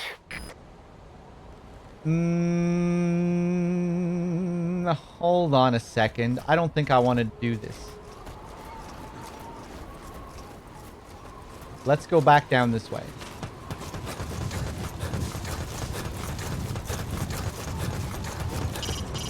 Look hard at those mystery photos and try to recreate a scene from them.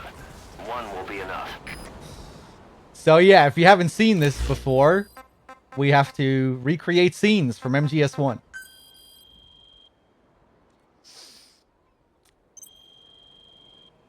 Recreate scenes from photos.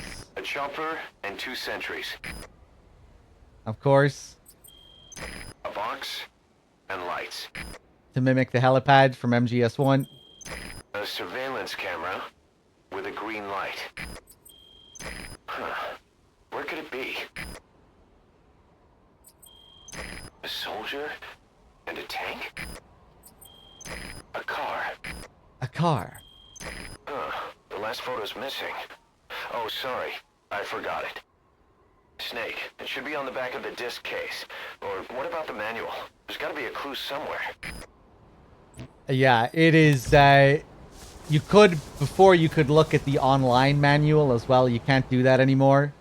But it's the image of the Hideo screen from MGS1 during the Mantis fight. That's your clue. It's just that screen. Which means we have to turn the power off. That's what it's hinting at. A fox. A fox. And the flags, instead of being US flags this time, we get the Foxhound logo. A fox. We can find the classic Foxhound logo later on as well, up on another flag.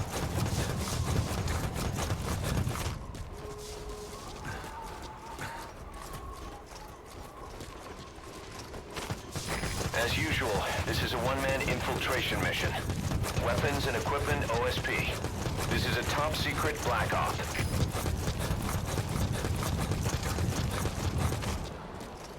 This is like one of those tourist activities where you have to go explore historical places and solve puzzles in different spots while learning history. Yeah, it is. We even get a quiz at the end. If we go in here, I think we get some grenades or some shit. We can find a silenced trank as well later. Grenade, yeah, that's all I want here, I think.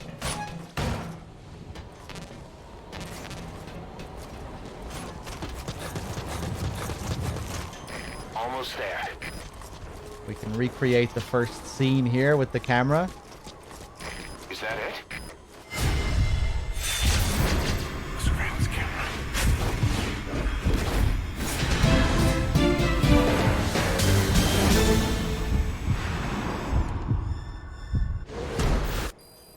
Just what I I'd expect from the Mission legendary info has snake. been updated. The best thing about this is getting to listen to Atkin Downs' impressions Almost there. of all the various characters. He really sounds like he had fun with it.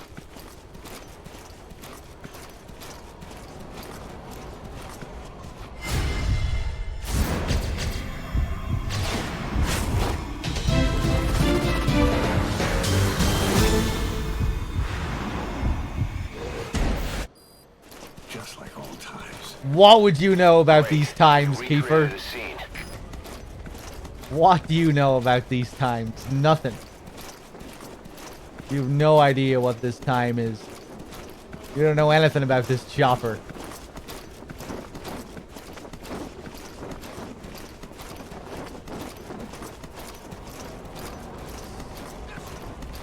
Oh, we good. Okay. That always scares me. Is that supposed to be a sneeze? I think that's a sneeze.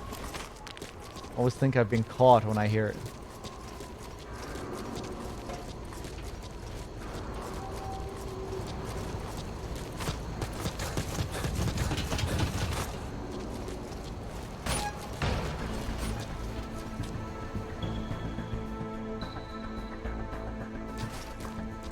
Music kicks in. Is that it? Almost.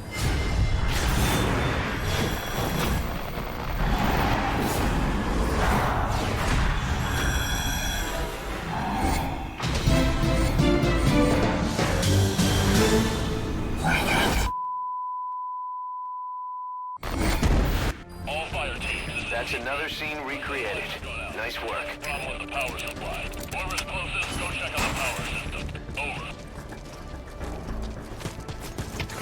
CP, this is Delta 9. We'll investigate ASAP.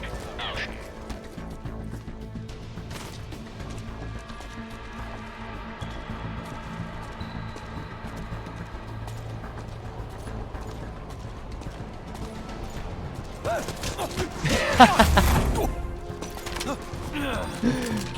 He sounded like me there. Ah!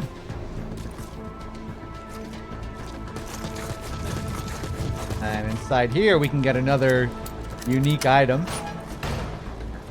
What do we have here? The light on that gun. It's different. That gun's light is an unusual color. I wonder what it's used for.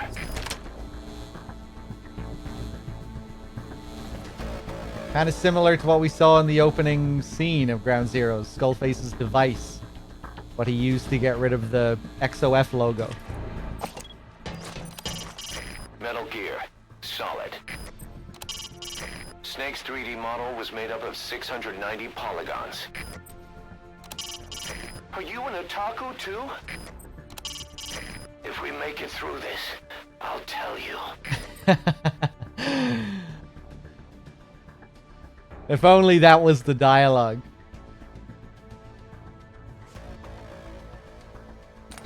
Yes, Otacon. I am. I am an otaku. It disappeared. I couldn't tell you why, but it looks like that gun's light erased the marking. You see any more of those things around there? Oh, let's see. Oh, hey, here we have another one. Metal Gear... What's that?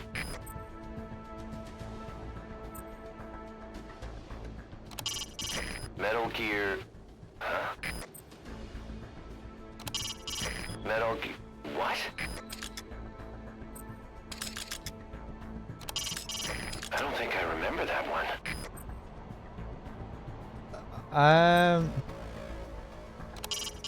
Metal Gear... something something... I don't think I remember that one. Well, let's see if we can get rid of it with the gun. Looks like that's nothing special.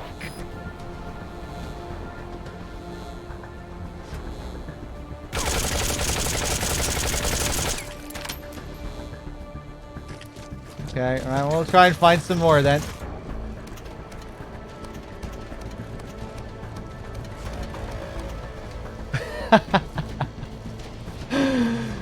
Damn, man, that's fucking hardcore.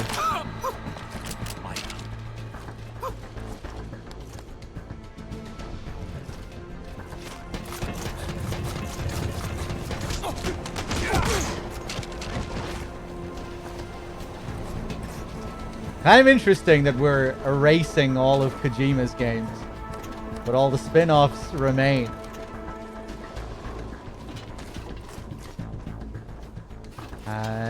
Is there a camera here? No.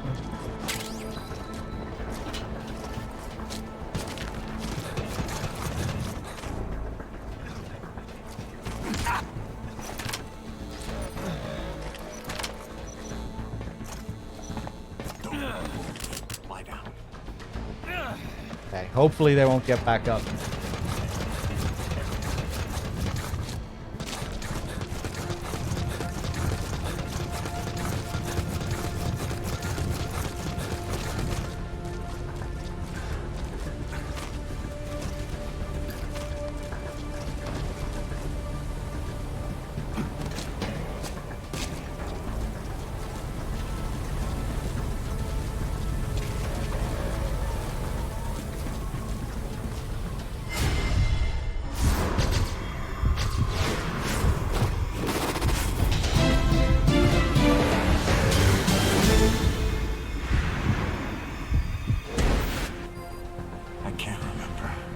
Of course you can. Recreated another scene. How would you be able to, Kiefer? This is actually kind of clever, this one. He says I can't remember because this is the only scene we recreate that isn't like an iconic scene from MGS1. All the other scenes are like really memorable moments. Psycho Mantis, the first cutscene with the hind, the camera, the helipad picking up the chaff grenades, but this is the only one that's actually a secret within MGS1 itself. The statues. So I think they have Snake say I can't remember because most players who find this probably aren't going to remember.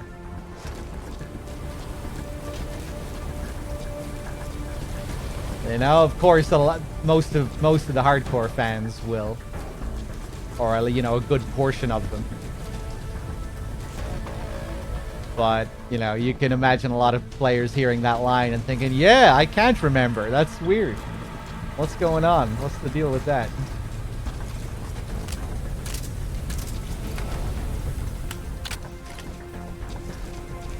I do own a Hind D. Yeah.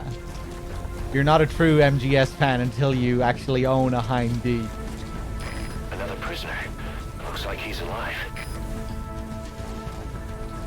And I only fly. That's my only mode of travel. Another prisoner. Looks like he's alive. I take my Hind everywhere.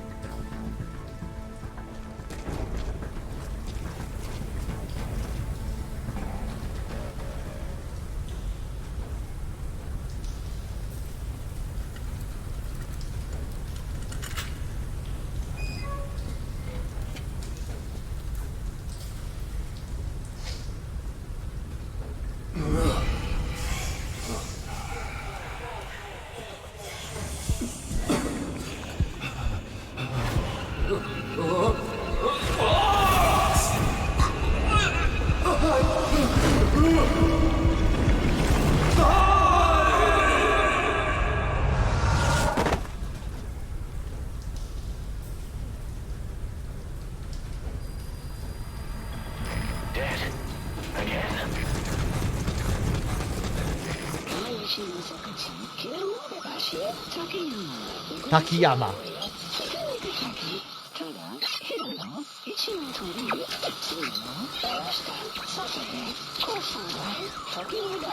Sasabe. There's the train stations again. Functionality has been restored. Snake, you okay? Fox dies. But the Fox engine came out on top. Thanks, Fox engine. DRK should play that when he's doing all his bug hunting. Or he should like use that effect somehow. He should figure out a way to get that effect on screen, play the sound effects every time he finds something new.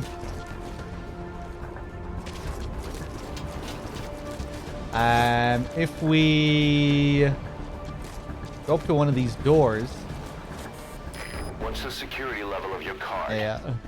Huh. You don't have one?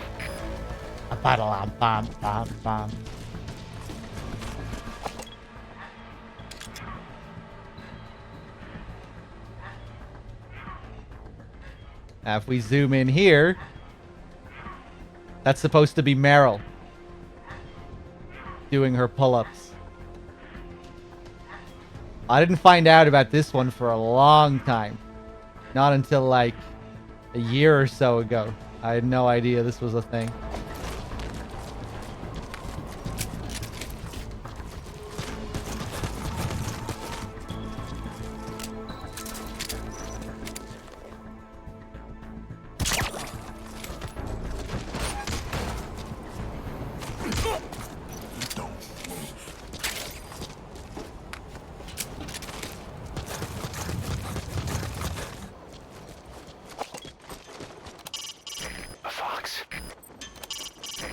There's a classic Foxhound flag, Foxhound logo.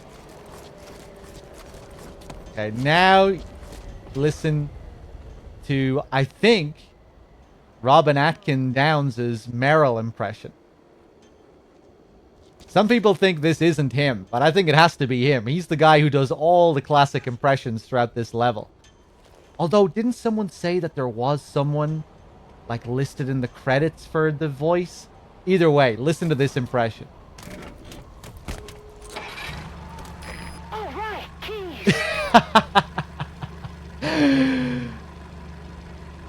Is that Atkin Downs? It's really good. If that's Atkin Downs, that's crazy. That's like a super impression. Yeah, I always thought it was, but then I thought recently someone said that there was like another voice actor in the credits who it could have been, or I don't know. I mean, he's the only guy who does the impressions. Like, you can tell that all the other ones are obviously him. He does Mantis impressions, Raven impressions, Boss impressions. So I just figured that it had to be him.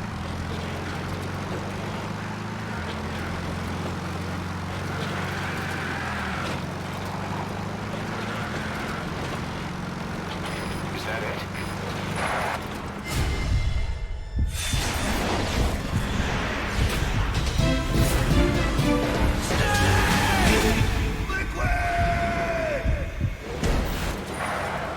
That's another scene.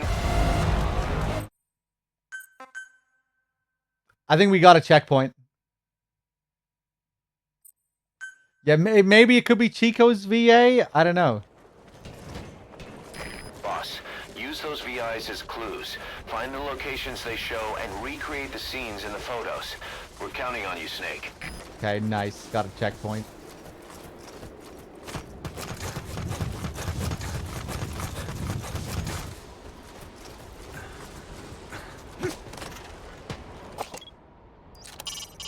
Metal Gear Solid 5.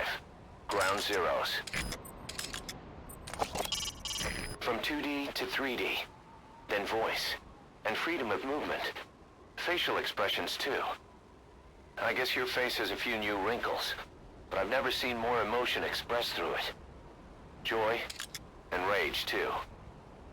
What an age we live in, huh, Snake? Wonder what they'll think of next.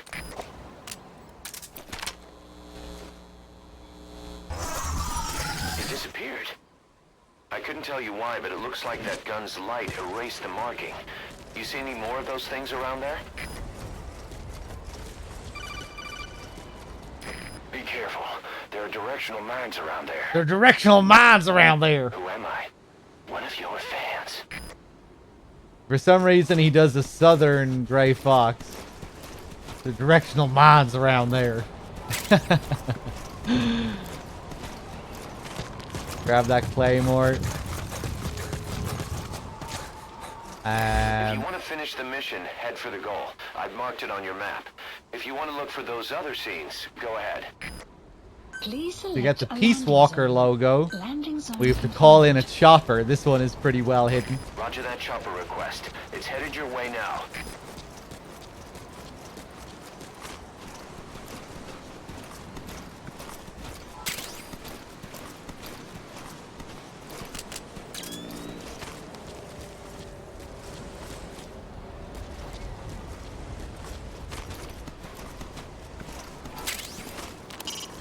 If you want to finish the mission, head for the goal. If you want to look for those other scenes, go ahead. Recreate the scenes shown in those mystery photographs. You can check the photos using your iDroid. Snow in Cuba? No, this must be the Snow 9 pollen. Snatcher This is Morpho, reference. arriving shortly at LZ. Makes more sense for the Jamais Vu mission, that dialogue. I think that's why it's there, really. Night vision goggles illuminate the area in front of you in near infrared and display any nearby heat sources. They'll reveal a lot you couldn't see with the naked eye. Metal Gear Solid, Peace Walker. Snake's model was 3,500 polygons. Kazuhira, it's Japanese for peace. And of course, for this one, we just hear his normal voice because he's quoting himself. Or quoting his own character. Metal Gear Solid, Peace Walker. Good. You erased a marking. Looks like there's more of them. You might be able to erase the markings, but the memories will never disappear.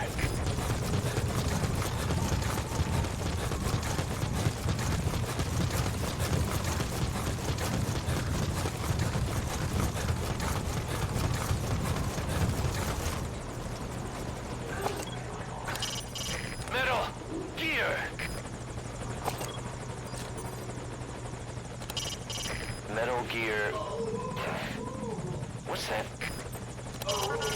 Metal Gear... Looks like that's nothing special. Back then, Snake was just 16 by 32 pixels, and only 4 colors. Miller here. Be careful not to let the enemy detect you. Over. Whoa. I'd say he's having a tough time in there. Better leave him alone. Is that Johnny? No, forget I said anything. Oh, man. Nasty. I'd say he's having a tough time in there. Okay, we'll leave him be. Snake, need to save? Oh, wait. It's autosave this time around. So, you like adventure games?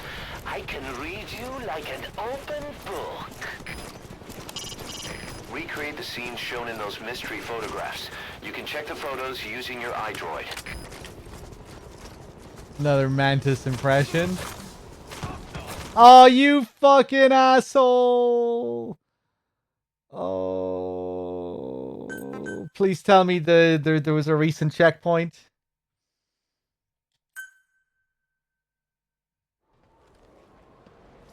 Oh, nice. Okay. Boss, use those VIs as clues. Find the locations they show and recreate the scenes in the photos. We're counting on you, Snake.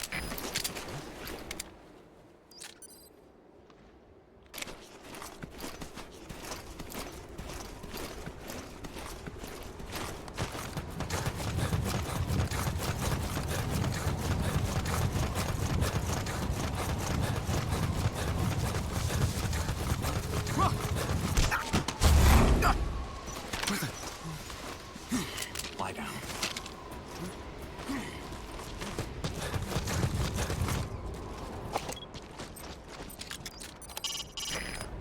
2. Solid Snake. Snake was 16 by 32 pixels and 8 colors. When making decisions on the battlefield, there's no single right answer. Just trust your own judgment. Over and out. Again, quoting himself, Miller from Metal Gear 2. It disappeared. I couldn't tell you why, but it looks like that gun's light erased the marking.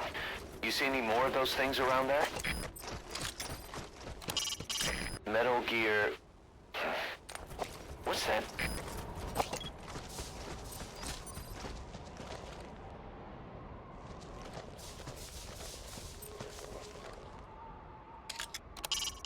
If you want to finish the mission, head for the goal.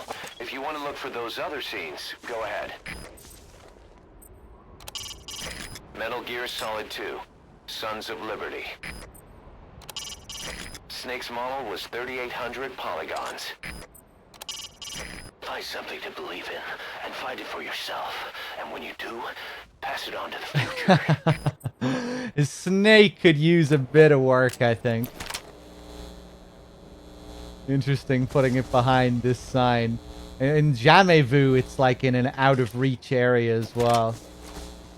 It's in a strange location. You erased a marking. Looks like there's more of them. You might be able to erase the markings, but the memories will never disappear.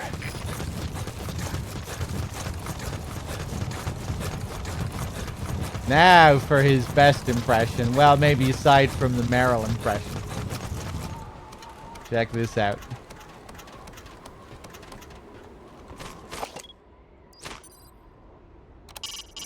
Metal Gear Solid 3, Snake Eater. Snake's model was 4,800 polygons. Let's make this the greatest 10 minutes of our lives. One more time. Metal Gear Solid 3, Snake Eater. Snake's model was 4,800 polygons. Let's make this the greatest 10 minutes of our lives. Whoa.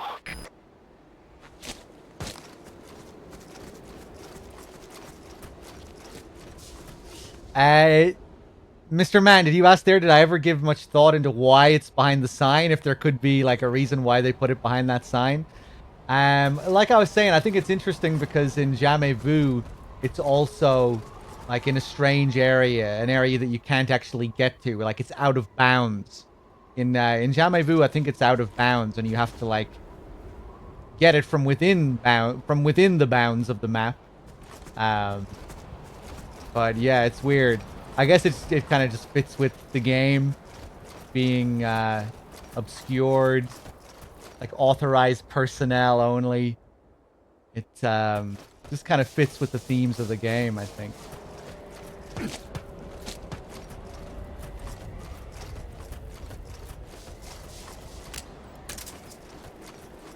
Obscured, censored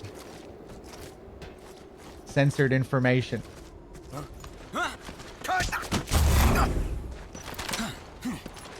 Get down.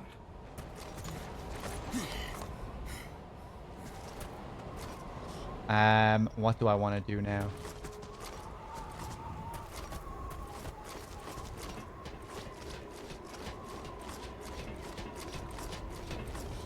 No, we won't do that yet.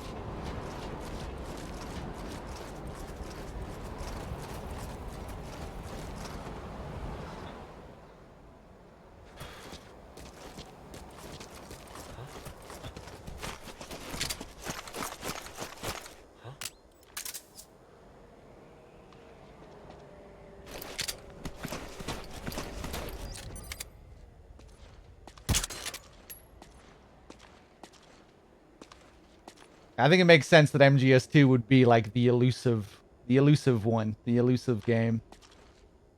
Shrouded.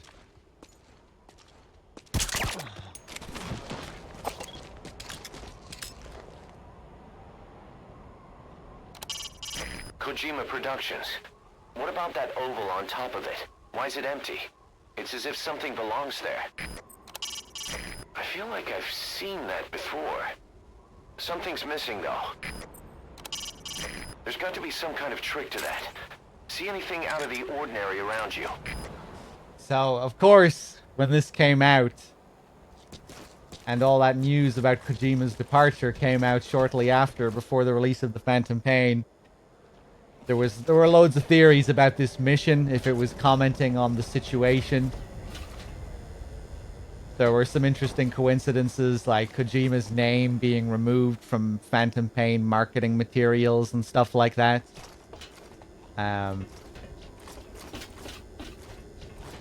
people wondered if this was tying into it, possibly, as we make our way around the map, erasing the Kojima games. Oh, fuck off.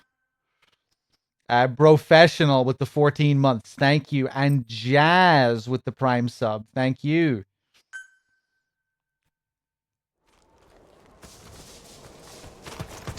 Boss, use those VIs as clues. Find the locations they show and recreate the scenes in the photos.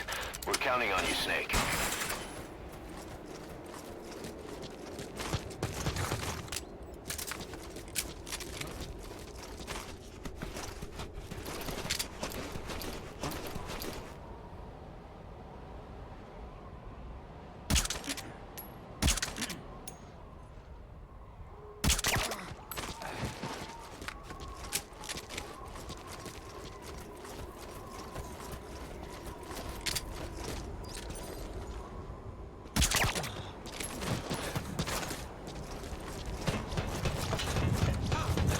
Oh!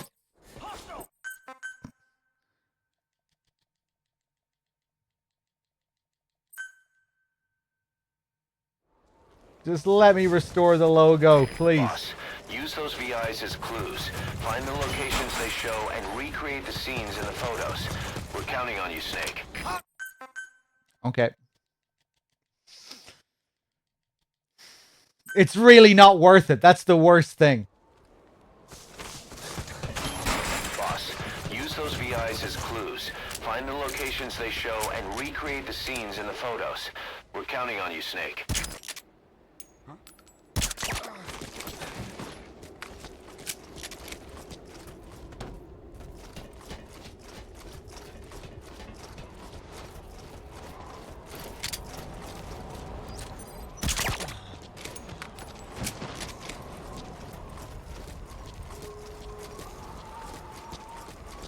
Is this guy?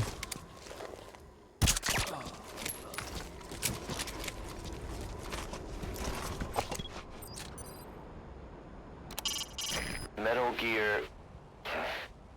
What's that? Metal Gear Solid 4. Guns of the Patriots.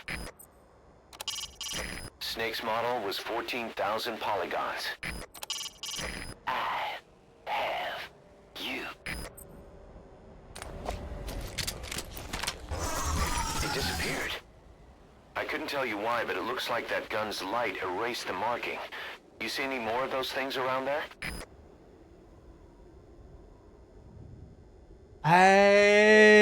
Fuck, which ones am I... What am I missing? Oh, maybe I have to go and get the MGS3 one again? I hope I don't have to get the Peace Walker one again. I got Metal Gear 1, 2... 1, 2, 3, 4... Peace Walker, yeah, that should be it. Probably this one. Yeah. You did it. You erased all the markings. But every one of them will always be with you. You seem to be a fan of Hideo Kojima games. Thank you for all your support. Aw.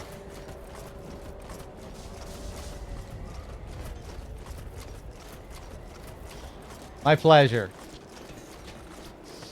That's a callback to the Japanese version of MGS1 as well. In the Japanese version of MGS1, when Mantis reads your mind, if you have Snatcher and Police Knot saves on your memory card, Kojima's voice will come into the game and say thank you for all your support.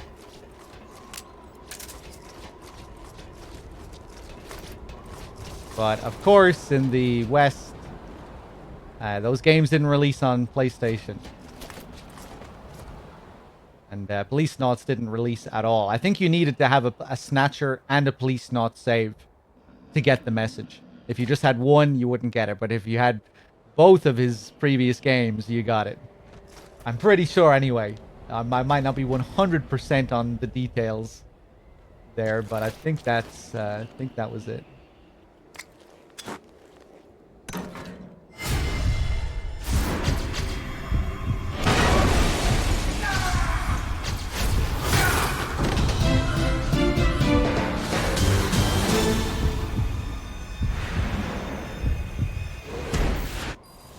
Yes. Yes! Great. You recreated a scene.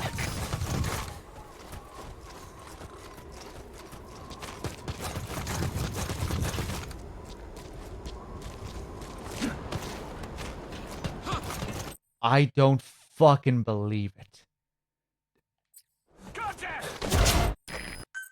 This guy woke up again.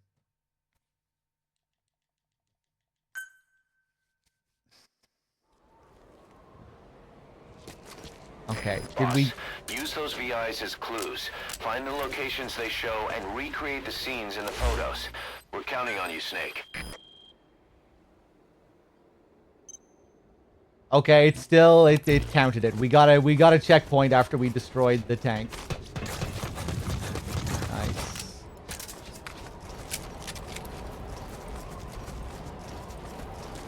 Nice, he's still knocked out. What the fuck?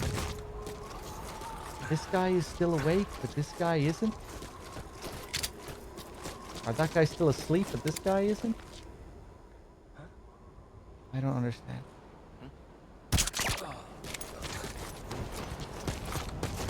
Yeah, I think we're finally gonna restore the logo here.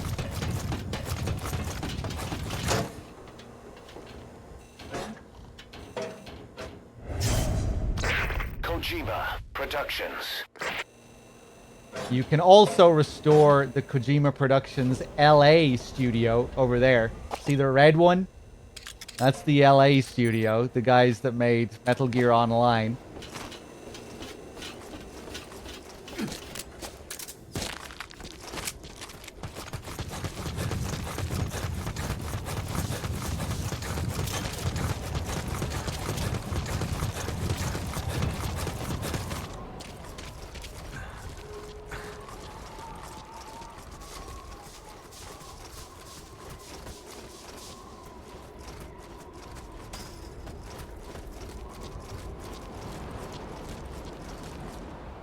There was a pretty interesting article on the LA studio that was written a while back. I can't really remember what the details were inside it, but they were just talking about all of the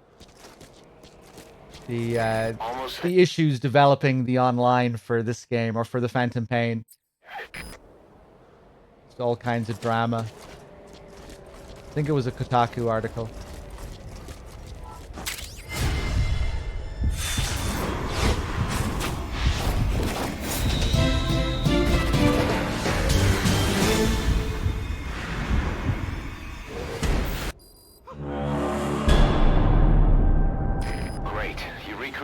Scene. Now head for the goal. You can check its location on your iDroid. I just looked it up there. Koji Pro LA, Kotaku, and first article. In 2015, Konami had a very strange year, and underneath that report, Konami is treating its staff like prisoners. God, they've been getting some bad press over the last few years. I think this might be the article.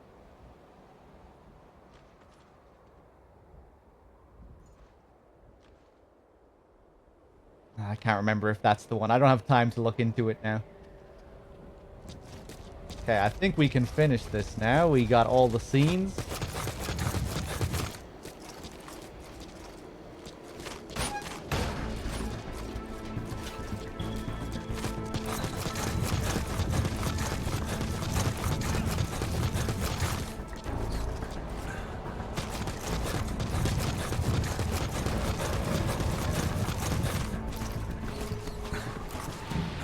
Those mice are Alaskan field mice. No, they're not. Master, Are you feeling okay? Oof. Yeah, you're never going to get a good rank if you're making mistakes and playing slowly in this mission. Heavily dependent on time. You have to speed through it.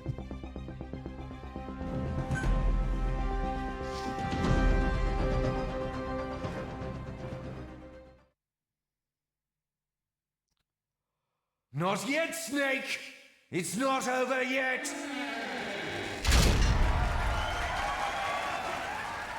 Impressive work, Snake. Mission complete. Is not what I'm here to say. Believe it or not, the real mission starts here.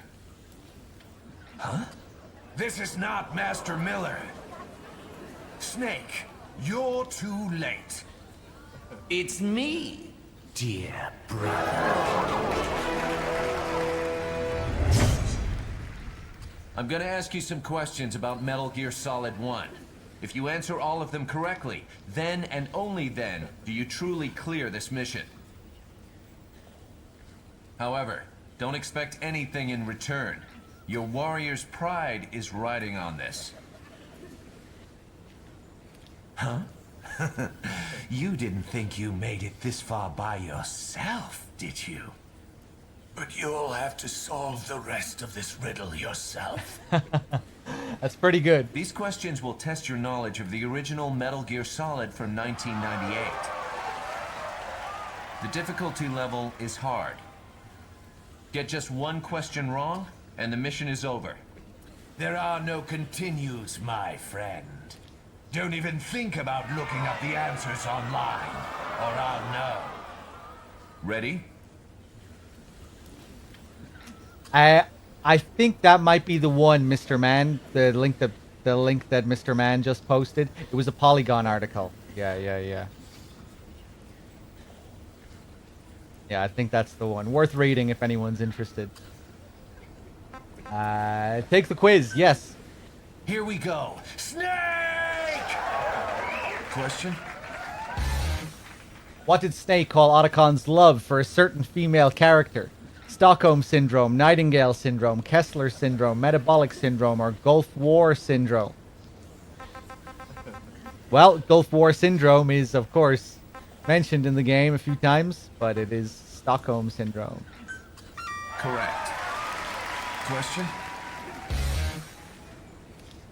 When Otacon visited Snake at his cell after he was captured, he gave him Sniper Wolf's handkerchief, rations, ketchup, and which level of security card? Level 2, Level 3, Level 6, Level 10, or Infinity? Might be a tricky enough one if you haven't played MGS1 in a while. But you might think, well, that was probably later in the game, right? Level 2, you'd be getting that fairly early in the game. Level 3, it's Level 6. Correct. Question? Which boss character was not a member of the newly formed Foxhound unit? Meryl Silverberg, Vulcan Raven, Decoy Octopus, Cyborg Ninja, Revolver Ocelot. Well, Meryl isn't really a boss character. Decoy Octopus is a member of Foxhound, but you don't fight him as a boss. It's Cyborg Ninja. Correct. Question. What was the name of the studio later renamed to Kojima Productions that developed MGS1? KCE Tokyo, KCE Osaka, KCE Japan, Konami Technology Development Center, R&D Department 5.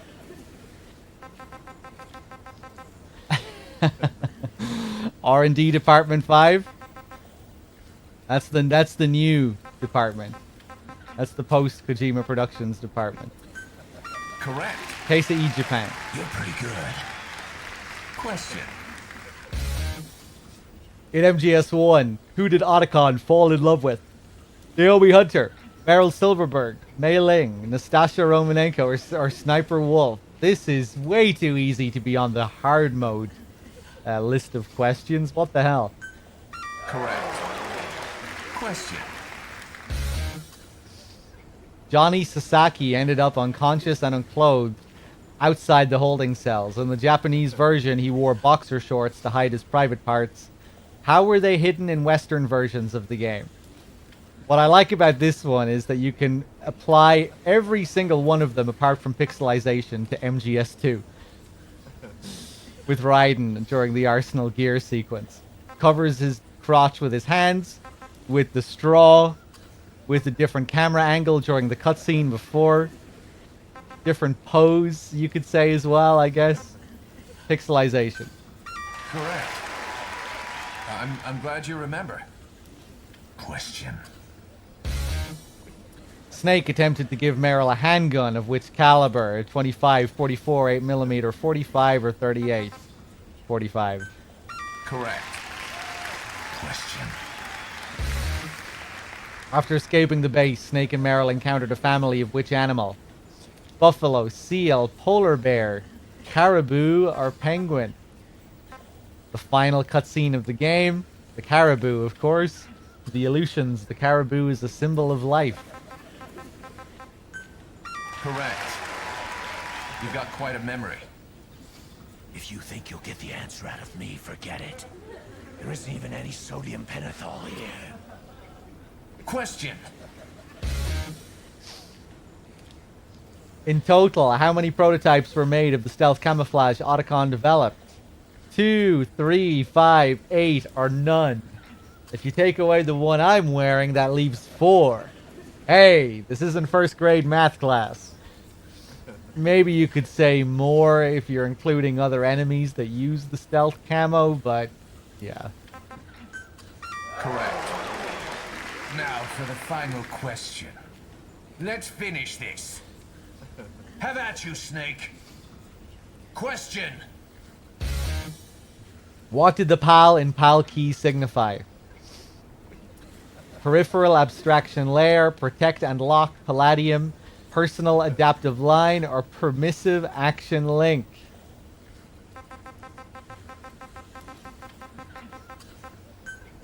Correct. Permissive action link. Most impressive. All correct. Excellent job.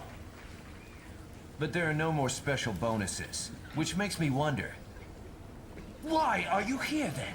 Why do you continue to answer questions while your memory betrays you? You enjoy taking quizzes. That's why. And I like giving them. Thank you.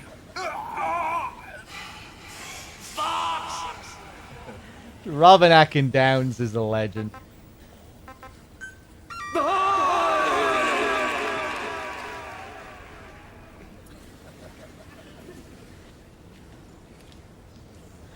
And there we go. Otacon is a registered trademark of Otacorp. So the man does live up to the legend. You're pretty good. Just what I'd expect from the man with the same code as the boss. Alright, let's do Jamais Vu. And then we'll probably move on to Phantom Pain.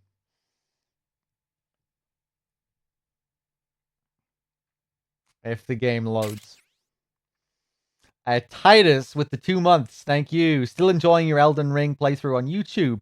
My wife gets very triggered when you don't pick up your runes. Oh yeah, I bet. I definitely love to ignore my runes and live on the edge when it comes to my runes.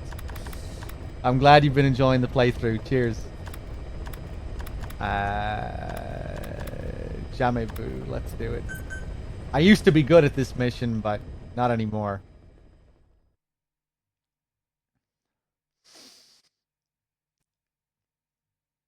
Our galaxy consists of some 300 billion stars. Around half are orbited by planets, and it is said that on average conditions... Let me go back.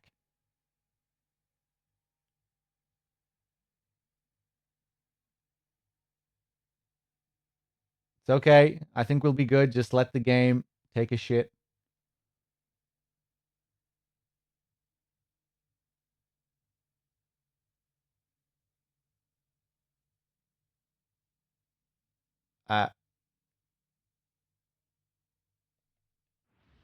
There we go. See? Where was I? Our galaxy consists of some 300 billion stars. This is an exclusive feature of the definitive edition, by the way. These incredible loading times. Around half are orbited by planets, and it is said that on average, conditions on 2 of a star's planets are suitable for life. No great leap of imagination is needed to believe the universe must be home to a myriad of life forms. But what sorts of intelligence would develop on these worlds that is truly beyond our imagination? What's more, we cannot say that our universe is the only universe. At the quantum level, until a wave function collapses upon observation, Schrodinger's cat is alive and dead as a superposition of states. This is what that fucking guy was on about in the main mission, which is interesting. The moment observation occurs, these two possibilities branch into separate worlds, with the universe continuing to split infinitely. If the universe splits without end, it's possible it could eventually recreate scenes from the past.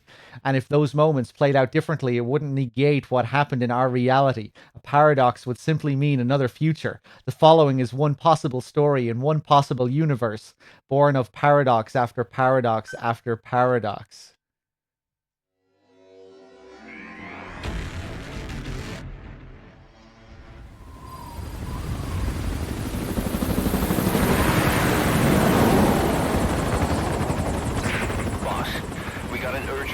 To investigate unusual activity at the U.S. naval facility in Cuba. According to our man in the CIA, they lost all contact with the base shortly after a Soviet commuter jet crashed into the coast nearby. But the strange thing is that when comms were restored 24 hours later, the only message received was conditions normal, and that was it. The plane's at the bottom of the ocean now, but before it sank, something escaped the wreckage and made it to shore. The Pentagon's assessment jives with the intel from our on-site informant. Signs indicate that the base has been taken over by some unknown entity. Intelligent beings that attack people and steal their identities. That's right, boss. Body snatchers.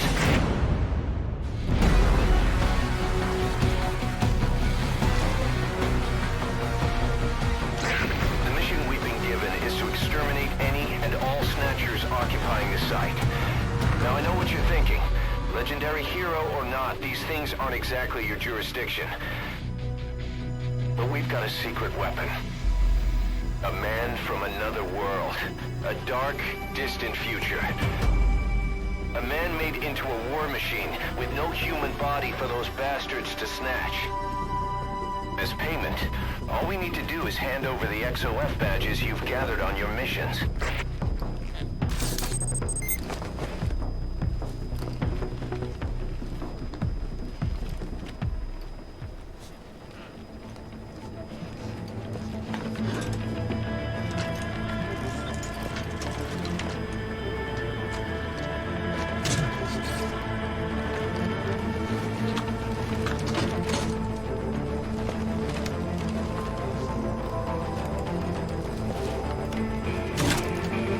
I don't know what the deal is really with the watermelon. I mean, it's calling back to the first... Remember, most of those Marines down there are nothing but snatchers inhabiting human Hold on. bodies. I wouldn't expect to find many survivors.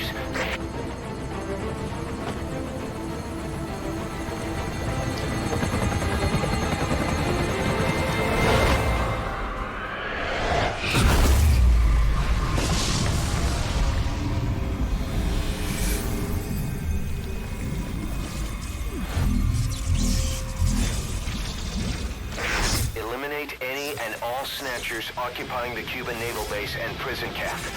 There's no telling what'll happen to the world if you lose. The fate of the human race is in your hands, Raiden.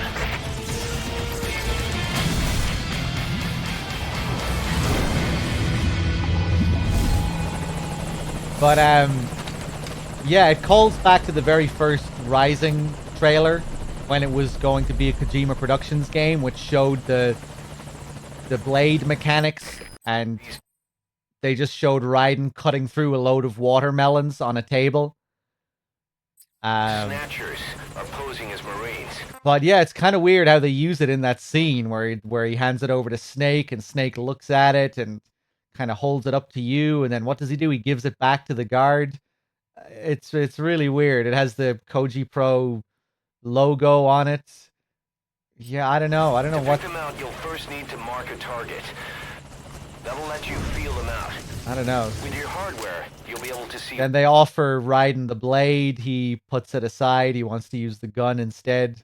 Right through their disguise. I've sent the target's predicted field of movement to your iDroid. Someone's there. Try marking. Oh, He's not a snatcher. my bad. Still, there's something not quite right about him.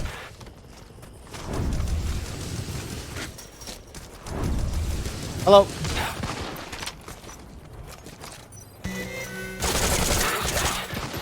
No mistake, that's a snatcher.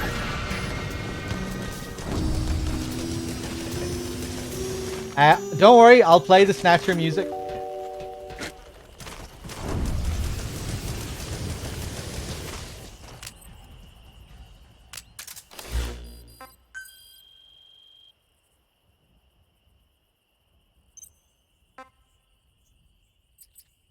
Let's do it.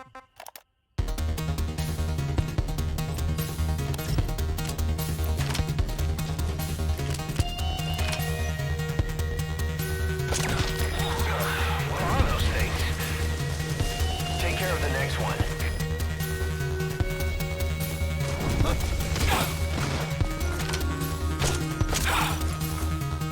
Nice work. Take care of the next one. So they really do sound like the Snatchers in Snatcher as well. They have that similar voice effect. Crash, and by morning they had taken the place of the Marines. Are they some creature from another world? Robots built using cutting-edge bionics. We have no idea where they came from or what they want. They might look like us, but the reality is something altogether different. Those things are monsters. As they steal human victims and take their place, the Pentagon has dubbed them Snatchers.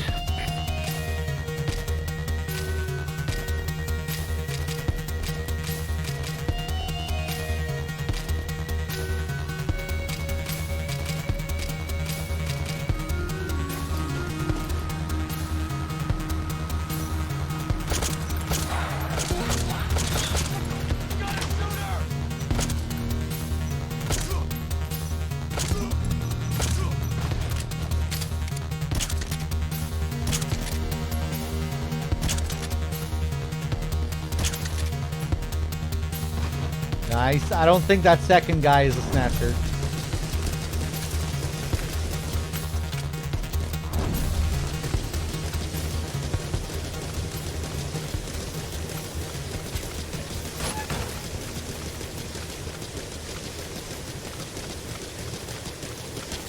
Hello.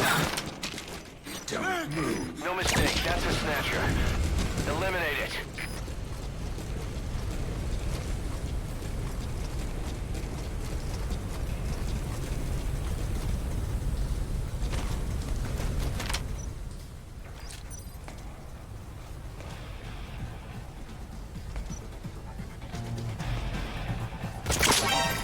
Suppressor is worn out. That gun will be as loud as any other now. If you have to shoot, be careful.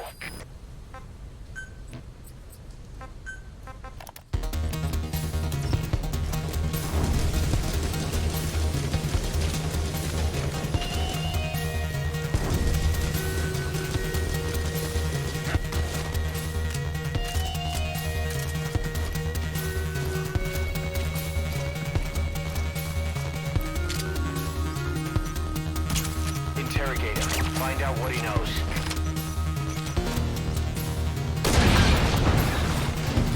Good work, Raiden. All Snatchers confirmed eliminated and survivors neutralized. The analysis can wait. We need to get you out of Fuck. there. I think the only one I killed accidentally was the first guy.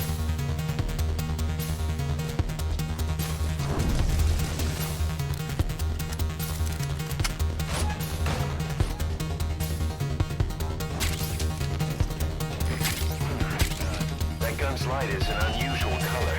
I wonder what it's used for.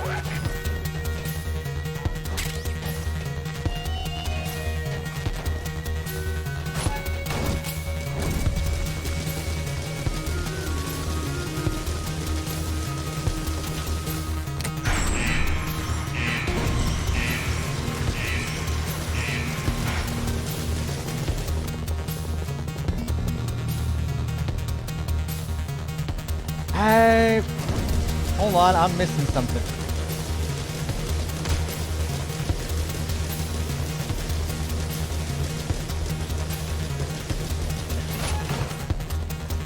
Yeah.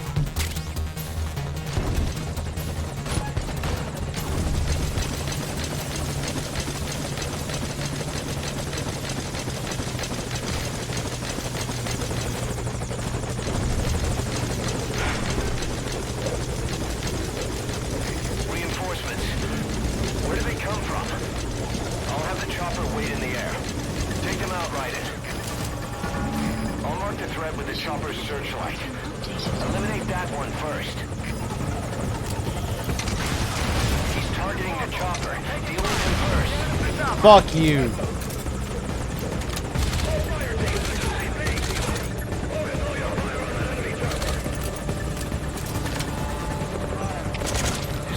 Nice work. Keep it up.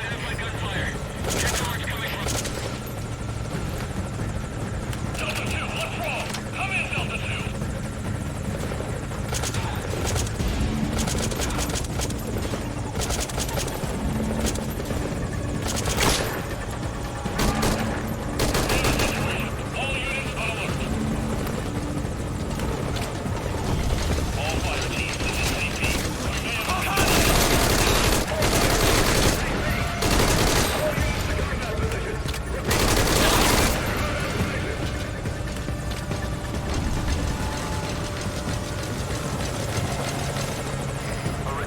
Rifle. Take him out. I'll mark the threat with the chopper's searchlight. Eliminate that one first.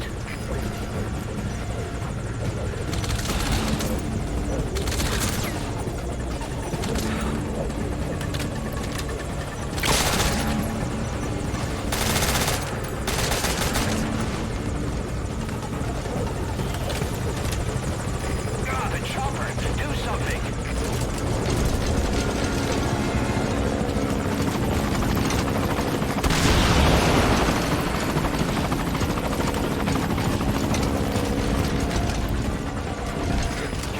For the AA gun. Stop him.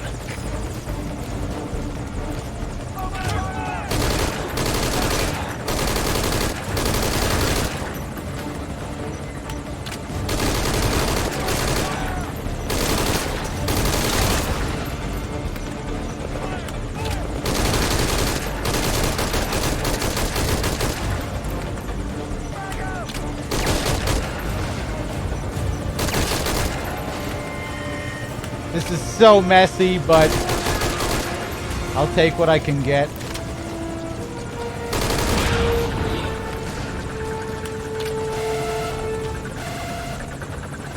Damn, more of them. Eliminate the reinforcements.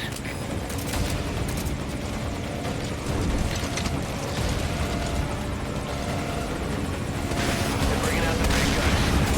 Put an end to these things now, Raiden.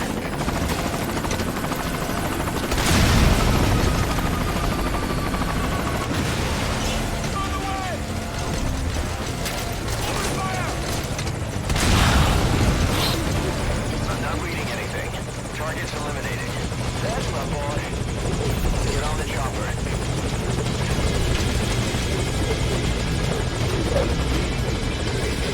I gotta pull out.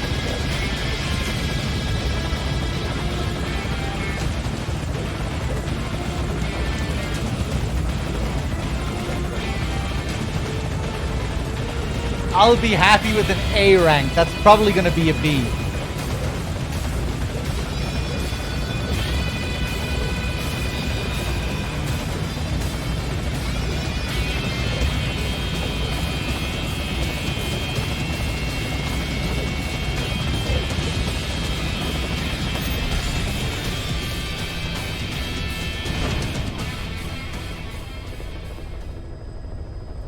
Mission complete.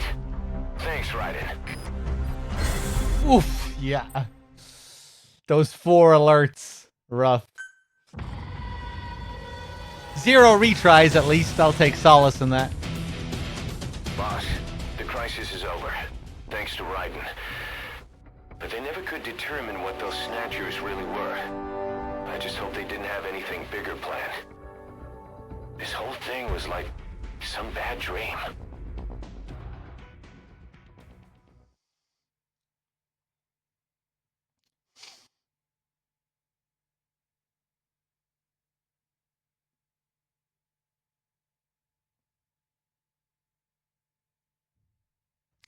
Three Dog, I apologize, but I name changed again. Last time was an accident, and I mean it. It's permanent now. If I do change it, I'll donate £15 to you. I'm sorry for the confusion. Man, I really don't give that much of a shit. But, okay. That's cool. That's cool. No worries, man. I don't care. You can change your name as much as you want. I don't care. It's cool with me.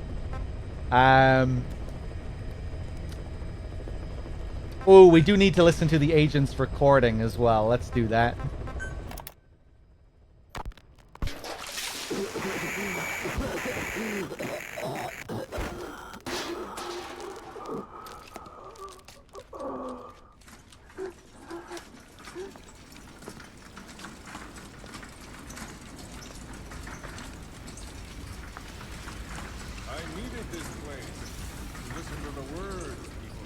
Listen to the words people had to say.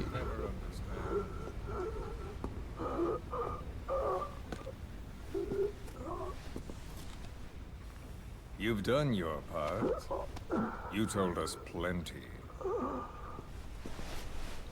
You've known the pain of ages. And even now you think, as any person would, that this can't be happening. Is it education? Morals? Faith? Just the imprint of a lifetime of stories? Face to face with oblivion, which is where you are, and you still think that help is coming. The world you were born into is made to save you. Isn't that right? Of course it is. Everyone knows that. Until your last breath, you know it. Without the slightest chance or reason left to them, humans are capable of hope. I'm no different. But for one thing, when my time came calling, I didn't die. My family died, my country died. But they didn't take me with them. All hell took from me was this skin. This outer peel that marked me human.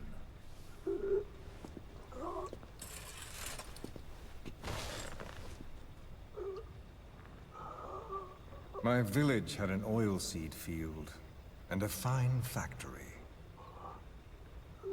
Every day, my friends and I would see our parents at work in that factory. That's all I had. All the world I knew. Then one day, aircraft came droning in from some far-off sky. The factory was bombed. Some spies had told them we were making weapons. The building burned. We tried to flee outside. The crowd blocked the exit. The crowd of people. Hot. So hot. I tried to push through their legs and get ahead, but a boot in my stomach put me on the ground. The smoke of them burning filled me up. I heard my name called. But not for long.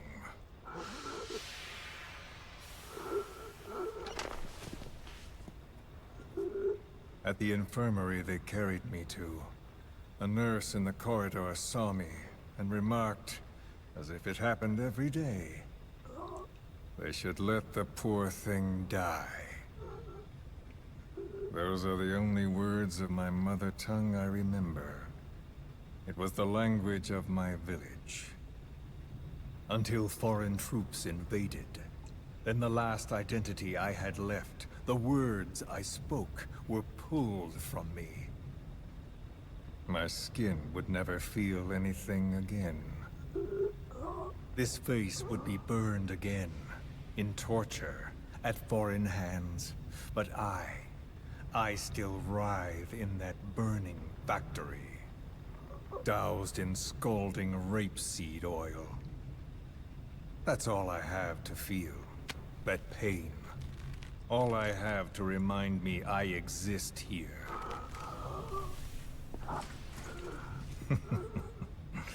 Those spies reported well. We made weapons, all right. As cartloads of rifles came in from the battlefields, we fixed them up and sent them back out. So our country could win. Or rather, so that little world we knew could continue. I came to realize I mustn't die. I'm their last hope. All those who perished and left me here. I have to accomplish something. If I don't, their will be swept out of this world.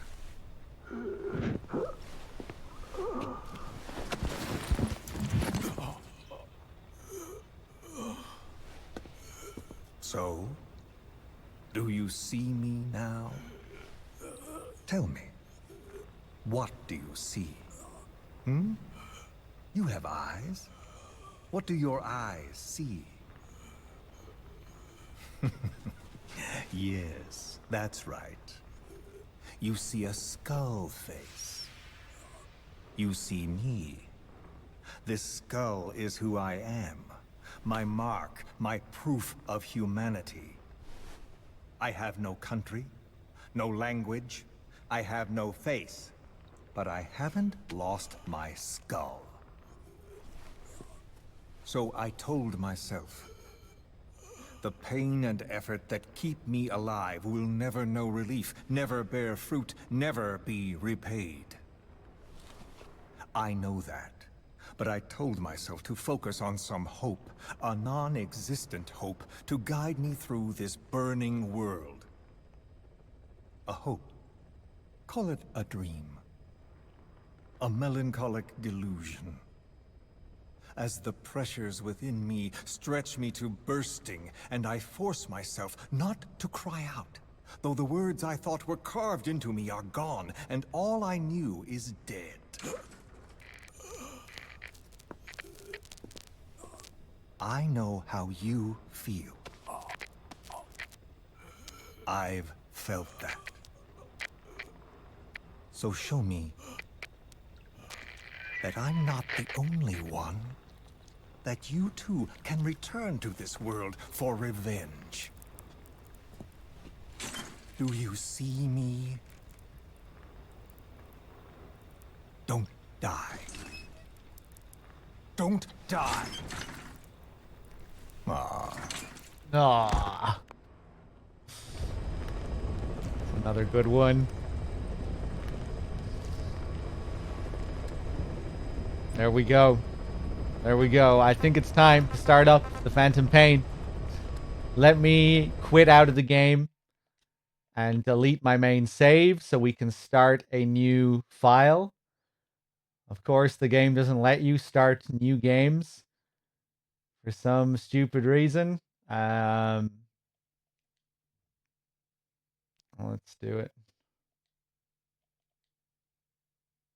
Save data. Yeah.